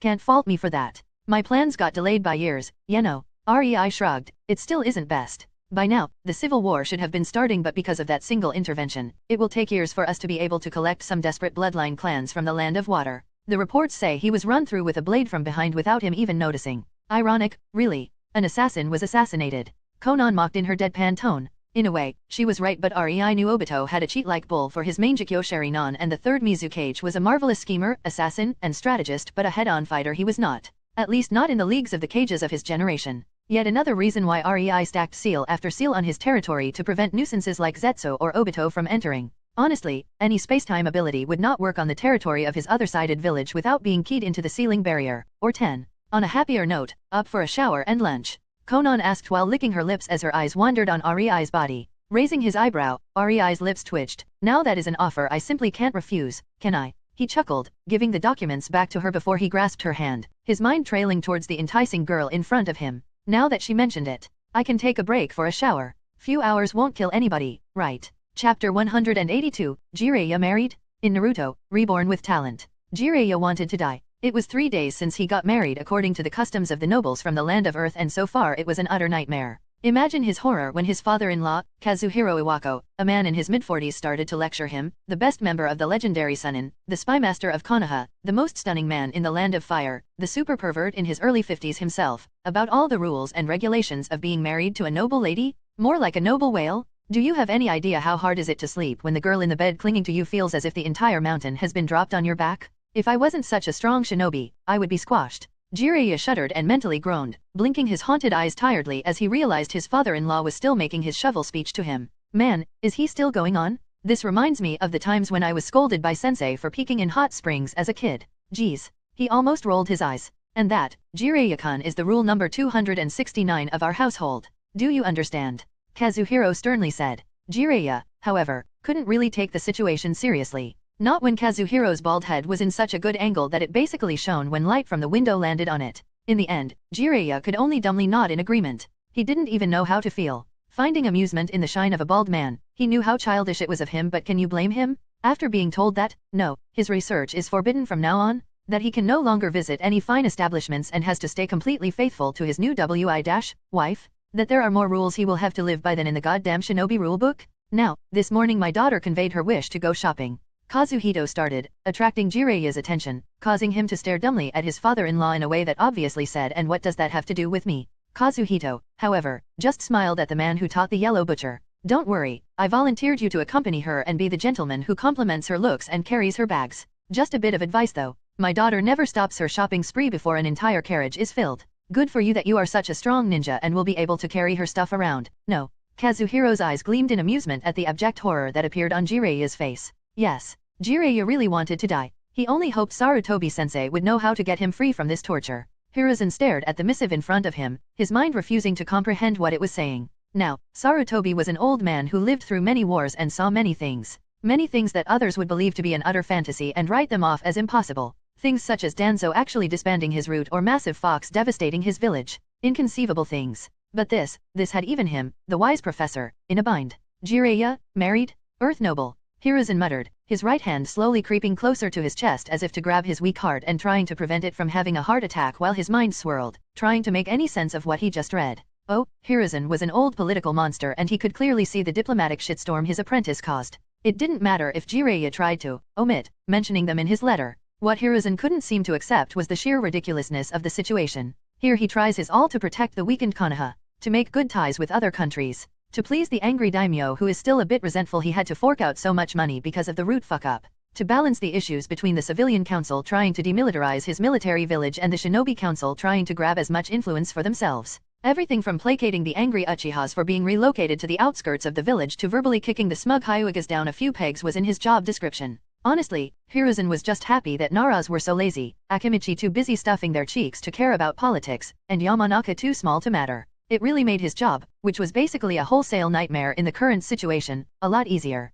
Now imagine his surprise when his apprentice, Jiraiya, suddenly undid years of hard work with his sleeping habits. This was Konoha and naturally, as a village hated by all of the land of Earth, Hiruzen focused on allying with people who had similar opinions towards the rocky country. Being in a situation where his options were either allying with the Earth country or going to war with them. Jiraiya just had to fuck around so much he fucked away all of my efforts, right? Hiruzen's bulging eyes shook in the helpless realization that most of the alliances he so painstakingly formed will inevitably crumble under the weight of this new situation. Years of effort wasted. So much paperwork, for naught. Hiruzen thought with a dry throat, feeling the pressure as if wanting to vomit while tears blistered his wizened cheeks. Suddenly, he simply couldn't hold it in as he felt the world crashing around him. Half of Konoha heard the scream of impotent primal rage originating from the Hokage Tower, causing the citizens to worry if Kyuubi got free. In his office, Hiruzen was slumped over the letter from his previously favorite student, contemplating his life choices. I should have focused on grooming Tsunade. Why must my two male apprentices be such failures? One is a pedophile scientist with a perversion for immortality and the second is a perverted fuck-up who is capable of putting the village in a tough spot despite not even being present in it. Hiruzen sniffed, barely holding himself back from crying. At least Tsunade was competent enough to not cause an international problem for the village. He realized, feeling completely empty. Taking in a brush, Hiruzen started to shakily pen a reply to Jiraiya. You reap what you sow, enjoy the marriage. There was nothing else Hiruzen could say. He was far too angry and no matter that Jiraiya was his former favorite, this was simply too much even for him. Am I really the only man in this village that works for its well-being opposite to all of the idiots who do everything in their strength to get it closer towards destruction? Hiruzen's empty eyes momentarily strayed towards the picture of his successor and predecessor at the same time, Minato, and his mind instantly remembered Naruto who was supposed to be raised by Jiraiya before the man fled. Even the Jinchuriki has to be taught about the will of fire by me personally despite there being hordes of people who were friends with Minato and Kushina. Don't tell me the supposed ninjas of this village are blind enough to not see the blatant resemblance. He scoffed. At least the boy was easy to manipulate in his abused state. Kind gesture here, pat there, motivating speech or two and the boy was yelling about becoming the next Hokage. It was quite cute, to be honest. Considering all the pain the villagers put him through, the boy was nothing if not entitled to destroy Konoha. Naturally, that had to be prevented, no? As such, the professor had to go and deliver some of his wisdom to the poor lad. Yes, at least Naruto is obedient and growing up to be loyal to the village. Heroes inside. If only he knew the truth. Chapter 183, Vengeance 2. In Naruto, Reborn with Talent. Finally, after a few months of relentless effort, Yujito received her pass from Ringo. It was not easy. Far from it. Many times she wanted to snarl and curse the woman when she bruised Black and Blue went to sleep.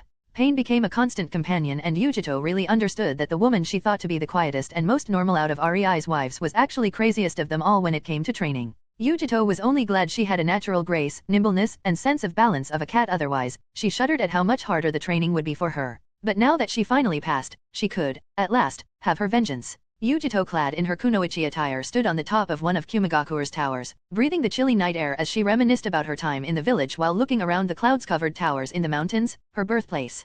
Kumigakure was a really nostalgic sight for her. As someone who grew up half on the streets, Yujito knew quite a lot about the layout of the village. But after spending so much time with Mei and her family, Yujito no longer felt that Kumigakure was her home. It took but a few lessons from Konan to understand. She was a kunoichi of Kumo. She was a jinhuriki of Kumo. Naturally, she was indoctrinated to be loyal to Kumo. Looking back, Yujito doubted she would follow Mei if her friend didn't surprise her in her moment of weakness. But as it was, Mei approached her when she felt especially down, and here she ended up. On the roof of a tower where one of the counselors responsible for her misery lived. The man wasn't going to survive tonight. Yujito sneaked inside the tower through the window, opting to enter from the top rather than the bottom where most guards were concentrated. She nimbly and soundlessly strode through the dark halls, melding her presence into every shadow to make her small body even less spottable to others. The first patrol was easy to bypass. She only had to use the teachings of Ringo, which said, if you can't go through or around without being spotted, you have to go from above. Yujito carefully walked on the ceiling to get past the team of 2 ninjas who patrolled the halls.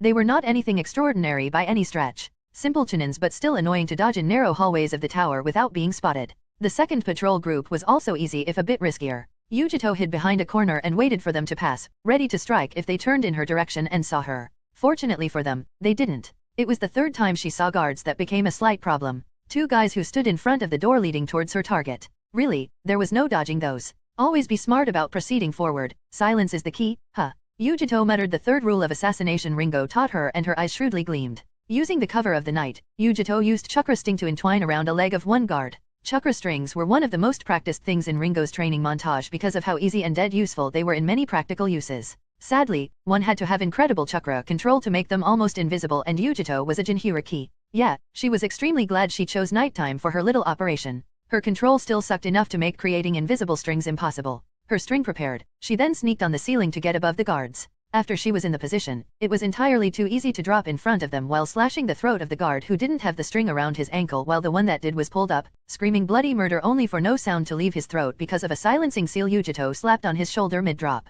Yujito's hand caught the body of the man whose throat she slit and placed it onto the ground before finishing off the man who hanged upside down on the chakra string by his ankle. 2 corpse storage scrolls and 2 shadow clones that hung into the guards later, and Yujito was ready to enter the room. After all, it wouldn't do for someone to stumble into these parts of the tower and discover the door unguarded. That would ring too many unnecessary alarms. Putting a silencing seal on the door, Yujito slowly and soundlessly opened them, sneaking inside. One very delightful part of being Nibi's jinhuriki was her ability to naturally see at night, so the darkness in the room didn't bother Yujito one bit. She frowned, however, as her sensitive nose caught the smell of sex in the room, and then she saw the man whose life she swore to end. He simply lied there under the sheets, soundly sleeping without any alert, with 3 women draped over him, also asleep. And this is why REI made sure to drill into my head all those alert seals. Yujito inwardly hummed. The vulnerable man in front of her was one of the most skilled jonins of Kumo, or at least, has been. Life in luxury and attending to political matters clearly considerably dulled his instincts. The man was still fit and muscled, but no matter who or how powerful your target is, they are as vulnerable as any backward farmer while sleeping.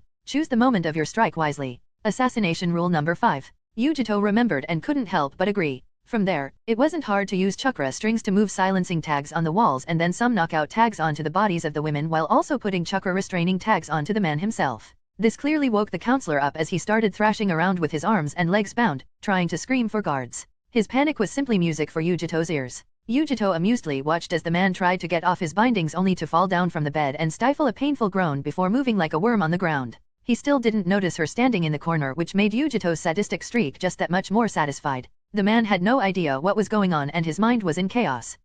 Yujito would let him stem in it for a bit. There was no need to hurry so much anyway. It took but 5 minutes for the man to finally calm down. Seeing as his restraints wouldn't fall off no matter how he thrashed, he tried a different method. Hello? Anyone there? He asked with a shaky voice. As a political superpower in Kumagakure, he knew he had many enemies, but this was his tower, his home, the place where he was most guarded. He could do anything inside and nobody would even notice. To think he would be attacked here, the man was now really scared. Yujito slowly nodded as she stepped out of the shadows. She didn't have that much time. There were still 4 more unwilling participants to her tour dash, as Tsunade would call it, hands-on anatomy classes. Why you? The counselor shrieked, dread creeping into his gaze. Political opponents could be negotiated with. Assassins could be paid off. But the woman in front of him? He knew he did her wrong. Horribly wrong, but he never even in his worst nightmares would imagine seeing the previous Jinhuriki again. The moment he saw her cold gaze, he knew he was fucked beyond measure.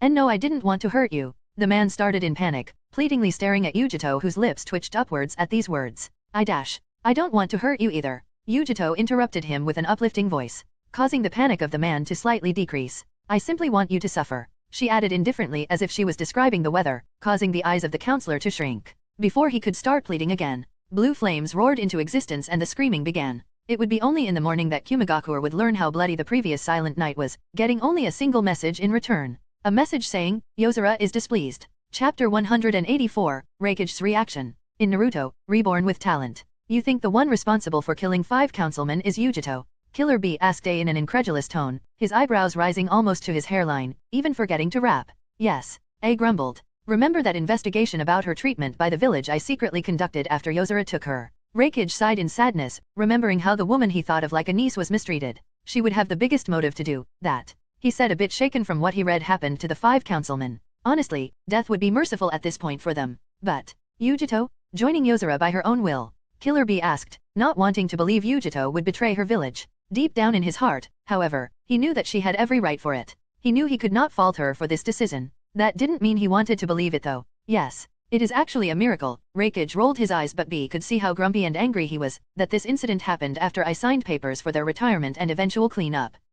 The Hyuga incident. Yes. I lost my Jonin commander because of these swines. Harumphed. Now I can't even give them up to Konoha for their mistakes. Raikage rubbed his temples, trying to prevent his rising headache. Could you believe we were sent the body of Hisashi Hyuga, the twin of Hyuga Patriarch, despite sending a letter that the demand for the body of their clan head was not official and we do not require it? The old monkey really does everything to lower the influence of the clans. We were used as scapegoats? Heh. Killer B smirked. Everybody knew that the Hyuga clan was on the rise after Uchihas fell out of grace and were relocated to the outskirts of the village. How better to make them fall in line than subtly creating some internal conflict? Sarutobi didn't even have it that hard with Kumagakure council idiots providing every tool needed for him. The fact that the Hyuga clan is divided into 2 branches was just the icing on the cake. He could exchange a life of a single Jonin from the Hyuga clan for instability in the clan, lowering their influence and averting their eyes to something else, than becoming Hokage or getting more direct power in the village, and the blame would completely be on Kumagakure. All he had to do was keep the letter saying Kumo didn't want the body of the Hyuga clan head secret. I knew I should have sent the letter through the official channels, preferably our daimyo, but there was just no time for that. I hoped that this mistake of these 5 counselors would not implicate Kumagakure, but to think Sarutobi would use this situation to take the Hyuga clan down a peg. Sigh. Raikage shook his head. Since he got the report about the failure of the mission to kidnap the Hyuga heiress, the mission he never approved of, his headache was on the rise. After all, it meant somebody in his council was trying to screw him and the whole Kumagakure over.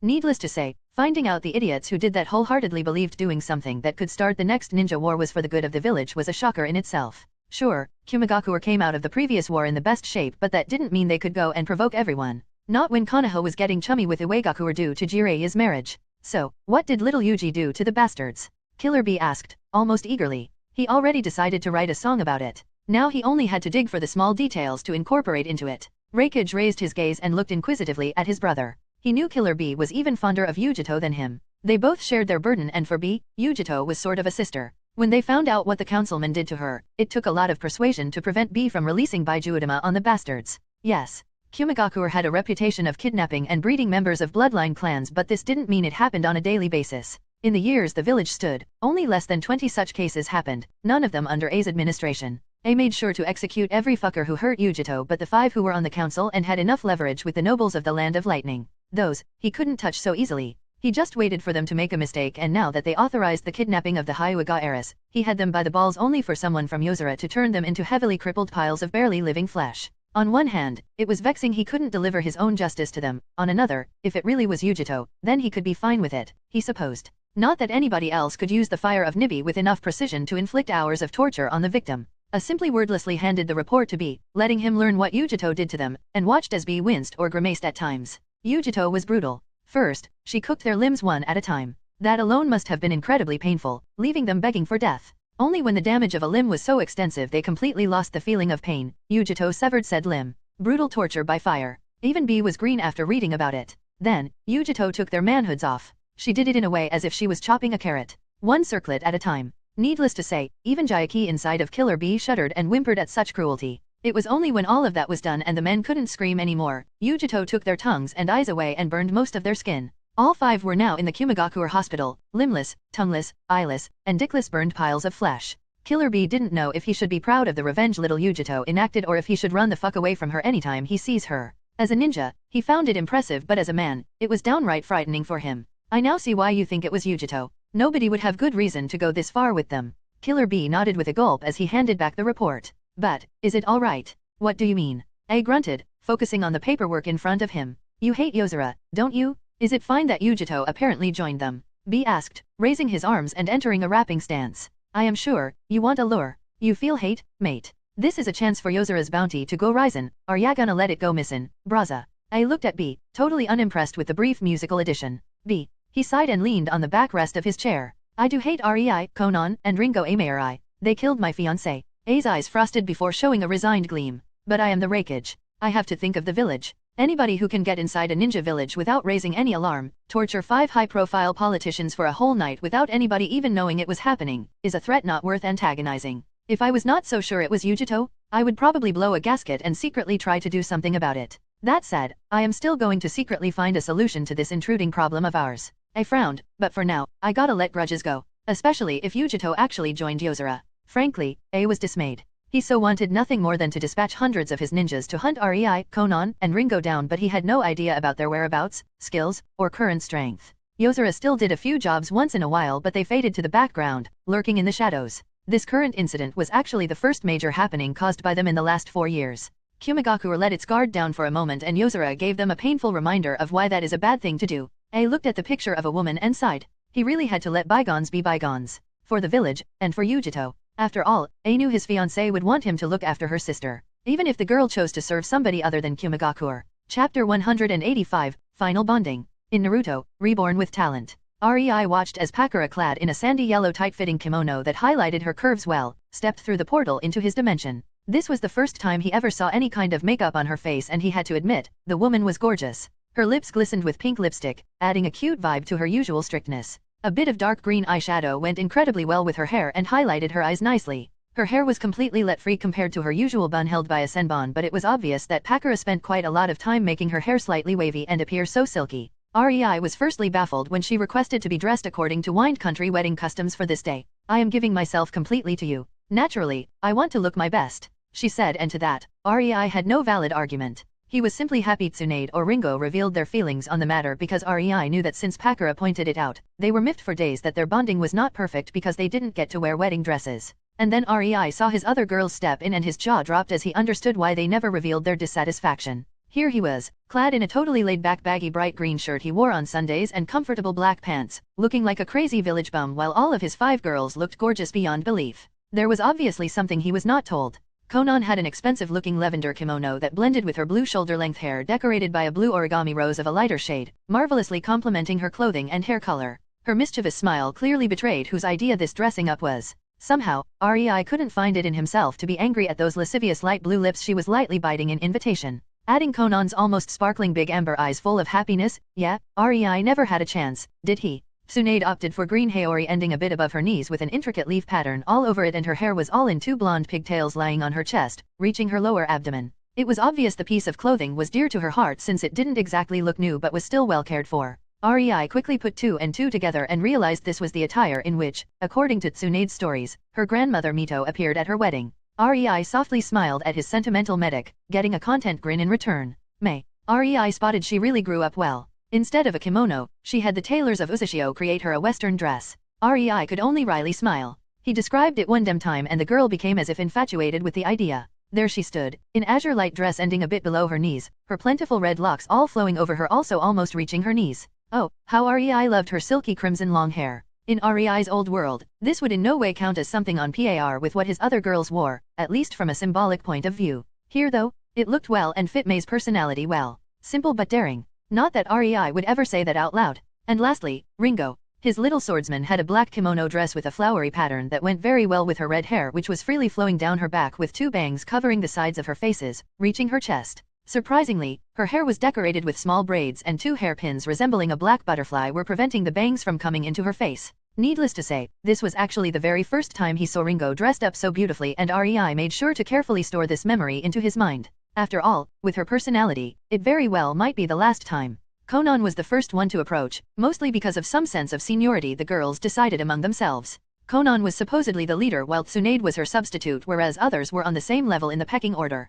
REI was just glad his girls didn't fight for something as senseless as a better position and were content with how things were right now, as he had no intentions of treating one of them better than others. I see you didn't get the news, Conan stated when she saw REI's lazy attire. If they didn't know each other, it could come across as insulting. They spent hours to make themselves look gorgeous for him, and here he stood, in his most casual baggy clothes. Fortunately for REI, his girls were fast to the uptake and instantly turned towards May, who was supposed to inform REI. Conan raised her eyebrow, Pakura slightly glared, Tsunade was amused, and Ringo, well, she didn't turn to May, and instead her eyes trailed over REI while she licked her lips. What? May crossly asked, don't look at me like that. Does it even matter if he knows we want to make this into a sort of a wedding night? So what if he isn't dressed up? She pointed at REI in a dismissive manner. I personally love the moments when we are rolling in the sack the most, when we are completely naked. I care not what he wears, and I know that neither of you wouldn't really mind if he was naked either, so where is the problem? She defensively stated, and REI had to fight his urge to take a step back from how weirded out he was at this opinion of hers. Wait. His eyes slightly widened as he saw the other four girls turn to him. Don't look at me like that. No, no, no. Stop with that understanding gleam of sudden realization in your eyes. He took a step back at their hungry stares and hotly added, Oi, what? She is totally right. Tsunade uncaringly shrugged, causing the girls to snicker and giggle. REI could only wearily shake his head, not even realizing he was slightly smiling. After all, deep down, he had the same opinion. These dresses were nice and all, but he wouldn't overly mind if they were naked in front of him. But he also knew the girls wanted to dress up and show themselves to him, so he kept quiet and enjoyed the sights. Let's just start, okay? No matter how tired of the situation REI acted, the girls spent a lot of time with him, so there was no deceiving them. Especially not when he really couldn't help himself and take more than a few appreciative side glances all over them. Happy with themselves, the 6 people decided to proceed with the main event, the bonding ceremony for Pakura. Soon enough, Pakura found herself in REI's embrace as they stood in the middle of the ceiling array while the other 4 girls encircled them, standing in their own designated places. Bonding 6 people to each other with one main bond between REI and Pakura, and multiple secondary bonds to the girls was no joke, so REI had to spend 2 days recreating the process to make it safe. The girls started to feed their chakra into the seals, causing them to slightly light up, and REI, knowing Pakura deserved this to be a happy memory, in that precise moment where they were bonded, leaned forward, placing a gentle loving kiss onto the surprised woman, causing her to melt in his embrace. Just like that, the bonding was finished. Outwardly not very impressive, but inwardly, a lot has changed. The group decided to take the next few days off from their work and spend them together in REI's dimension, just lazing around, making out, and having sex, completely carefree and without any work or worry. It really reminded REI of the dream he had in his previous world. He wanted to be rich, carefree, and have a loving wife. He was always a bit lazy. And yet, here he was, putting so much effort into building his own village and getting stronger when he could just shut himself and his girls in his dimension for a few centuries, focusing on indulging in carnal desires and basking in the warm feeling of being loved. There was nothing he needed anymore. But he couldn't really do that, could he? Tsunade, Pakura, and even Ringo had a few people, or at the very least sentiments, in that world, and they would be sad if they were killed or destroyed. In the end, REI didn't want his girls sad. Hence, he decided to solve the threat of the Otsutsuki clan once and for all. Baby steps. One thing at the time. REI mentally hummed. It was at the picnic 2 days after the bonding that Pakura timidly raised the important question. So, can I consider you my husband now? Her nervousness was almost visible as she asked that while subconsciously fidgeting. The whole meadow suddenly grew deadly silent as 5 pairs of eyes intently locked onto REI, who blankly blinked as he opened his mouth, but his mind refused to supply him with an appropriate answer. The mood of the girls soured when even after a few seconds they didn't get a positive answer. Fortunately, REI slowly nodded and finally found words. I guess. REI unsurely agreed, causing the girls to happily beam at him, but their eyes still held some concern at how lackluster the answer sounded. REI, not seeing that, continued, I have no idea, to be honest. Well, in Uzushio and my other-sided village, we can consider being as good as married. I frankly always considered those bonded to me as my wives. I simply do not know if from the legal point of view we can be considered married since there was no official wedding, he explained. Hearing that, Tsunade quickly added her opinion, it doesn't matter. Pakura nodded, only weddings between nobles, daimyos, or important people in shinobi villages are recorded. A wedding between peasants is not, and the only proof is a scrap of paper they receive that proves that yes, they are married. There is also no way to access a record of a wedding from Suna, say, in Konoha. The countries do not share these things, so as long as somebody says he is married, you can either believe him or not, as there is no real proof, she said. Well, Rei smiled. He never really paid attention to these things, so he had no idea. Good thing his wives did, so he won't have to waste time researching. Then I guess I have no other option than to graciously give you the title of my wives and shower you with all love I am capable of, the opinion of others be damned. He sagaciously nodded. Damn straight. 5 sweet womanly voices rang through the meadow at once. Chapter 186, Artificial Baijuyu 1. In Naruto, Reborn with Talent. Rei and his wives were in the middle of their vacation when Rei decided it was time to finally perform the second reason why he wanted them in his dimension. After all, he finally finished his little Baijuyu project. Rei led the girls into a room containing a massive ceiling matrix spreading through the roof, walls, and concentrating on the floor where 6 circles with the exact same distance between them were inscribed. Each of us will sit in one of these circles, Rei informed them after seeing the curious looks they were shooting the ceiling matrix. None of them ever saw so many seals concentrated on such a little place. Even Tsunade, who had the most knowledge about sealing among the women, knew that this should, by all means, result in one massive explosion after the seals start to interact with each other. Suddenly, a realization flashed through their heads. This is why you limited our access to the dimension? You were testing this, weren't you?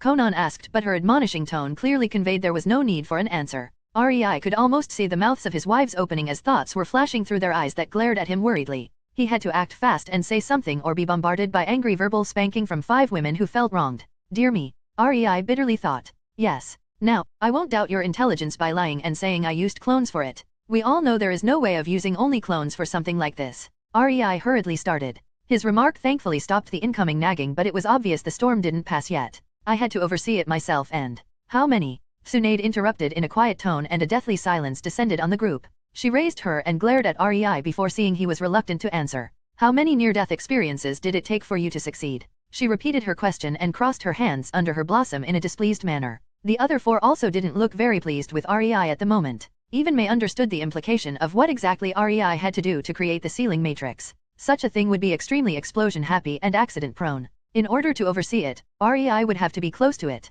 And since not much of the dimension was damaged, Rei most likely cut the parts the matrix was located in off from the rest of the dimension, creating a smaller subdimension. That only meant Rei was most of his time in the recent years trapped in a small subdimension with a very explosive ceiling matrix that could most likely go off into the air like a blasted Baijuyudama any moment of a day just because 2 strokes in a kanji disagreed with each other. Oh yes, Rei's wives were not having a good time imagining that kind of situation. Rei awkwardly scratched the back of his head as he wryly smiled at his girls. He had no idea how to appease them, so he went with, don't worry about the number too much, at least it gave me practice for some defensive jutsu. I can now say with utmost certainty that even Baijuyudama would be hard-pressed to kill me, he exclaimed. Alas, instead of the relieved look he was expecting, the 5 women in front of him only deepened their glares. That was a bad thing to say, wasn't it? Rei idly thought before the screaming began. 5 hours. That's how long it took for the 5 women to calm down. Never in his dreams would Rei think Konan could be so loud. Honestly, he wasn't an idiot and knew this would be their reaction. Being ninja meant getting better at reading people, and he frankly expected Tsunade to plummet him to the ground for this.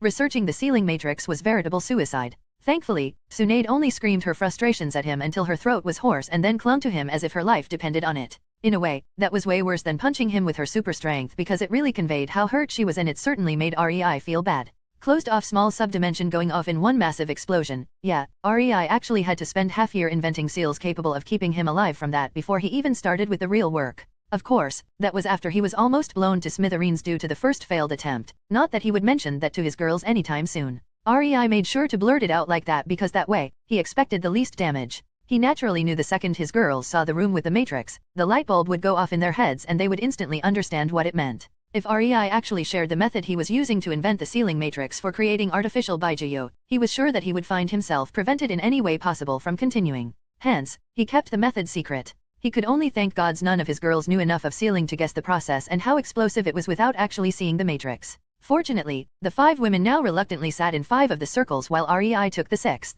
Remember to follow the steps. Rei reminded them one last time, getting a few eye rolls in return which prompted him to smile. He trusted each of them too much to believe they could ever botch it up. Pushing a wisp of his chakra into the starting sequence, the sealing ritual began. Tsunade was pissed. Knowing her husband was trying to perform suicide for years made her almost tear up from the sheer rage. She simply didn't understand why this was even necessary. Weren't they already strong enough? Surely, even her grandfather would have problems facing them now. And yet, Rei still wanted to give them an edge. For what? As she sat in one of the 6 circles, she decided to get answers to these questions. Suddenly, the runes started to glow slowly bright blue as chakra traveled through them and Tsunade could clearly feel it. The nature energy of the dimension started to be sucked into the small building where they were currently in, storing itself into the seals around the circles they sat in. The whole process was almost fascinating for Tsunade. She heard from Konan how it felt to create the dimension, but this. Her whole being was filled with euphoria as her senses were being bathed in an ocean of soothing nature energy, engulfing her in its entirety. Winds picked up despite them being indoors, chakra started leaking from their bodies into the seals without them even having to do anything. It was all very calming, but despite feeling elated, Tsunade knew better. She was the medic ninja of the group and well aware the seals completely shut off the feeling of pain in their bodies. She mentally shuddered at thinking how painful this would be without that. The seals that leaked chakra would most likely set every nerve ending on fire. The nature energy and the chakra were furiously smashing into each other, the seals slowly taming them and molding them into something else after the energies merged. The first 5 minutes were pure bliss. The next 15 minutes were still very enjoyable, but worry started to seep into Tsunade's mind. It was however the last 40 minutes that had her frowning when the chakra didn't stop leaking. Naturally, as someone who almost died from such a leakage, Tsunade was scared witless when her chakra levels hit 20% full. Since Rei bonded to her, saving her life, she never once went under 50% of her full reserves. One could say she had an almost hysterical fear of being low on chakra, and this situation was not helping her mental state, not at all. Inwardly freaking out, Tsunade trembled as even more chakra left her. She shared this worry of hers with her new family, but now, she regretted it. Rei would certainly not make this matrix if she did. Tsunade wanted to curl into a ball and start whimpering. And then, she heard Rei's voice, now, imbue the secondary consciousness. Cold calm swept her shaken mental state, and as if in reflex, Tsunade used the technique derived from shadow cloning Rei taught her, to create a secondary consciousness and imbued it into the chakra/nature energy construct in front of her. With that, her mind grew numb and Tsunade felt as if somebody hit her head with one of her superpowered punches sans the pain. Disoriented, she felt her head spinning and her senses going haywire. For a second, Tsunade thought she was feeling things from 2 different perspectives and it was beyond weird, but when she was about to focus on this feeling, she was dragged into her own mind, her head snapping back as if slapped. Shaking herself from the surreal experience, Tsunade saw it. In front of her, a small fox with blonde fur resembling her hair was sitting and wagging her tail while confusedly looking at her. Tsunade could feel her chakra again, her full reserves, of which 90% were currently cutely yipping at her. Her own chakra, alive, speechless, didn't give her current state any justice. Chapter 187, Artificial by Jujutsu. In Naruto, Reborn with Talent. Rei evenly stared at the black fox cub in front of him, getting an even stare from the fox in return before chuckling. Leaning forward, Rei took the cub into his hands and put it on his lap where the black fox cub curled into a ball and tiredly yawned before falling asleep. Little bastard, Rei's eyebrow playfully twitched. Here he falls asleep when I have to keep myself awake. Damn, was this tiring. Rei slowly rolled his shoulders as his eyes started looking around, checking his wives. Tsunade looked in wonder at her own blonde fox that looked as excited to meet Tsunade. Rei smiled. The fox was definitely as excitable as Tsunade when she was surrounded by family. Konan was highly amused as she patted her blue fox that almost preened at the attention by straightening her back and slightly lifting its muzzle. Rei could only subtly nod to himself. That reaction was definitely something Konan would subconsciously do every time he showered her with attention. May was a bit lost, not knowing what to do when her auburn fox jumped into her lap and demanded attention. Honestly, Rei could instantly see the similarities between the fox and May. Ringo had her crimson fox already in her hands, nuzzling it to her cheek. Rei could however plainly see the curious gleam in the eyes of both Ringo and the crimson fox as they subtly took the measure of their surroundings. Lastly, Pakura. Her fox was green and both Pakura and the cub seemed almost hesitant to move from their spot as they eyed each other. Rei was about to look away when Pakura and the fox nodded at each other as if reaching some kind of understanding, and then the fox slowly walked towards Pakura, who started hesitantly rubbing its fur with a totally awkward expression. Rei couldn't help but burst into laughter at that. It was the exact same expression Pakura had on her face when they had sex for the very first time. Rei's sudden laughter broke the atmosphere around each pair of human and fox, causing 10 pairs of eyes to redirect at Rei, who tried to wave his hand to show he needed time in order to calm down. Sorry. It's just. Pakura was too cute there. Rei mischievously said, which made Pakura flush crimson red and give him a slight glare. It didn't take her long to figure out what he meant by that. Neither did it take long for the other women who threw Pakura knowing looks, causing her to groan while still subconsciously gently rubbing her fox. Yes, too cute. Rei mentally decided, showing a proud smile. Let's stop teasing her, shall we? Konan started speaking as she turned to Rei. I would like to know how. She waved her hand around her fox. This actually works. REI slowly nodded. Yes. It would probably be best if I explained what the foxes exactly are and how they came to be. He threw Tsunade a concerned look. It was ever so obvious the woman had a hard time pulling her gaze away from her fox and her body language. Well, your first concern would undoubtedly be your chakra reserves, right? REI asked, getting nods in return. They feel full and yet, you have only 10% in your body. Don't worry, that is normal. Your reserves will fully replenish, REI smirked, and the chakra in the fox will also quickly grow. Hearing that, the women looked pensive before Conan again took the leading role and very carefully asked in a bit disbelieving tone, "You are saying our reserves will more than double with this?" She really couldn't believe it. When Conan heard about the term Baijuyo, she never thought it would be her chakra come alive. The problem with that was it was her chakra. The second Conan's hand touched her fox, Conan knew she could still siphon chakra from the fox and freely use it for jutsu. REI gave her a winning grin. Nope. He quipped and gave a dramatic pause to let his wives accept the fact before he playfully continued. They will increase by more than 100 times. I really have no idea how much exactly the final number would be. He dropped the bomb, blowing the minds of his wives away. Conan and REI already had more chakra reserves than even Madara and Hashirama, so getting such an increase was something the women really could not even imagine. After all, if Madara and Hashirama are the strongest according to their knowledge, what exactly are they becoming? To begin the explanation, REI started, happy he had the full undivided attention of his wives. Let me give you a small briefing of what exactly Baijuyu is. Shikaku, for example, is not made of sand as many would believe. He is actually the chakra in the sand and the seal markings on his skin. That's why it does not matter how many times you cut him in half. He would always simply reform. The concept on which the foxes are based is the same. They are beings made of your chakra. REI stopped for a moment, letting that fact settle down. Now, I could not actually create a soul. After all, I do not own some miraculous eyes of circular bullshittery like the sage of the six paths that could create anything with but a hand clap. Hence, you had to create a secondary consciousness and imbue it into the chakra during the creation process. In the process, this consciousness was strengthened, reshaped, and so on, and on. Not important. REI dismissively waved his hand. What is important is that the foxes are part of you given sentience. Hearing that, the women involuntarily smiled and cuddled their fox closer to them. It was almost instinctive. The only difference was Tsunade, who held hers almost protectively. REI's lips stretched into an almost gleeful smirk before he continued. The next part was the reason why he could proudly proclaim himself a genius. That means their chakra, which is a mix of your own chakra, nature energy, and Baijuyu chakra they can now produce, is yours to use as you see fit. You can merge with the fox, boosting your reserves in both potency and capacity. Especially since the foxes do not have a limited body of flesh, hence their reserves can grow to insane proportions if we look at it from the perspective of human standards.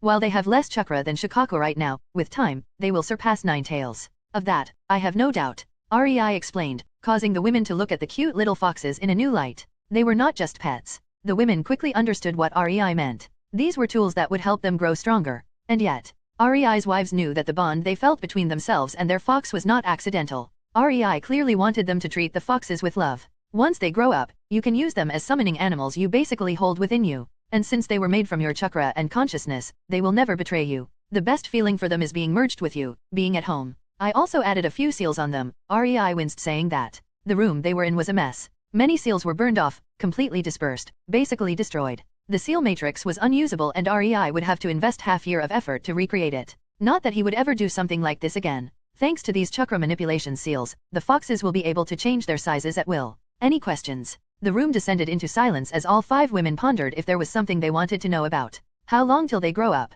May eagerly asked. Few years, which means, REI glanced at Tsunade, you will have to separate. That obviously didn't go well with the women, but Tsunade looked positively hurt. They have to be in my dimension in order for the nature energy to nourish them, boosting their growth and chakra reserves. Before you ask, yes, they could do it while merged with you, but it would take centuries instead of years. REI's dimension can be called one big energy battery. Conan nodded in understanding. Which means, they will need to be babysat. REI smiled when Tsunade instantly perked up. There are 6 of us, so we will rotate on a daily basis, while the 7th day we can take a break from work and spend in the dimension together. I can delegate most of my work to one of my best apprentices and spend more time with the cubs. Tsunade interjected, causing the others to narrow their eyes at her. Only now did the other 4 women notice that something was off with her. REI's lips twitched at Tsunade's remark. We all need some bonding time with them. Tsunade lowered her head. But fine. If you can delegate your work, do so. Just, don't let me down by slacking. After all, it was you who wanted the position of the head of medics, Tsunade. Tsunade looked mollified but also a bit hurt that REI would consider her slacking. Looking at her blonde fox, she couldn't in good conscience say she wouldn't do it though. Reluctantly, she nodded and decided for herself that she will teach more medics to show her dedication to REI while also creating more free time for her to spend with her cub. Also, I have to say I am sorry, Tsunade. REI sheepishly added, causing the women to turn to him with interest springing up on their face, before turning to Konan. If you remember, when Tsunade bonded to us, her soul was fractured. Konan smiled, and this was a way to rectify that, wasn't it? She then smirked at Tsunade, but I see there were some side effects. Heh. REI could only sigh in exasperation. Chapter 188, Tsunade's Soul. In Naruto, Reborn with Talent. Hearing Konan and REI discuss a possible problem with her soul, Tsunade instantly became serious. She might not know what it exactly meant for her, and the years since bonding with REI she never once found a problem with her health, but better safe than sorry. I didn't really put much thought to Tsunade's problem with her soul, to be honest. REI slowly started explaining the situation, making sure to be nonchalant about it, which told his girls it was nothing to get worked over for. Firstly, it didn't really affect Tsunade because none of her techniques depend on her soul, and my senses were telling me she was not affected whatsoever. I actually watched her very closely, but when no change occurred even after 3 years and nothing seemed wrong with Tsunade, I simply shrugged it off for the moment. If Tsunade was Yamanaka, the whole situation would be probably different since her techniques would tremendously weaken, but as it was, curing her was not very important at the time. REI stopped, making sure his meaning was conveyed. Is it really fine? Fractured soul sounds kind of dangerous. Mei voiced out, frowning, as she scooted closer to Tsunade in a supportive manner. Well, that's not really what her ailment was, actually. REI gave Mei a reassuring smile. At the time, I didn't have enough knowledge about souls, so I called it as I saw it, but it's not as if Tsunade's soul is missing a piece. It sure as hell does look like that to my senses, but as I got more knowledgeable, I figured out it is not really so. Hearing him, Konan, Tsunade, and Pakura perked up, interested in the topic. After getting reassurance from REI that Tsunade was fine, Ringo stopped caring and decided to play with her fox. Mei, on the other hand, was still close to Tsunade, but she also didn't care about whatever theory REI was about to portray. If it was really important, he would force her to learn it anyway. From what I know, and do take into consideration that I am no expert by any sort of a stretch, REI started, souls are energy-based constructs, well, sort of. Anyway, Tsunade's soul was lacking energy without any way to replenish it. Our bonding patched her soul up, preventing more energy leakage, but it didn't help in any way to replenish the lost energy. And that's where Tsunade's Baijuyo comes in. He grinned. He might not be an expert on souls, but his understanding of Tsunade's problem was good enough to create a solution. The side effects, those were negligible at best compared to whatever could happen to her because of her weakened soul. REI wasn't about to leave her in that state, not when he had a solution to it. He was not nearly enough delusional, reckless, or arrogant to think there would be no consequence whatsoever if he let it drag on. You used the nature energy to somehow strengthen my soul during the process of creating Blondie. Tsunade interrupted as an understanding gleam suddenly flashed through her eyes. REI raised his eyebrow at her, surprised she figured it out, but there were more important things right now. Blondie? He asked, almost amused. Tsunade cutely blushed and her eyes lit up with joy as she nodded. Since she is blonde, I will call my girl Blondie. That's actually nice. Konan interjected, the corners of her lips slightly up, then mine will be indigo, emerald.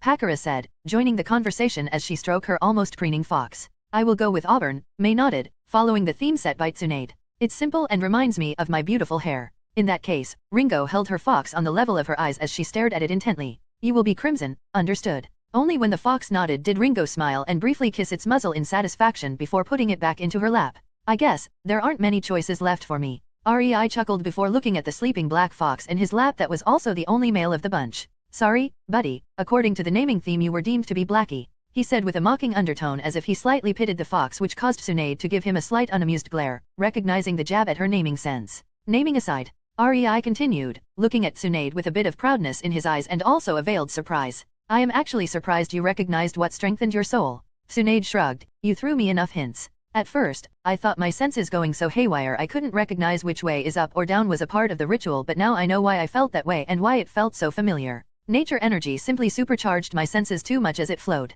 Tsunade's expression became a bit puzzled, not really into my body but still inside of me? The actual feeling is hard to explain. Anyway, the side effects. She added a bit worriedly. Don't worry. It's nothing major. You probably noticed how we all share a liking for our foxes. They are akin to an inseparable best friend to us. But in your case, your bond is much, much closer. Considering she, REI pointed at Blondie, was born out of your chakra and consciousness, it isn't even that wrong, you know. He knowingly smiled at the flabbergasted Tsunade. Right. Tsunade looked at her hands, unwilling to raise her head higher for the moment. If it makes you feel any better, I think you will be a good mother to Blondie. Konan added, causing Tsunade to grow even quieter as her cheeks gained pink dusting while the other girls either silently snickered at her embarrassment or gave their own encouragements. Thank you, Tsunade eventually muttered, grateful for the opportunity. Blondie might not have been her real child, but she felt attached to her nevertheless. Tsunade knew REI didn't want children. Not yet, anyway. It didn't even matter as much since their lifespan was lengthened to incredible proportions, so they had a few centuries before even thinking about it. But Tsunade craved family ever since she lost hers. Being able to feel a motherly bond to her little fox was almost heavenly for her. The group spent the next few moments relishing the pleasant surprise as they played with their new additions before REI decided to continue the conversation. So, any other questions? At first, it looked like everybody was content. REI knew his girls were curious and most likely had loads of questions. But he also knew they would not ask unless they were at the end of their wits or it was something they really deemed important. That's why he was really surprised when he heard Tsunade's voice. In fact, yes. She started unsurely before growing determined. I would like to ask why. Why exactly do you focus on making us stronger? We are probably the strongest ninjas alive when it comes to chakra reserves and manipulation. And yet, she swiped her hand around, indicating the foxes. It is still not enough. I want to know why. She bit her lower lip. She really wanted to know, and more importantly, she needed to know if there is something she could help REI with. Because I am bored. REI weakly tried, only getting eye rolls in return, which turned his expression a bit sheepish. Fine. He sighed. There wasn't a question of should I reveal it, in his mind. All 5 of the women he loved and trusted, so he started talking. You see, 1,000 years ago. Chapter 189, Plans and Reasons. In Naruto, Reborn with Talent. You see, 1,000 years ago, a person from the Itsutsuki clan came to this planet to gather chakra fruit. REI started, causing his wives to look at him strangely. Chuckling, REI continued. A lot happened. This person betrayed her comrades, stabbing them in their back in order to have the fruit for herself. Or that's the story as I know it. Who knows if it is the truth. Too many years passed since then, after all. REI shook his head before becoming serious again. But what is important is that this person ate the chakra fruit, becoming the progenitor of chakra, the rabbit goddess Kaguya. Goddess. Konan looked intently at REI. You are training us to fight a goddess. She added almost in disbelief. No, not at all. REI smiled at Konan's baffled expression, something not seen that often. In a fight to the death, you would lose to Kaguya even if you teamed up and possessed fully grown Baijuyo. No, leave Kaguya to me. Who knows, maybe you will get another sister out of it. REI mischievously joked. He seriously didn't believe that. Not really. Kaguya was, well, for a human, calling her goddess was not that wrong if one took into consideration what she was really capable of. Anyway, it's not Kaguya who is important here. She was betrayed by her 2 sons and sealed in the moon. But I digress. They had their own reasons and it is hard to say who was right and who wrong. Moon. Tsunade muttered, for a moment forgetting she was in REI's dimension and subconsciously looking up. Realizing what she did, her cheeks pinked. REI simply appreciated the cute sight and calmly smiled at Tsunade. The problem here is not Kaguya. Well, not yet anyway. The problem is the Itsutsuki clan. You said they came to this planet. Ringo slowly started. That means they are in fact not from this planet, right? She asked with a bit of an unbelieving undertone, finding it kinda hard to accept that aliens existed. REI nodded, causing Ringo to bite her lower lips as a need for more intel flashed through her eyes, her mind switching into her assassin mode. She needed info, their weaknesses, their habits, their... Suddenly, a soft blue ball of chakra tenderly impacted Ringo's forehead, getting her out of her funk as the other girls giggled. Calm down, Ringo. We have a few decades until they attack. REI said, in fact, I have an idea how to hide this planet from them, but it would need a lot of power, time, and resources. But I am up for it. I didn't build my village only to have it destroyed by some wannabe pale-skinned fruit muncher. And I guess, having a goddess as a power source, would really help these plans, right? May quipped, making REI blink at her before nodding with a grin. But Kaguya is a piece of work in itself. Getting her out of the moon would be incredibly hard. Getting her to cooperate with us would be difficult because I have no idea what her mental state is or if she is really affected by the chakra fruit or not. If I get skilled and strong enough to safely pull her out of the moon while being capable of stuffing her inside of it again, sure, we can try getting her on our side. If not, fuck her. Not worth the risk. REI seriously said, causing all 5 women to instinctively straighten up. REI didn't have any qualms about doing something others would consider a veritable suicide attempt for years. Now he actually says that there is something he thinks is dangerous enough that the risks are not worth the possible results? The girls naturally knew what exactly that meant. Any normal chap trying to pull that off would most likely not survive the next day. Thoughts about getting Kaguya out of the moon quickly left their minds. It would be better to leave that to REI. Even Konan decided to focus on something else. Sure, she handled many things, but when it came to decisions that really mattered or would propel them ahead above the shoulders of others, it was always REI who made the decision. Konan could live with that. She trusted REI with her life, so there was no need to bother with what to do with a possibly murderous godlike being who was sealed for a millennium. REI will figure it out. She mentally shrugged while her expression was the perfect image of calm with a slightly amused smile as her mind was deciding what lingerie to take into bed tonight to properly motivate her REI. How strong do you need us to be to contend against Itsutsuki? Pakura asked the important question as she distractedly patted Emerald. She was the weakest of the group, and while she was slowly catching up, this revelation meant she didn't have the leisure of being half-assed in her training. REI helplessly shrugged at her question. I have no idea, to be honest. The Baijuyu are a nice step up and it will give us the energy levels necessary to contend against them in case I will be unable to isolate this planet. After we got the Baijuyu into ourselves, then we will have to learn more about chakra and its possible applications. We know nothing about it. Rei bitterly stated.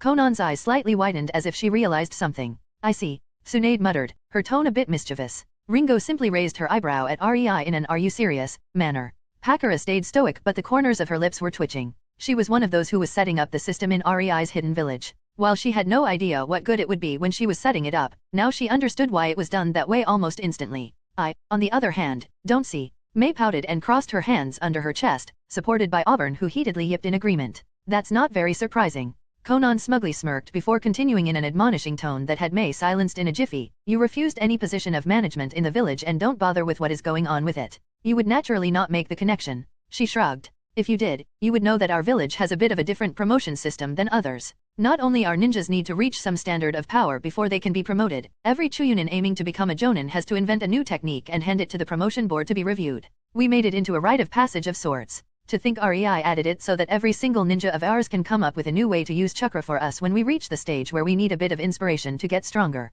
Conan giggled.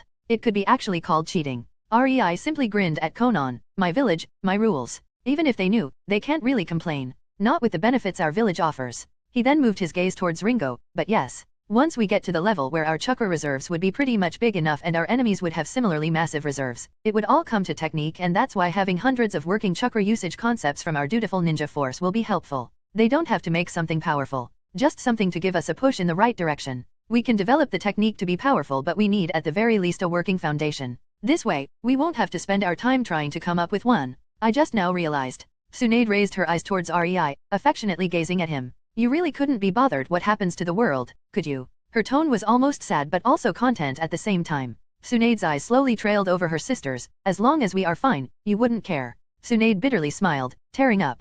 Thank you, Rei, for doing so much for me. Rei and his other girls stayed silent with their own thoughts, as they listened to Tsunade's muted happy sobs as she tried to regain control of her emotions. Rei didn't want to go into this discussion because even he knew it was a lost cause. And now that Tsunade said it aloud, his wives knew it too. In the end, his reasons why he cared what happens to the elemental nations were simple. Tsunade was still fond of Konoha. Conan was proud of the Biribiri company she helped build up. Pakura didn't want to see Suna destroyed. And in some way, Ringo still cared about Kirigakur. That was honestly it. He simply didn't want to see them sad. Chapter 190, Visiting the Daimyo of Fire. In Naruto, Reborn with Talent. Rei, clad in an ornamental kimono usually worn by nobles, with a dressed-up Tsunade on his arm, came in front of Toyotomi Hideyori, the daimyo of the country of fire and slightly bowed in greetings. The man actually showed surprise at their attendance as since the fiasco with Root, the diplomat from Land of Spring never attended his birthday parties. The relations between their countries were that bad. Toyotomi was naturally shocked when a man wearing a kimono decorated with the symbol for the newly renamed Land of Spring appeared in front of him. Especially since Tsunade freaking Senjo, the hardest to find person on the damned continent, was his date. Toyotomi distinctly remembered Hiruzen Sarutobi asking him if his spy network caught a whiff of Tsunade's whereabouts. The old coot clearly wanted to beg his former apprentice for money from the Senju accounts but without her explicit permission, hokage or not, the accounts stayed sealed. Alas, the former Sunin and best medic in the world proved to be far more elusive than even Jiraiya the Sunin who was currently resignedly sat in the corner near the table with desserts while his new wife, stuffed her cheeks with sweets. Happy development, that. It certainly made dealing with Earth country diplomats easier. But back to the problem at hand. Toyotomi beamed, more at Tsunade rather than the man next to her, and warmly said, "Welcome. I hope you will enjoy the party." The party was over and Tsunade sat on Rei's lower back, straddling him as she massaged his stiff shoulders. Rei really deserved a lot of attention for putting up with Jiraiya's antics. And the white-haired man didn't even know Tsunade was his wife yet. Thankfully, there was Jiraiya's wife to drag him, somewhere. Unfortunately, that meant nobles and merchants swarmed Tsunade and Rei like hungry sharks. So, yeah, in Tsunade's honest opinion, Rei really deserved some proper pampering. Then again, that might have been her inner pervert speaking. Something about having her husband moan under her gentle touch was oddly satisfying and very arousing. It perfectly satisfied her inner desires and stroked her ego in a way that made her feel all warm and fluffy inside of her smug heart. Is it any wonder she threw a vase at the dipshit who interrupted their massage session, which resulted in a cracked skull, 3 broken ribs, and a fair bit of bruises for the guy after the thrown vase embedded him into the wall behind him? From there, it didn't take long for disgruntled Tsunade, a fearful squad of samurai that decided to be at the very least 3 feet away from the seething female at every time, and amused Rei who loved how Tsunade absent-mindedly played with his fingers to calm her anger down while they waited for their inviter, sitting in a quite lavish meeting room in the Fire Daimyo's castle. The door to the room opened and the fire daimyo stepped inside, a relieved friendly smile on his lips. The smile however didn't last long and quickly faltered the second he saw the frown and narrowed eyes of Tsunade. Rei had to mentally praise the guy for resisting the naturally obvious urge to step back. Hi, Tsunade. I see you are still quite the firecracker, hee. Toyotomi averted his eyes as Tsunade's expression became even more annoyed, and awkwardly laughed. Toyotomi, you better explain yourself fast or I will give you a reminder of our playdates where you made me mad the first and also the last time. Tsunade sharply said, causing the samurai in the room to straighten up in preparation. Rei only watched in amusement as Toyotomi subconsciously rubbed his butt, not even realizing it himself, and a grimace appeared on his face. I'd rather not get spanked again. He quietly muttered and sat down on the opposite side of the table behind which Rei and Tsunade Saturday anyway. I would like you to heal my son.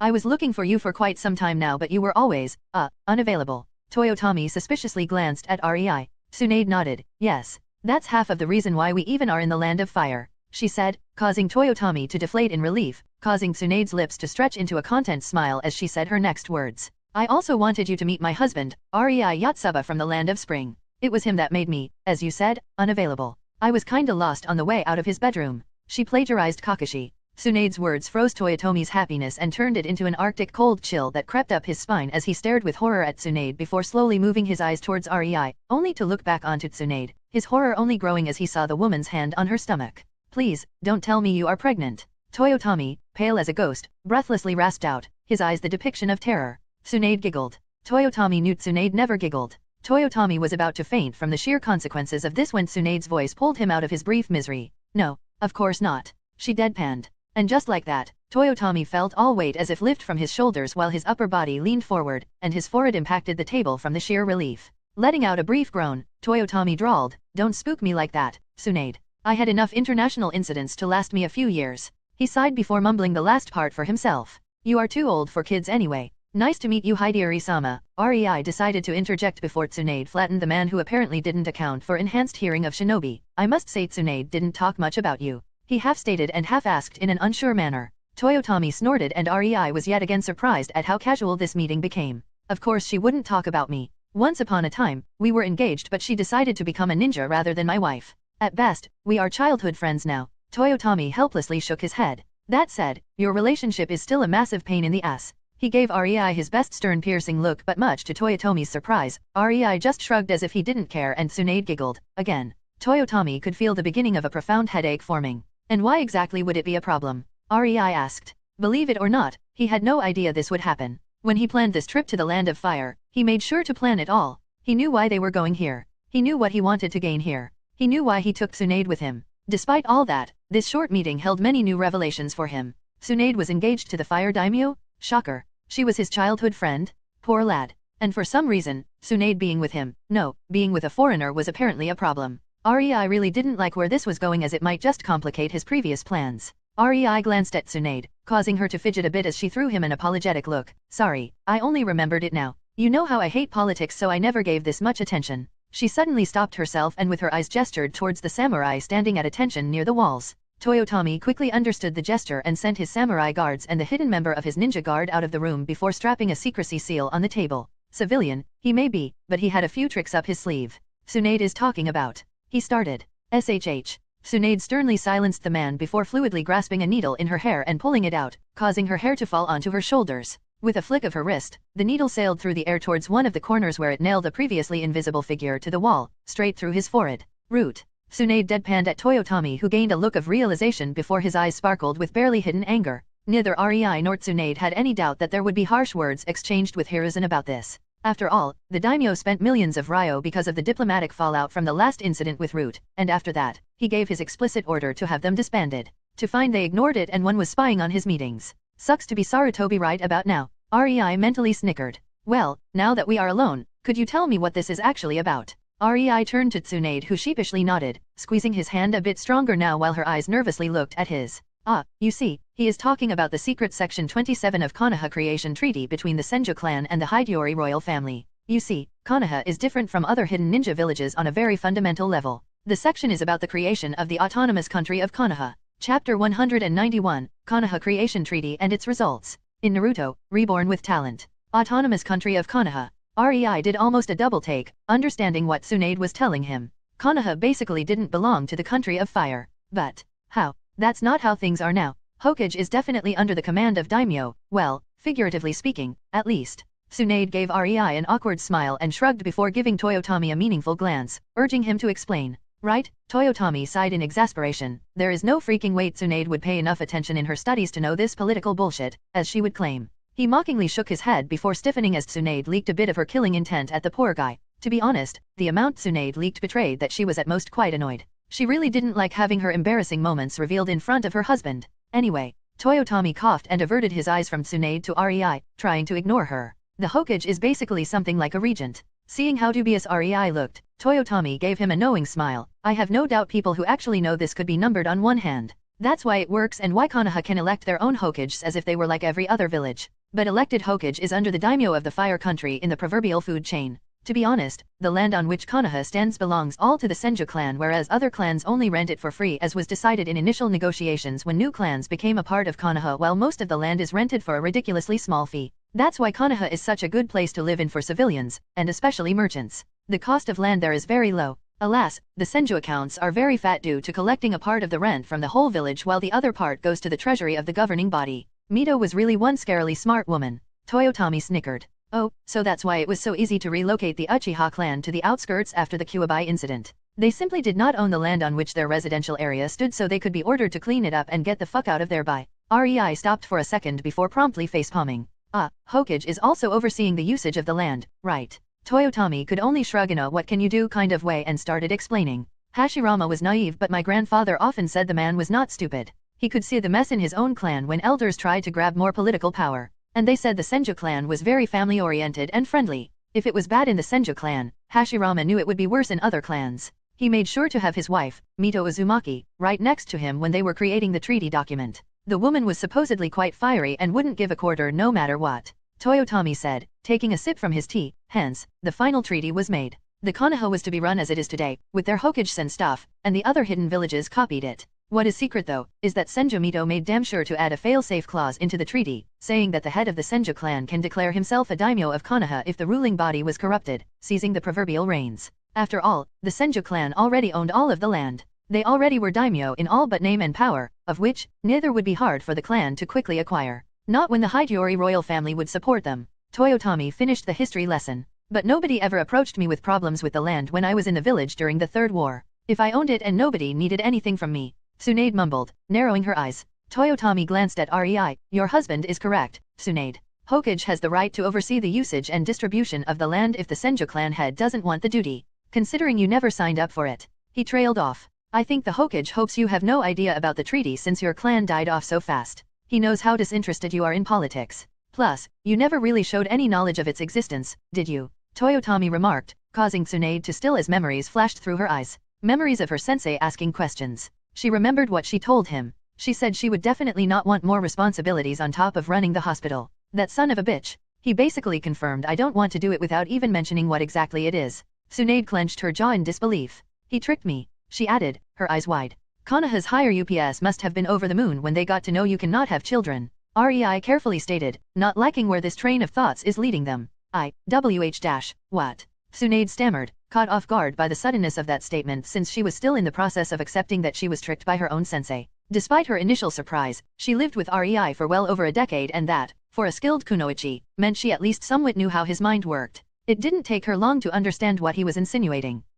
Her eyes dimmed and her fists clenched as anger flooded her. Sure, it was a baseless suggestion, but it made a disgusting amount of sense. Especially with the new revelations. Rei gave Tsunade a side glance and squeezed her hand in a reassuring manner, getting a weak, extremely fake smile in return. We have no proof of it yet. Don't be so down. Maybe we are wrong. What are you talking about? Toyotomi asked, frowning at being left out. Tsunade and Rei looked at each other, and Rei gave her an uncaring shrug, meaning it was up to her if she wanted to tell him. Sighing and rubbing the bridge of her nose, Tsunade started in a somewhat sullen manner. Sarutobi told me he knew somebody was hunting the surviving Senju clansmen in the period between the First and the Second War, but he had no way to counter it. I gave him quite the scolding for not telling the Senju clan that it was happening. For all we knew, we were simply unlucky and fate had it for us. But I understood that it might have started panic or whatever reason he threw at me. I understood his reasoning why he didn't tell and focused on investigating, why it was all so secretive. Hearing that, Toyotomi showed a baffled expression, but deep down, he was angry. Not many knew that the Senju clan was very close allies to the Hideyori family in the past. To think they were hunted down until only Tsunade was left. To think the Hokage didn't do anything meaningful to prevent it. To think they would even conceal this fact. Toyotomi suddenly stilled as realization hit him and his rage instantly subsided. His face turned pale and his eyes darted from Rei to Tsunade, getting what they were not telling. You actually think somebody from Konoha was responsible for the Senju demise? He summed up the unspoken thoughts, his eyes wide from disbelief. There is no other way. We know somebody from Konoha had a hand in it. Tsunade bitterly shook her head. It's fishy as hell once you start to look at it as one incident rather than multiple unfortunate accidents spread through the years. Every other clan was fine, just the Senjus suffered. While others had close to 10 failed missions per year, and even then the ones who failed usually returned, the Senju clansmen had also around 10 failures but most of them were fatal. Sure, the Senju clansmen were very skilled and sent on dangerous missions but, Tsunade sighed. I just never even in my wildest dreams thought Sarutobi-sensei would have any reason to cover it up on purpose, or directly have a hand in it. Rei quipped, causing Tsunade's shoulders to slump even lower. Realizing his mistake, Rei winced and scooted closer to the downtrodden woman, embracing her close to his chest. He had no motive. I knew that Sarutobi is a right bastard.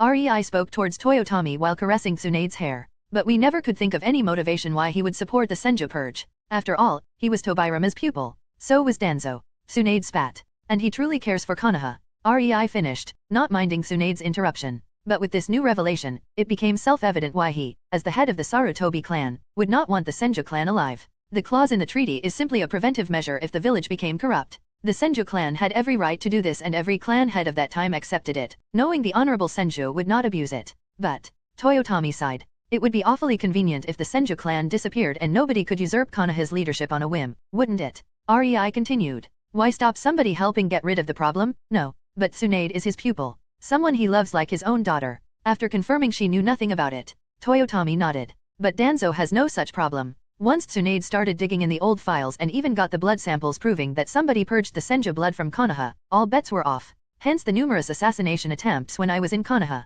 And here I thought it was because of me blocking his bills. I still don't think that Sarutobi is directly responsible. I wouldn't be surprised if he knew about it and knew exactly who was behind it but I don't think he had a hand in it. Tsunade added, having enough for the day. She nudged Rei, let's end this here. I need my cuddly time to get my head away from. Rei instantly leaned forward and kissed Tsunade the second she started speaking in that depressing way. That's fine. He smiled. Chapter 192, Breakfast with the Daimyo. In Naruto, Reborn with Talent. Rei yawned as he lazily flopped into a seat opposite the Fire Country daimyo sitting behind a small cozy table in his gardens, enjoying breakfast. It was weird that there was not even one maid around him but surprisingly enough, Rei's senses told him that maids were not the only thing missing. There was not even one guard around. That's some hefty level of trust he is showing me. He hummed while rubbing his tired eyes. Not enough sleep. Toyotomi chuckled, biting an apple. Rei could only shrug. It's not like I can't go on without sleep for a week. But comforting sad Tsunade? Especially since sad Tsunade is an indulgent Tsunade? No matter how pleasurable that is, it is also incredibly tiring. Yes, I heard some complaints. Toyotomi's eyes shone with mirth. While the silencing seals did their job, the surroundings still received quite the pounding. He smugly said, I heard the rooms around yours vibrated from the sheer activity. Some of the servants even suspect it was a small earthquake. Rei was far beyond being embarrassed by this, nor was he in the mood to entertain the man. He knew Tsunade was wild even without trying to forget her anger and emotional baggage. Shrugging, Rei showed Toyotomi he wouldn't be embarrassed due to his words, which made the Toyotomi sigh in defeat. I guess, I should expect some degree of patience and level-headedness from you, especially since you are used to dealing with Tsunade. Honestly, I was elated when I heard our engagement was cancelled. I couldn't help but feel a slight fear towards her after I got my first beating when no forget it. No, do tell. Rei smirked, grabbing himself a slice of bread, some butter, and jam. Toyotomi looked quite uncomfortable but despite that, he decided to continue the tale, deeming it a long-forgotten past anyway, when I tried to touch her chest. Rei snickered hearing that but Toyotomi quickly continued to give a proper excuse for his actions. I had a good reason, mind you.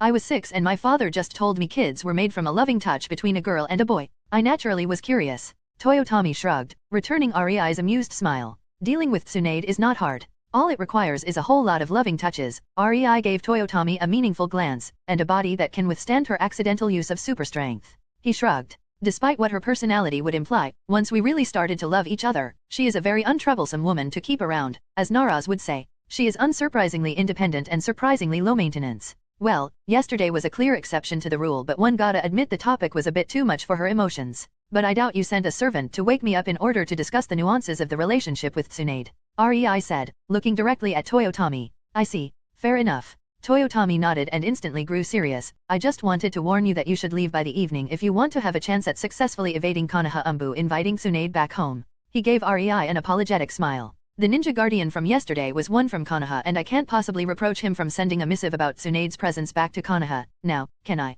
He sighed in irritation before rubbing his temples. Insubordination? Wow. Rei exclaimed in mock cheer as he grabbed an orange. Not really. I forgot to order him to keep it secret. The second he left the room he was on his way to send a message to his beloved Hokage. Some guards they are. That's why I have to get people from the fire temple to balance the number of Konoha's ninjas around me. Toyotomi waved his hand dismissively. Don't get me wrong, they do their jobs but... He stopped bitterly. But their allegiance is not fully for you. Yeah, that must suck considering they are here to guard your very life. Rei nodded. Anyway, don't worry about Hiruzen. I kinda thought he would be present at your birthday party so I counted on him knowing we are here. I never invite Hokage to my birthday parties. Too many diplomats who would be offended. Frankly, I don't like him all that much. Too manipulative for my tastes. Told him exactly where he can stick his grandfatherly act the second he tried it on me when I took over from my father. Toyotomi rolled his eyes. Well, I might have threatened to cut the funding in half if he pissed me off too much. He unrepentantly shrugged and bit into a toast in a very satisfied manner. Chewing and biting with enjoyment written on his face as he reminisced about that moment, Toyotomi finally gulped down the food and added, that was frankly one of the best moments of my tenure as the daimyo. The sour look of the usually grandfatherly dipshit was priceless. My father might have been naive and easy to manipulate for more money but thankfully, I was taught by my mother. Yeah, no, still gonna make a run for it. I don't wanna meet with the man. We will be off your hair by the time for dinner, right after Tsunade heals your son. Toyotomi visibly deflated in relief at that, and I discuss with you the real deal I came for. And just like that, Toyotomi tensed again. Friendliness was all good but when deals were mentioned, he had to act like a daimyo, no matter if it came from a husband of his childhood friend. Deal? He asked warily but Rei only rolled his eyes and suddenly, a file appeared in his hand. Rei then put the file on the table and slid it towards Toyotomi who grabbed it and started to read it. Rei watched as the fire daimyo's expression went from wary, to a surprised, then to approving, only to set itself in relieved, almost giddy one after he was done reading the offer. Then the realization struck Toyotomi hard as a frown appeared on his lips. I can't accept it. Don't get me wrong, it is the best and most fair offer that came to me in years but nobles won't accept it without proper reason. Then use me bringing Tsunade here and her healing your son as a springboard. Rei advised and Toyotomi looked at him with an unreadable gaze. You already have this all planned, right? He slowly said after a while, causing Rei to smirk and scoot a bit to the right, making Toyotomi tilt his head before he noticed groggy Tsunade pass him and sit next to Rei, sleepily cuddling into his side with a cute content smile and messy bed hair. The second trade routes between the Land of Spring and the Land of Fire are opened, it will be even better than a non-aggression pact, thus cementing our neutrality even further. Rei shrugged as his head landed on the top of Tsunade's head, gently stroking it without him even realizing he was doing it. By now, it was something so natural for him it was instinctive. Watching the display, Toyotomi inwardly smiled and decided the two are good for each other as he listened to Rei. That's why our daimyo is so fine with giving some benefits to the Land of Fire in this deal. Well, naturally, Sosetsu, the supposed daimyo of the Land of Spring, was not so fine with it. He had no opinion about it one way or another. The guy was simply happy it would make the civilians live even more comfortably. Honestly, since Rei became the real owner of the country, its wealth multiplied several-fold and the people were happier than ever. That was all Sosetsu wanted. Okay. Toyotomi slowly nodded and then smiled. Let's negotiate, then. Section 3 of the trade agreement is a bit. Shut up, it's too early for politics. Tsunade grunted in annoyance, putting her head on Rei's shoulder, peacefully dozing off much to the amusement of the two men. Both knew their talks had to be postponed. Chapter 193, Leaving the Fire Capital. In Naruto, Reborn with Talent. Tsunade and Rei sat in a tavern near the western gate of the Fire Capital, enjoying their afternoon with tea and a bit of innocent cuddling. The attention did wonders to stop Tsunade's mind wandering back towards the speculations about Hiruzen's part in the Senju extinction and Rei was hellbent on keeping it that way. He even decided to teleport back home to inform his girls that he and Tsunade are taking a week-long vacation and will travel back home on foot rather than teleporting back. That naturally prompted a few protests from Mei and suddenly, Rei found himself promising a private week-long time to each of his girls, not even knowing how or when. This day was also quite hard for Tsunade. The talks about the Konoha creation treaty continued, causing her a stark reminder of what happened to her clan while also highlighting all the reasons Konoha's higher UPS could have for it. This time, however, Rei was more focused on the other founding clan, the Uchihas. He doubted Madara would sign a treaty so favorable to the Senju clan without getting anything in return for his own clan. Turns out that while the Senju got land, and it really didn't look all that profitable at first glance, the Uchiha clan got many permanent exemptions for tax and trade. Rei didn't need to think hard to find out why such an imbalanced treaty was signed. In a way, Uzumaki Mito screwed the Uchiha clan over with this treaty since they got immediate returns and a chance to get rich fast, all the while the Senju clan part looked quite unappealing from a financial standpoint. They got the land and had to rent them for free to clans. At that time, most of Konoha's populace was made of clans, hence the returns were abysmal. No wonder Madara would sign it. REI wouldn't be surprised if the man was elated and gleeful at the time. REI knew how scheming clan heads could be. They had to be good in business and diplomacy, but he doubted even the current clan head of the Uchiha clan would figure out how insidious Mito made the entire treaty without spending weeks of pondering and referencing economy books. Madara? He had no freaking way to see it. He might have been a combat prodigy of titanic proportions, but businessman he was not. At best, Madara was passable in the field because, at the time of the village formation, the clan heads didn't really need as much knowledge in such matters as nowadays when most profitable clans are those who have businesses in the village. It was simple, then, ninja clans earned most money through doing ninja missions. Now the really rich clans are focused on producing strong ninjas only to uphold tradition and reputation while keeping the clan strong. It is more a matter of pride and standing in the village rather than money. Alas, only when more and more civilians came to Konoha, the Senju started raking in money on a monthly basis, becoming the richest clan in the village in a few short years.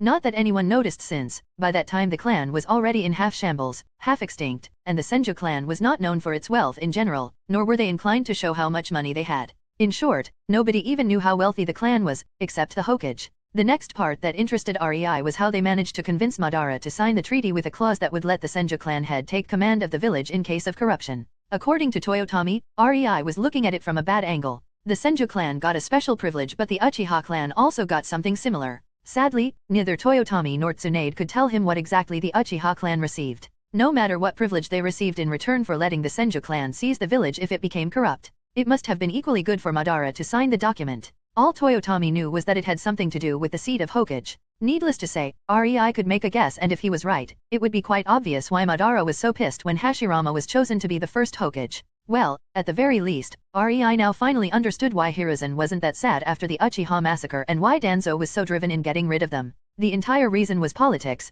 Who would have guessed, right? The second part of the day, after the breakfast and the talks, was Tsunade healing the daimyo's son, a man of 30 years old. It wasn't hard to heal him, per se. The problem, however, was that it was not an illness but poisoning by a very rare and slow-acting poison from Kusagakur. Fortunately for the man, the poison was very easy to get out of his system and Tsunade did it in 10 minutes tops. The real danger of the concoction was how undetectable it was. Needless to say, neither the daimyo nor his son was amused by that revelation, and the shitstorm began. The daimyo ordered a search through the belongings of literally everyone in the castle. Hundreds of samurais made a whole lot of mess, heedless of the protests. Honestly, both REI and Tsunade found it quite funny, considering their own belongings were stored in the dimension and their room was basically empty. Not even an hour after the order was given, the poison was found in a drawer of one of the daimyo's son's concubines. The one who bore him his oldest son and his heir, since his own wife only had daughters. One quick interrogation later, the boy was no longer the heir and the concubine, well, REI had no idea what happened to her or the boy afterward. He knew enough to not get entangled in such a royal pain in the ass as that situation.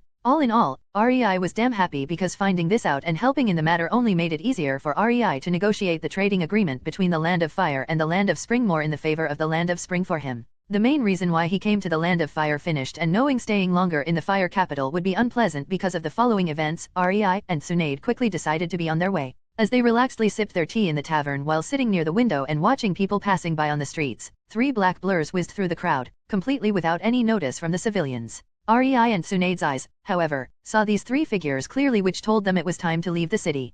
Konoha's Umbu. REI sighed, I guess, the Hokage already knows of your presence in the capital. Yay, Tsunade bitterly smiled, time to leave the city. Chapter 194, Anko Mitarashi 1. In Naruto, Reborn with Talent. Anko Mitarashi leaned on the tree behind her, gasping for air as her useless injured arm dangled from the shoulder of her beaten and tired body. She was actually quite surprised she still had the arm attached, considering she used it to block most of the explosion from the trap she so unwittingly sprang up. Fuck. The mission report said it was just a bunch of bandits. What the heck is this? Anko mentally cursed, feeling her exhaustion as hopelessness started to creep into her heart. Around her, 3 men vigilantly awaited her next action. All 3 would clearly be able to get to Chunin rank if they were ninjas. Anko could only wince because of the bruises forming on her reasonably uninjured hand and legs. While she hatefully accepted she lowered her guard at the worst possible moment. The mission she set out to finish was the basic extermination of a bandit camp. Nothing hard, according to her standards and record of completed and survived suicide missions. Everything went just fine too, at least until she had 50 corpses under her feet and decided to search through the camp.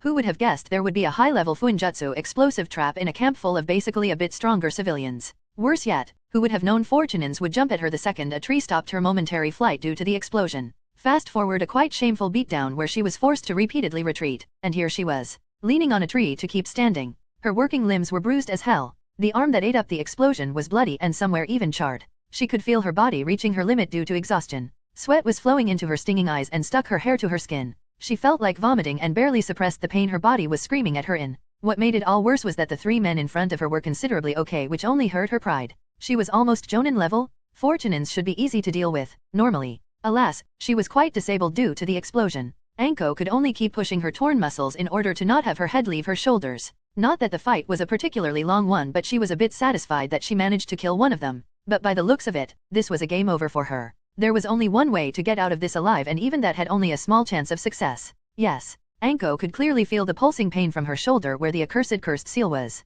Should I use it? Anko reluctantly thought, knowing the repercussions. Let's just kill the bitch, Orochimaru-sama. And just like that, Anko's mind froze, not paying attention to whatever was said afterward. Oro-Kimura. The realization hit her like a proverbial truck. This was a test. It could not even be called a trap. No. Her bastard of a former teacher most likely sent them to test her willingness to use the cursed seal. Any notion of using the only thing that could save her life was instantly rejected. Anko simply refused to give Orochimaru the satisfaction of activating the seal, not even if it cost her her life. Gripping her kunao harder, Anko prepared for one last stand. If she was to die at the hands of Orochimaru's subordinates, she decided to take as many of the bastards out with her. Seeing the change in her attitude, the three Chunins tensed for a second, before chuckling at the absurdity of it all. The woman in front of them was barely standing. She will not be able to take a few steps forward, much less run at them. If they decided to make a pincushion out of her, she won't even be able to dodge. Really, her determined stare was actually incredibly hilarious to them. The woman was beaten. Now it was only a matter of how they would finish her off. They relaxed. Anko hated the smug glint their eyes were giving her. More than that, she was ashamed that somebody could be so relaxed when facing her in a fight. It reminded her of the times when she was a little girl facing the big badass snake Sunin who decided to train her. And she utterly hated how she missed those times. Suddenly, red droplets impacted Anko's face, causing her to owlishly blink, her brain trying to comprehend what happened when her eyes finally registered her three attackers, gaping at her with glazed soulless eyes, their bodies riddled with.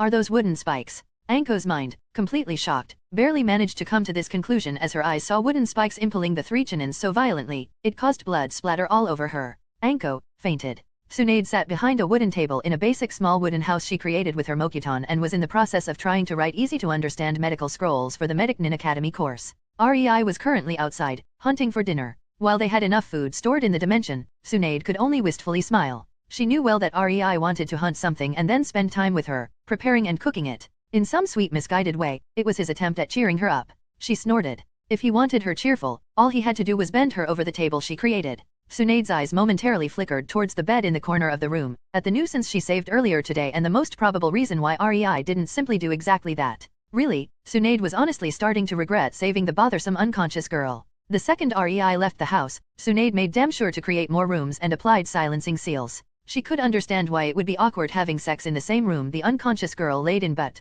she vehemently refused to hold herself back just because there was a stranger in the house. No more. Tsunade saw the girl's body twitch and knew she was on the verge of waking up. Sighing to herself, Tsunade stored her half-finished medical book, just as Anko's upper body abruptly rose into a sitting position on the bed, her eyes warily looking through the room as if she was a cornered animal on the verge of a panic attack. It was then Anko's eyes met Tsunade's unamused stare and widened out of proportion. Suit Tsunade-sama. Anko stuttered in disbelief, causing Tsunade to roll her eyes at her. And just like that, Anko fainted again. Chapter 195, Anko Mitarashi 2. In Naruto, Reborn with Talent. Rei was making dinner while Tsunade amusedly watched awkward Anko stare at the cup of coffee in front of her with an unreadable expression, most likely questioning how she got into her current position. Anko couldn't believe she was saved by Tsunade Senju of all people. What is with this month and me meeting the legendary Konoha ninjas one after the other? First I am sent as a contact to Jiraiya pervert, only barely getting out before he could visually molest me as a relief from his overbearing wife. Then on the way back towards the village while doing a side mission I am ambushed by some Orochimaru's throwaway butt buddy mooks only to be rescued by the ever-elusive badass Tsunade Senju because of whose hiding ability even Hokage is ripping his hair out due to frustration.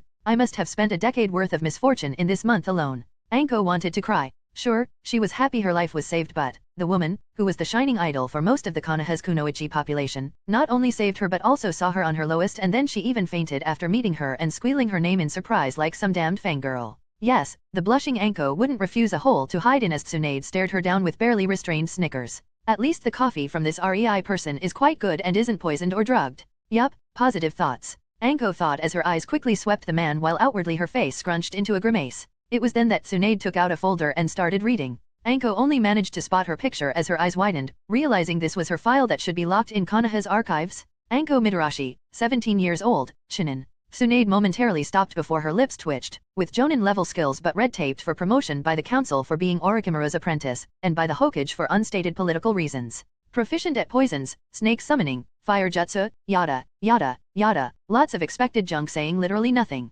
Tsunade rolled her eyes as she turned the page while Anko gaped at her, to which Tsunade just returned an innocent smile to her, causing Anko's mouth to snap shut in disbelief as Tsunade continued reading out loud.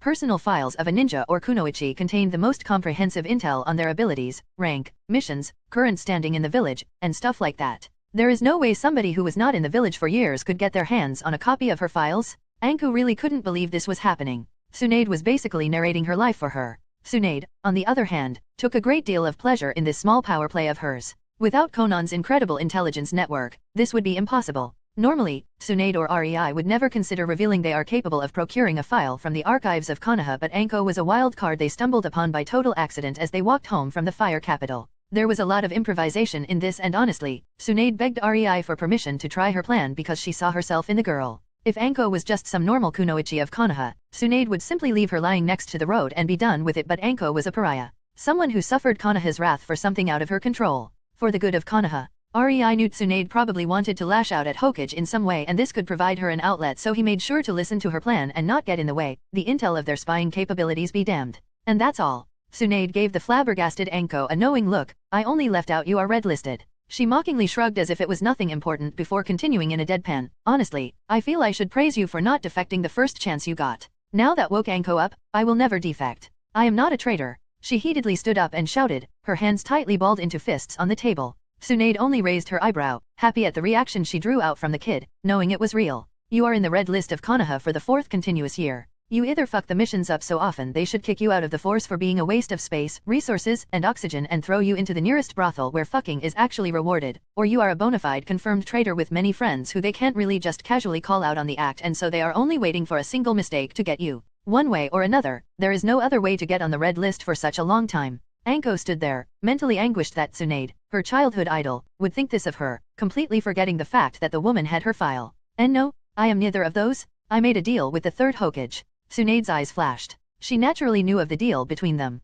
In fact, Tsunade probably knew more about the girl than she herself knew, but this was not about that. This was about showing Anko Hokage's machinations. Only then would the girl consider joining their side. Tsunade was not nearly stupid enough to simply come up with an offer before she showed the girl the right path. REI watched from the stove as Tsunade put her persuasion skills to use, still somewhat amused that it actually worked on the Anko Midarashi. Alas, this was not the TNI expert yet. This was a girl who did not get such a position and training pertaining to it. A girl who survived her certain demise due to luck just a few hours ago and was still quite shocked by what was happening around her. Oh, do tell. What deal did the old geezer propose to you? Tsunade asked, causing Anko to finally calm down and flop back onto the chair. For a moment, suspicion flickered through her eyes, but it went as soon as it came. Seeing that, Tsunade gave the girl a proud nod, somewhat mollifying her. Lord Hokage told me the old geezers on the council will always hold back my promotion, so he gave me a deal. Anko childishly pouted, irritation clear in her gaze. Tsunade only cared for one thing, however. The clear respect the kunoichi in front of her held for the old man third. That was a problem. I was supposed to be listed for 5 years in the red list, and then I will be promised promotion and a position in one of the specialized divisions of Konoha. Hearing such a ridiculous pile of bull, Tsunade couldn't help but sigh tiredly as she rubbed the bridge of her nose. Do you even understand what the red list is, kid? Of course. It's where ninjas suspected of serious crimes or those who failed important missions are put, causing them to receive the most dangerous missions to redeem themselves and prove their loyalty to the village. Anko said irritably, I did my research before accepting the deal. But Hokage promised that as long as I could be patient and last 5 years there, it would persuade the council of my loyalty and I could get a promotion. Well, she is not wrong. Surviving 5 years without even a speck of suspicion in the fabled suicide mission list would mean she is either that capable or really loyal. But, Tsunade inwardly hummed before cringing, and do you know what being put there for 5 years means for your career from the political standpoint? Anko's face shifted to a blank expression as she stared at Tsunade with total confusion that made Tsunade sigh yet again at the clueless girl. You don't you? Who cares? I am a kunoichi, not a politician. Anko frowned, causing Tsunade to chuckle. Silly girl, you really remind me of myself. Tsunade smiled. The village is built on politics. And you wonder why you find it hard to be promoted. She chided lightly, enjoying the embarrassed blush it elicited on Anko's cheeks. Let me put it into a perspective for you, okay? Tsunade asked and quieted down, waiting until Anko got into a good mindset to listen. After a few seconds of clear indecisiveness on her face, Anko decided to seriously nod. Clearly, there was something she was overlooking, and since Tsunade Senjo wanted to explain these political reasons why her decision to accept the deal was stupid, she would listen. But she would also make sure to not take anything at a face value. She trusted one Sunin already and it didn't pay out so well for her. Anko was subtly preparing to make a run for it if this was some elaborate trap. She wasn't dull. Anko could recognize how manipulative the setting was, but the topic was simply too much. Here, Tsunade, one of the most loved kunoichi to ever hail from Konoha, and a former pupil of the third Hokage, was telling her the third screwed her over. Something was clearly fishy here.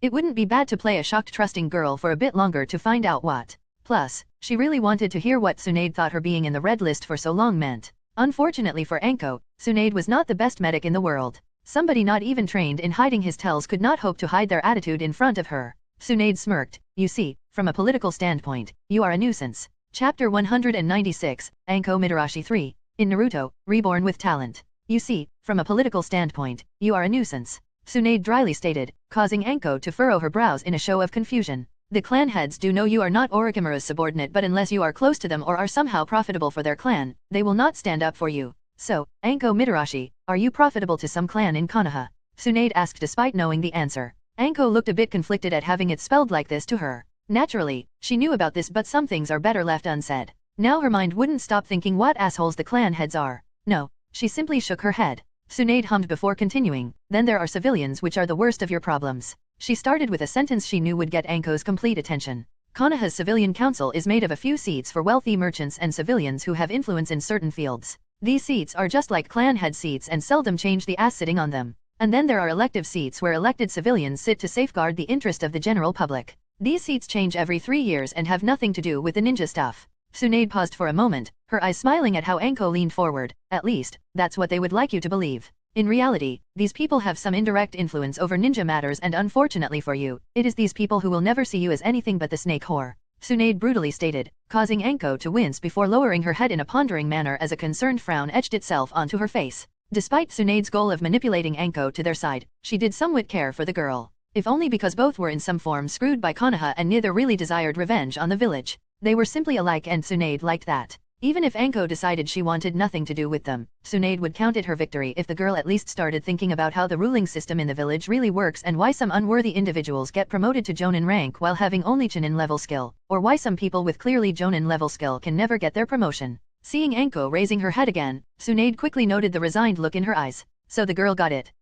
Honestly, Anko was not dumb. She would not be alive after being assigned one suicide mission after another for years on end if she was stupid. She was simply disinterested in politics. Once Tsunade nudged her in the correct direction, Anko could come to the conclusion herself. Civilians didn't understand how the ninja world worked. For them, a rumor of her being this vile traitorous bitch who likes to fuck with whoever is available before stabbing them with a poisoned kunai was all they knew about her. I see how getting support from the civilian side of the council would be difficult, Anko said with a grimace, making Tsunade snort at her choice of words. Difficult, she says. They hate you almost as much as the Kuwabai brat, girl. But unlike him, you don't have a chakra factory stuffed in your gut, which means you are not really all that important to the village. No, civilians will not give you any sort of support, be it due to fear or contempt, and the other parts of the village's council see no worth in helping you either. Especially since you were on the red list for years, you idiot. Tsunade clicked her tongue, still in disbelief. Somebody was stupid enough to agree to be put on the red list for years. What do you mean? Anko asked. What does being on the red list have anything to do with civilians? Tsunade pinched the bridge of her nose and looked at Anko with a difficult expression. You know, every time a ninja is about to be promoted, the council has the right to put a stop to the promotion. Sure, they have to get at least 3/3 of the council in favor for this to pass, which means it almost never does, but that's not really a problem in your case, is it now? The problem is, the second they see your track record and the amount of time you were red listed, they can argue you are unstable, incompetent, or untrustworthy. Neither of which is a good thing to have on your resume if you pursue a promotion. You were put there for 4 years, Anko, Tsunade sighed in exasperation, and one cannot simply officially state that the reason for your placement there is a deal with the third Hokage. You would be laughed out of the council room if you did that. Do you understand where I am going with this? The more Tsunade talked, the more disgruntled Anko appeared. Until, the realization settled in. I am never gonna be promoted, am I? Anko whispered with wide eyes. This is why I was always passed up when it came to promotions. This is why I was always selected for the promotion process but was never chosen as a fitting individual to pass it and receive one, isn't it? She spoke with a resigned undertone full of hurt, hanging her head in disappointment. Tsunade gave the downtrodden girl some time, slowly sipping her tea and enjoying the silence. She was glad Anko was getting the right conclusions by herself so she doesn't have to waste time persuading the girl. She was certainly clever enough to understand the implications and put events that happened to her in the past together. Holy shit, purely judging by my track record, I am the most probable person to betray the village. Anko suddenly exclaimed, unshed tears wetting the edges of her eyes. Yes, the only place where they would accept you is TNI, and even then it is more to have you always surrounded by experts at spotting and putting down traitors rather than to fulfill your wish for promotion. I believe that is exactly what Hiruzen aimed at when he proposed such a deal. Funny thing is, if you declined, you would already be in that division by now if only to have more experienced eyes on you. The elders and the clan heads would strong-arm you there if you wanted it or not. The only thing stopping them is your placement on the red list active rooster. Worse yet, getting the rank of Takubitsu Jonin would not be hard in the TNI department since it would depend more on your direct superior rather than the council, and you certainly have the skills necessary for it. Jonin rank would still be impossible though. I have no idea what Hiruzen promised you, but even he can't push through the council and give you the rank of Jonin without expending quite a bit of his political capital, which he would certainly not do. Not for you? Tsunade shrugged, enjoying the gaping expression of the girl who was inwardly surely cursing like a sailor. Why? Anko weakly asked, not understanding. If what Tsunade told her was true, the third Hokage made her ruin her career, assigned her to the worst missions for years, and won't be able to fulfill his part of the deal. Because you were young, stupid, easily manipulatable, and most importantly, the village just lost quite a lot of troops due to the Kyuubi a few years prior. Rei brutally interjected from his position behind the stove as he cooked. Hearing him, Anko's head snapped to him, but he didn't bother looking at her and focused on the food as he continued. My guess is that the Hokage needed somebody doing the missions red-listed individuals usually did. He could not red-list people on a whim, and even those strong individuals failing somewhat important missions had to be pardoned in fear of losing them on suicide missions, therefore reducing the overall strength of the village. He needed someone expendable for the suicide missions. Someone whose death would not matter, but also someone who could pull it off. And damn girl, you did pull off 4 consecutive years. Talk about real talent. Rei chuckled, not even needing to see Anko's mortified expression to know how she felt. You want to tell me I am expendable? Anko ground her teeth in anger and glared at Rei's back, only to be stopped by Tsunade's narrowing her eyes and seeping a bit of her killing intent outward. That quickly froze any fiery anger Anko could feel, causing her to involuntarily shiver. She quickly realized her former sensei had nothing on Tsunade when it came to a pure killing intent. We will get to that, Tsunade told the girl, releasing the pressure she put on her. Next on the council are elders. I believe I don't have to tell you much about them. No, they made their hatred of me widely known. Anko tightly squeezed her fists, preventing her anger from resurfacing. What they most certainly didn't do was tell you their hatred of you is totally faked, Tsunade quipped, causing Anko's head to snap in her direction and uncomprehendingly blink at her. Elders seldom do something based on emotions alone. You can always count that they have some sort of vision or a plan. Especially Danzo. I must admit, I have no knowledge of why they act as if they hated you, so I can only give you my guess. You are hated by the general public? They also hate you because it appeals to the masses. I doubt this is the real reason when it concerns you though, so you should be always on your best guard around them. At best, they will be neutral to you, but there is nothing you yourself can do to make it so. The initiative has to come from them, and their emotions can be easily swayed by the political winds. Tsunade amusedly said. Another dead end, then. Anko nodded, somewhat accepting now. The political winds hate me. She shrugged, causing Rei to laugh. The last part of the council is the Hokage. Anko's back straightened, only to freeze when her eyes met Tsunade's gaze. The sadness in her eyes was something even Anko found hard to deal with. Thankfully, Tsunade started talking soon enough, distracting Anko from these thoughts. Anko, you are a snake summoner, Tsunade stated, getting a nod from the young girl, but when she saw her expression. You totally don't get it, do you? Tsunade pointed out with a tired sigh. Fine, more explanations, then. Cliff-kun says hello. Chapter 197, Anko Midarashi 4. In Naruto, Reborn with Talent. Tell me, Anko, who gave you and is still the main summoner of the snake contract? Tsunade started, continuing with her tactics of leading Anko to the answers rather than outright telling her. Anko's eyes widened at the question, her mind comprehending the meaning behind it as her lips set into a frown. You want to tell me the reason why I am distrusted is that I am a snake summoner? She asked a bit miffed. Tsunade just shook her head. It's more than that. You see, the summons are not exactly allied to a village. Let's talk about something famous, for example Toads of Jiraiya. They will listen to him and work for him in exchange for whatever he promised them. But if, hypothetically, someone new performed the Kuki-Yos no Jutsu and got into the Mount Mayaboko because of his compatibility with Toads, the Toads would not refuse him just because he is from Iwa, Suna, or whatever village. The person would probably not become the main summoner of Toads until Jiraiya's death, and only in case Jiraiya doesn't find a worthy successor. Such a person would be in a very similar situation you are currently in. Anko scrunched her eyebrows as she thought about the implications before a conflicted look appeared on her face. My snakes will not betray me. I can't command most of them, but those I befriended and use I believe are loyal to me. she said. Anko never thought about it this way, but it made sense. If Orochimaru was the main and only summoner of snakes, he had decades to form a trusting, or at the very least, profitable relationship with them. Adding to that the fact snakes are not the most trustworthy animals, yeah, Anko could see why snake summons could be a bit of a problem. But she still believed in her snakes. Maybe, maybe not, nobody can know for sure. Tsunade uncaringly shrugged, causing Anko to grow irritated. That's not the point. You should be glad Orochimaru never saw a point in creating a cordial relationship with his summons as I and Jiraiya did. For him, snakes were tools to use that had a certain price in sacrifices. That was it. And that is the only reason why your own snakes are most likely not spying on you. Tsunade sighed tiredly and Anko looked as if she just ate something sour. You gotta understand Anko, most ninjas, maybe even some clan heads, do not know nor care about these small nuances of summoning contracts, but the Hokage and the elders certainly do know.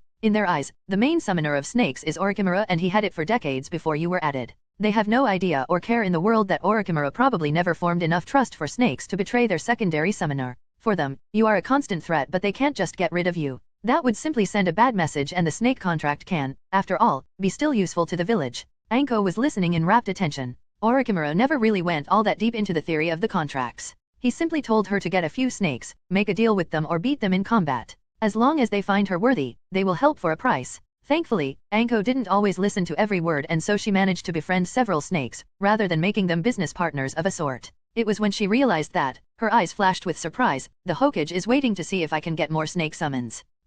Anko stopped in disbelief. He hopes you would get enough snakes on your side to be able to spy on Orochimaru. He knows exactly what kind of a man Orochimaru is and what kind of relationship he has with his summons. He also probably grossly underestimated Orochimaru in this particular matter, though. In your place, I would be glad if there is no spy among my own summons rather than trying to subvert animals so deceitful as snakes. Say, are there some snakes who joined you and provided support for you right after Orochimaru abandoned you? Tsunade trailed off, seeing the answer clearly on Anko's hurt and betrayed expression. In order to prevent the girl from making some kind of hasty mistake, Tsunade quickly added, well, there is always a chance they really wanted to help you. That seemed to calm Anko, if only slightly. By now, she heard enough revelations, suggestions, and logical assumptions about her standing in the village, how others, people who actually matter, see her, and how even her own damn summoning contract can fuck her sideways. Anko, while outwardly looking only slightly peeved, was inwardly a total mess. I guess that is not the end of it, ha. Anko bitterly chuckled and put her hand on the left side of her neck. So many reasons people hate her, and still, the main one was not even touched upon.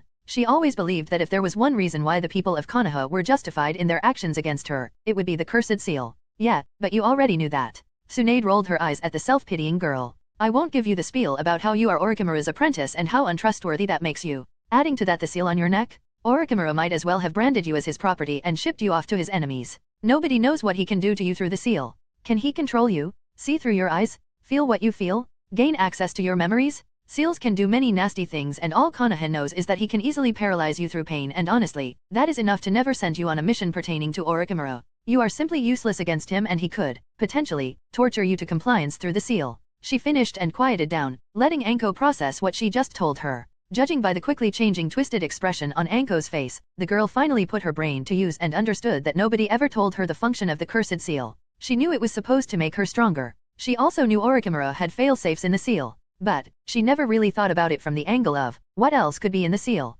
After Jiraiya examined it, he never informed her of his findings, after all. Only that it was impossible for him to erase because it was far too complex. After 3 minutes of thoughts and emotions raging in her head, trying to make heads and tails of her current situation, Anko's shoulders slumped down in defeat. Fine, lay it on me, Tsunade-sama. What do you want from me? She resignedly asked. Tsunade was not about to insult the girl's intelligence by denying it. Free lunches were very rare in the world, and anyone who survived being a ninja for a certain period of time knows that a seemingly selfless helping hand is usually guided by hidden benefits. Hence, it is very dangerous to accept offered help without knowing what exactly would the other get out of it. Tons of people earned their traitor status by simply believing in the wrong Samaritan. The blonde relaxed and looked at Anko with a knowing smirk that announced her victory. Simply theoretically, Anko could go back to Konoha, pretending nothing ever happened, but it would be hard to act clueless and never slip up now that she knows certain motivations of the higher UPS. Both knew no matter how good of a kunoichi the girl is, she was no long-term infiltrator. She will slip up if she refused Tsunade and returned. And once the higher UPS see that Lil Anko got a bit smarter, that she doesn't fully trust Hokage as she used to, with her current status in the village, Anko wouldn't be surprised if the council thought her new cautious behavior was somehow influenced by Orochimaru, and that would be the end of her. After all, the only good weapon is one who doesn't ask questions. And Anko was not nearly as delusional to believe she is important enough to keep alive if she started showing curiosity and knowledge of things people didn't want her to know. It was only now that Anko, in her resigned and defeated state, actually understood what Tsunade did. She closed all paths to retreat by informing her of things that will forever bug her and affect her behavior while also giving her a reason to not trust her superiors. She played me. Coming back from a mission where I met Orochimaru's subordinates and completely changing my behavior? I would be doomed without even being able to justify the change. I can't really say to the Hokage's face that I now know what a bastard he is. Anko realized with grudging respect while also feeling a bit betrayed as she motionlessly stared at her clenched hands. What if I told you I can resolve pretty much all of your problems? Tsunade tilted her head. I am still the head of the Senju clan, you know? I can give you the much-needed protection of a clan. And the price? Anko whispered, causing Tsunade to grin. Ma, don't worry. If anything, this will be more beneficial for you than me, girl. I want. Chapter 198, back in Konoha 1. In Naruto, Reborn with Talent. Anko Mitarashi despondently walked through the main gate of Konoha, briefly stopping in front of the booth with the gate guards who looked at her inquisitively before asking some questions and telling her to sign some papers. Honestly, Anko was glad when they let her go to report to the Hokage 10 minutes later. Asking me questions about my mission, who the heck do these little shits think they are? The Hokage? Anko angrily thought. She was a bit too fed up these days as she could no longer lie to herself and see Konoha as her home. Because of that blunt realization, more and more flaws and small intricate traps became apparent to her senses. It was not like she didn't know about them but more like she refused to believe people did it out of malice toward her. But now, for example, the gate guards. The position of a gate guard might seem boring and it really is, but it is also a very prestigious one. Not everybody can be relegated to the duty of a gate guard and those that are usually there for a long time. It is usually an accomplished chunin with high combat ability, good track record, and the person also must be highly trusted and known in the village. The gate guards have quite a leisure duties, sitting all day near the gate and checking the arrivals and comings of people, but they also must train regularly and have check UPS on their skills.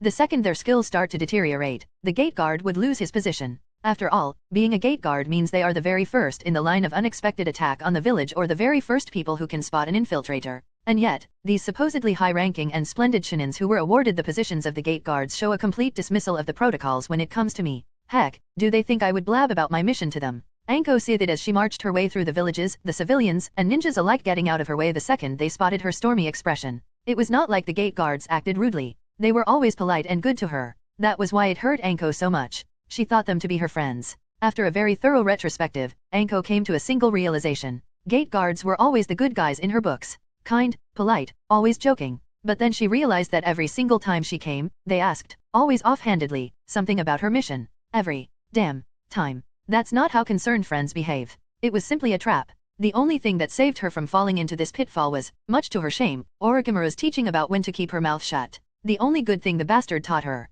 The problem with their behavior was quite simple. When a ninja arrives in the village after completing a mission, he cannot say anything about the mission. After all, he cannot know what would the Hokage deem as classified information. If Anko said something about the mission and then the Hokage decided it was classified, it would not be the two friendly gate guards who would have lost their heads for spreading secrets. It would have been her. That's why the protocols are ironclad in this. One never reveals parts of the mission before the Hokage declares it finished and decides if some parts of it are supposed to be classified. After that, the non-classified parts are all free game and most likely discussed in pubs to get some bragging rights by exaggerating them. That's why it never really struck her as odd that the two gate guards always asked for information about her missions. After all, they were just fishing for some new rumors, no? Well, according to Tsunade, apparently not. Gate guards are maybe the only two chunin-ranked people in the whole village who have these protocols drilled into their head the most since they deal with it on a daily basis. Sadly, once Anko considered her memories and experiences from a different perspective, they mostly confirmed what Tsunade told her. Anko spent 2 days with Tsunade and REI but these days brought her so many shocking revelations she was exhausted when they parted their ways. Although, she did learn a whole lot about village politics and clan politics. After all, she had to pay Tsunade's price and for that, she needed to know certain things. Anko involuntarily smiled at how right Lady Tsunade was. The things she wanted from Anko, she really didn't mind doing. As Anko thought about these things, she didn't even realize how fast she arrived in front of the Hokage Tower. I guess, it's time to face the old man. With a small frown, she entered. You said 4 of Orochimaru's subordinates ambushed you and when you were about to be killed, Tsunade saved you. Hiruzen asked in a slightly miffed tone. He sent Umbu to the fire capital with orders to bring Tsunade back to Konoha but they returned with empty hands. Lots of colorful words from the daimyo at Hiruzen's person, and yes, that was something that worried Hiruzen greatly, but still, the inability to contact one of the 2 remaining loyal Sunin was grating on his nerves. Imagine his surprise when the message from one of the daimyo's guards, saying that Tsunade attended the daimyo's birthday party, reached him. Worse yet, she was married to a foreigner. His heart almost stopped there and then after reading it. Hiruzen needed 20 minutes to calm his erratic breathing, which almost killed him through the sheer blood pressure.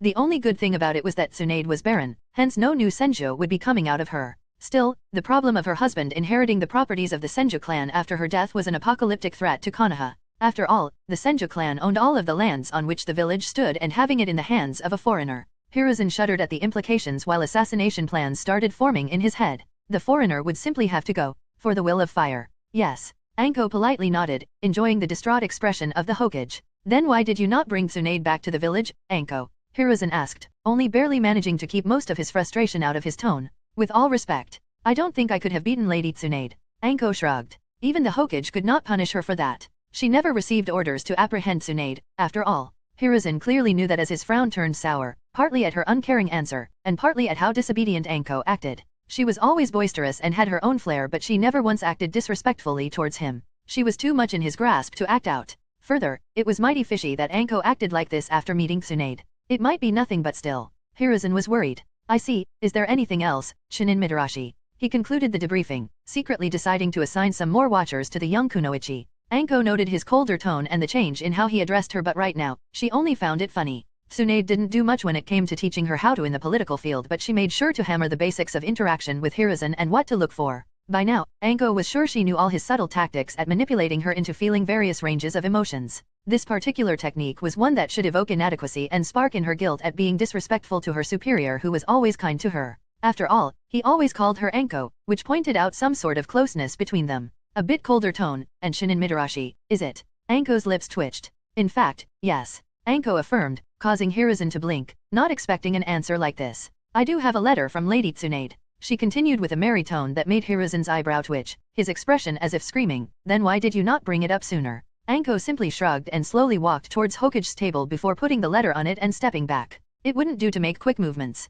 Not with her reputation in the village. Not with 4 umbu on the ceiling. As Hokage reached towards the letter with a hopeful expression, no doubt wishing Tsunade would visit the village soon, Anko couldn't help but inwardly laugh her ass off. She knew what the letter said. After all, it was the payment Tsunade promised Anko. Oh, I can't wait to see the hope on his mug turn into stunned disbelief. Chapter 199, A Letter for Hiruzen. In Naruto, Reborn with Talent. Anko watched the Hokage with bated breath as his eyebrows furrowed in worry at the first sign of the Senju clan insignia on the letter. Outwardly, she was as cool as cucumber, completely impassive with a mild but restrained curiosity showing in her eyes. Exactly as an obedient ninja should look in front of his Hokage whom he handed a secret missive. Inwardly, Anko was almost jumping from the sheer anticipation of Hiruzen's reaction. She was also very worried too. Tsunade warned Anko that she would have quite a few problems in the immediate future. Thankfully, she also gave her the necessary tools to mitigate most of it. While Anko was inwardly gloating, Hiruzen was looking at the insignia with hidden indignation, not liking where this was going. Tsunade, he knew, would never send him a letter marked like. This was not a letter from Tsunade Senju but the clan head of the Senju clan. That really didn't put Hiruzen at ease. Nevertheless, inside of him a small hope that it would be just a declaration of her marriage and notice of her impending visit to Konoha sparked in his chest as he opened the letter and started reading. Hiruzen Sarutobi. In my capacity as the head of the Senju clan, I, Tsunade Senju, notify you that 1, Anko Midarashi, is from hence on a ward of the Senju clan. As such, I demand in my capacity as the head of the Senju clan, Anko's immediate discharge from the red list. Reading that, Hiruzen's stomach sank. He gave a tentative glance at Anko, noticing her dispassionate visage, and inwardly sighed, realizing she most likely already knew. As if acting clueless could fool him. He started reading again. Sarutobi, you will cease all attempts at manipulation, understood? You also will not assign any umbu to watch her. I won't stand for such treatment of one of mine. At this part, Hiruzen winced. He already planned to have umbu on Anko 24/7. She was Orochimaru's student and now had the zealous backing of the Senju clan. She just became one very dangerous girl. There was no way he could leave her unsupervised. Who knows what kind of mayhem she would have caused. Unfortunately for him, Hiruzen was aware that the second his umbu were spotted by Anko, and he was sure they would have been spotted, she would inform Tsunade and Tsunade would cause problems. Problems he did not need in the current political situation with Uchihas rearing their ugly heads. If you are worried about the snake summoning contract, know that I made damn sure to find out which of Anko's snakes are loyal to her and which are not. Right now, none of her summons are disloyal to her. I personally made sure of that. Oh, Tsunade is basically telling me there were some disloyal snakes in Anko's employ before she went through them. Hiruzen understood the hidden message. My husband, on the other hand, made sure to erase the cursed seal on Anko's left shoulder. No longer do you and your old flunkies on the council have to fear Anko suddenly turning traitor because of that. Meaning, I don't want to hear even one word about her not being trustworthy. Just try to manipulate the council in this direction, Hiruzen, I dare you, I will raise hell. Dash. And just like that, all plans of discrediting the new ward of the Senju clan crashed in front of Hiruzen's eyes. So far, Hiruzen wasn't worried. Sure, Anko gained some political clout. She also gained a reason to distrust him, and she would most likely ever so slightly slip his manipulations. But he always had the option of citing her cursed seal to get her in line. Now though, Hiruzen's eyes snapped at Anko's left shoulder, making her instantly aware of which part of the letter he was currently at. She really couldn't help but give him a genuine smile and enjoy as he winced. Tsunade told her that even Danzo would most likely lay off her case now that there was no possibly mind-controlling seal on her. That day, Rei truly became one of Anko's heroes and her loyalty became ironclad, if not very well hidden fanatical one. After all, he pulled a piece of Orochimaru's soul out of her?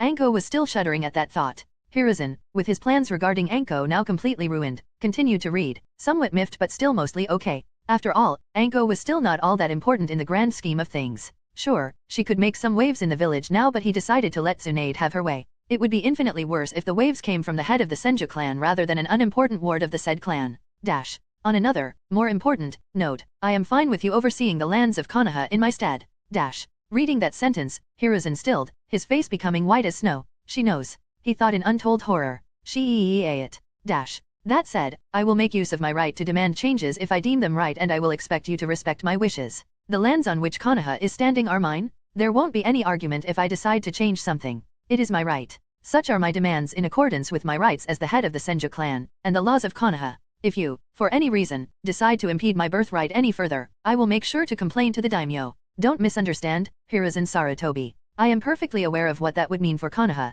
and the Sarutobi clan, and I already made sure the daimyo is fully willing to go along with that. P.S. Make sure you remember that, old man. I had a nice long chat with Toyotomi about these things and I must say I am not amused. In fact, I am furious. Don't give me a reason to lash out because I am not trusting myself from keeping calm enough to not cause a disaster for you. Tsunade Senju, the head of the Senju clan, the founding clan of Konoha. Dash. Hiruzen gazed at the letter with unblinking, empty eyes, not knowing if he should be glad or worried. On one hand, Tsunade gave him permission to oversee the lands of Konoha, meaning she was not really interested in them. On another, he was regaled to a glorified manager for her. Arguably, he was always that, but now he had somebody looking over his shoulder. The real problem was the threat Tsunade used and that she didn't mention only him but also the Sarutobi clan. Hiruzen could already see it. A dispute between him, the Hokage who got the village through 2 shinobi wars, and the Senju clan backed by the daimyo. It would simply cause a civil war as people would start taking sides. For one, Hiruzen had no illusions about whose side would Danzo join. And there were many clans who didn't exactly trust him.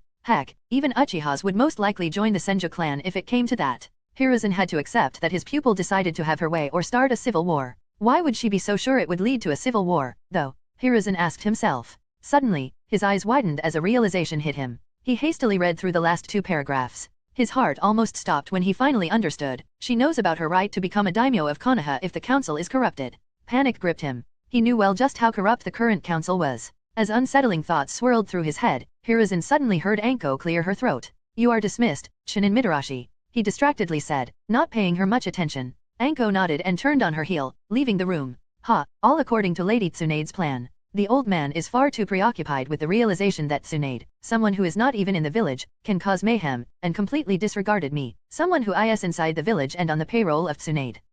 Time to do my job, I guess. She inwardly shook her head in bemusement and went on her merry way to finish the first stage of Tsunade's plan. Chapter 200, back in Konoha 2. In Naruto, Reborn with Talent. Anko wearily walked through the streets of Konoha on her way to her most favorite dango shop in the village. She desperately needed some unwinding and there was no better way to accomplish that than getting stuffed with the food of gods. When she arrived in the village, it was barely lunchtime, but now, it was already late evening and Anko could only grumble that visiting several clan heads took her so much time. Alas, if she wanted everything to go smoothly, she needed to deliver a few messages from Tsunade before Hiruzen got his head out of his ass and stopped focusing on Tsunade, who was currently unreachable. Anko simply needed to cover all her bases and safeguard her position. God, how I hate politics. Anko mentally whined as she sat at the table near a window and ordered her favorite flavors of dango before starting to remember her tiring day. Her very first visit was to Shikakunara. This was not a coincidence. Tsunade made sure to choose who to visit first properly. Shikakunara seemed to be deep within the Hokage's backside. He was the Jonin commander and that meant something. He was one of the most trusted aides of the Hokage in the shinobi matters. Hence, Anko was really surprised when Tsunade wanted her to visit the man first. Now, that meeting shook Anko to her core. Tsunade didn't explain much about clans, but the letter she handed over to Shikako must have requested an explanation for her if the annoyed and half-whining look the half-asleep man shot her was any indication. And so, Anko got to know exactly how deep the politics in Konoha reached. The position of the Jonin commander was the dream of many ninjas in the village. Tough luck though, since as it appears, only a Nara could ever be appointed as such. The Hokage only made a show of the appointment to keep the masses dreaming as a motivation for improvement. Really, how Nara-ish to make a backroom deal with the first Hokage to safeguard a good, well-paying job where the most required thing is good strategic thinking. It actually makes a whole lot of sense considering the job is very easygoing in times of peace. A perfect place for napping the day off while being as important as it gets. Anko snickered. The actual damn thing was apparently written in the more obscure laws of the village. A very serious set of requirements had to be met for a non-Nara to become a Jonin commander, one of which would be no available Nara of Jonin level strength smart enough to fill the position.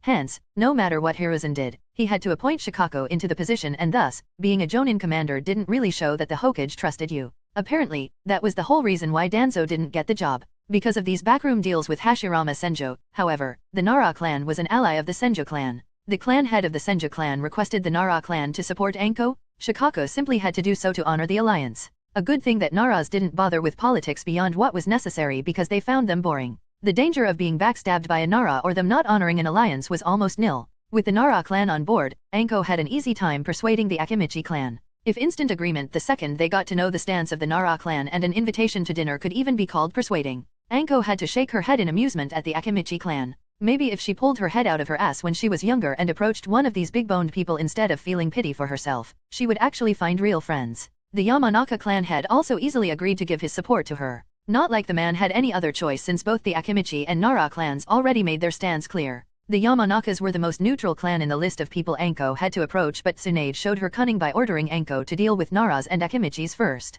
Now, if Inoichi did something different, it could potentially make his clan stand against his longtime allies in the village, which wouldn't be good for him or the clan. Neutral or not, his side was chosen for him before Anko even knocked on his door. And that led Anko's mind to reminisce about her last visit. The Hyuga clan. Yes, much to her eternal horror, it was these white-eyed assholes who were the closest supporters of the Senju clan. Or, at the very least, who had to lose the most if they didn't support the Senju clan. Apparently, the Hyuga clan businesses were very dependent on the Senju clan businesses. In short, the Hyuga clan patriarch looked almost constipated after Tsunade pulled this card on him. Knowing how legendary their arguments in the council room were during the Third Ninja War, Anko could see that the man didn't expect Tsunade to know about how much influence she had over him and his clan. After all, even if the Senju clan owned the businesses supporting their own, Tsunade did not attend to the day-to-day matters and never showed any knowledge or interest in them. At best, she received her cut and let the businesses run themselves. Anko could see the gears in Hayashi's head running and the utter bewilderment that Tsunade actually knew something about her family finances other than spending the seemingly unending supply of money flowing into her family accounts. The man sat motionless opposite Anko, staring in shock at the letter from Tsunade for 10 whole minutes after reading it. Naturally, it wouldn't do for assholes to deal with easy problems the easy way. Even someone like Anko, someone hopeless in economy and running of a clan, knew the Hyugas had no other choice than to give their full support behind Tsunade on her whim. The second Hayashi spotted the special seal of the Senju clan head on the letter. It was as good as an order from Tsunade, someone who could ruin many of their businesses. It wasn't even that Tsunade asked much of the Hyuga clan, just show of support which would essentially cost them nothing. So, what did the cold-faced bastard do? He naturally called a meeting of elders and dragged Anko straight into it? An issue that could be resolved in 20 minutes tops, and that was when Anko accounted for Hayashi's 10 minutes long shocked state, was now stretched to 3 hours of debating between elderly men. Yeah, Anko had had enough of living by the time she left the Hyuga compound with a ringing headache. Is it any wonder she needed her daily dose of dango thrice over after such a nightmare? Worse yet, I will have to babysit the white-eyed princess for their support? How the heck did that happen? Shit, Lady Tsunade will be so disappointed in me for letting them have their way and get compensation for her demands.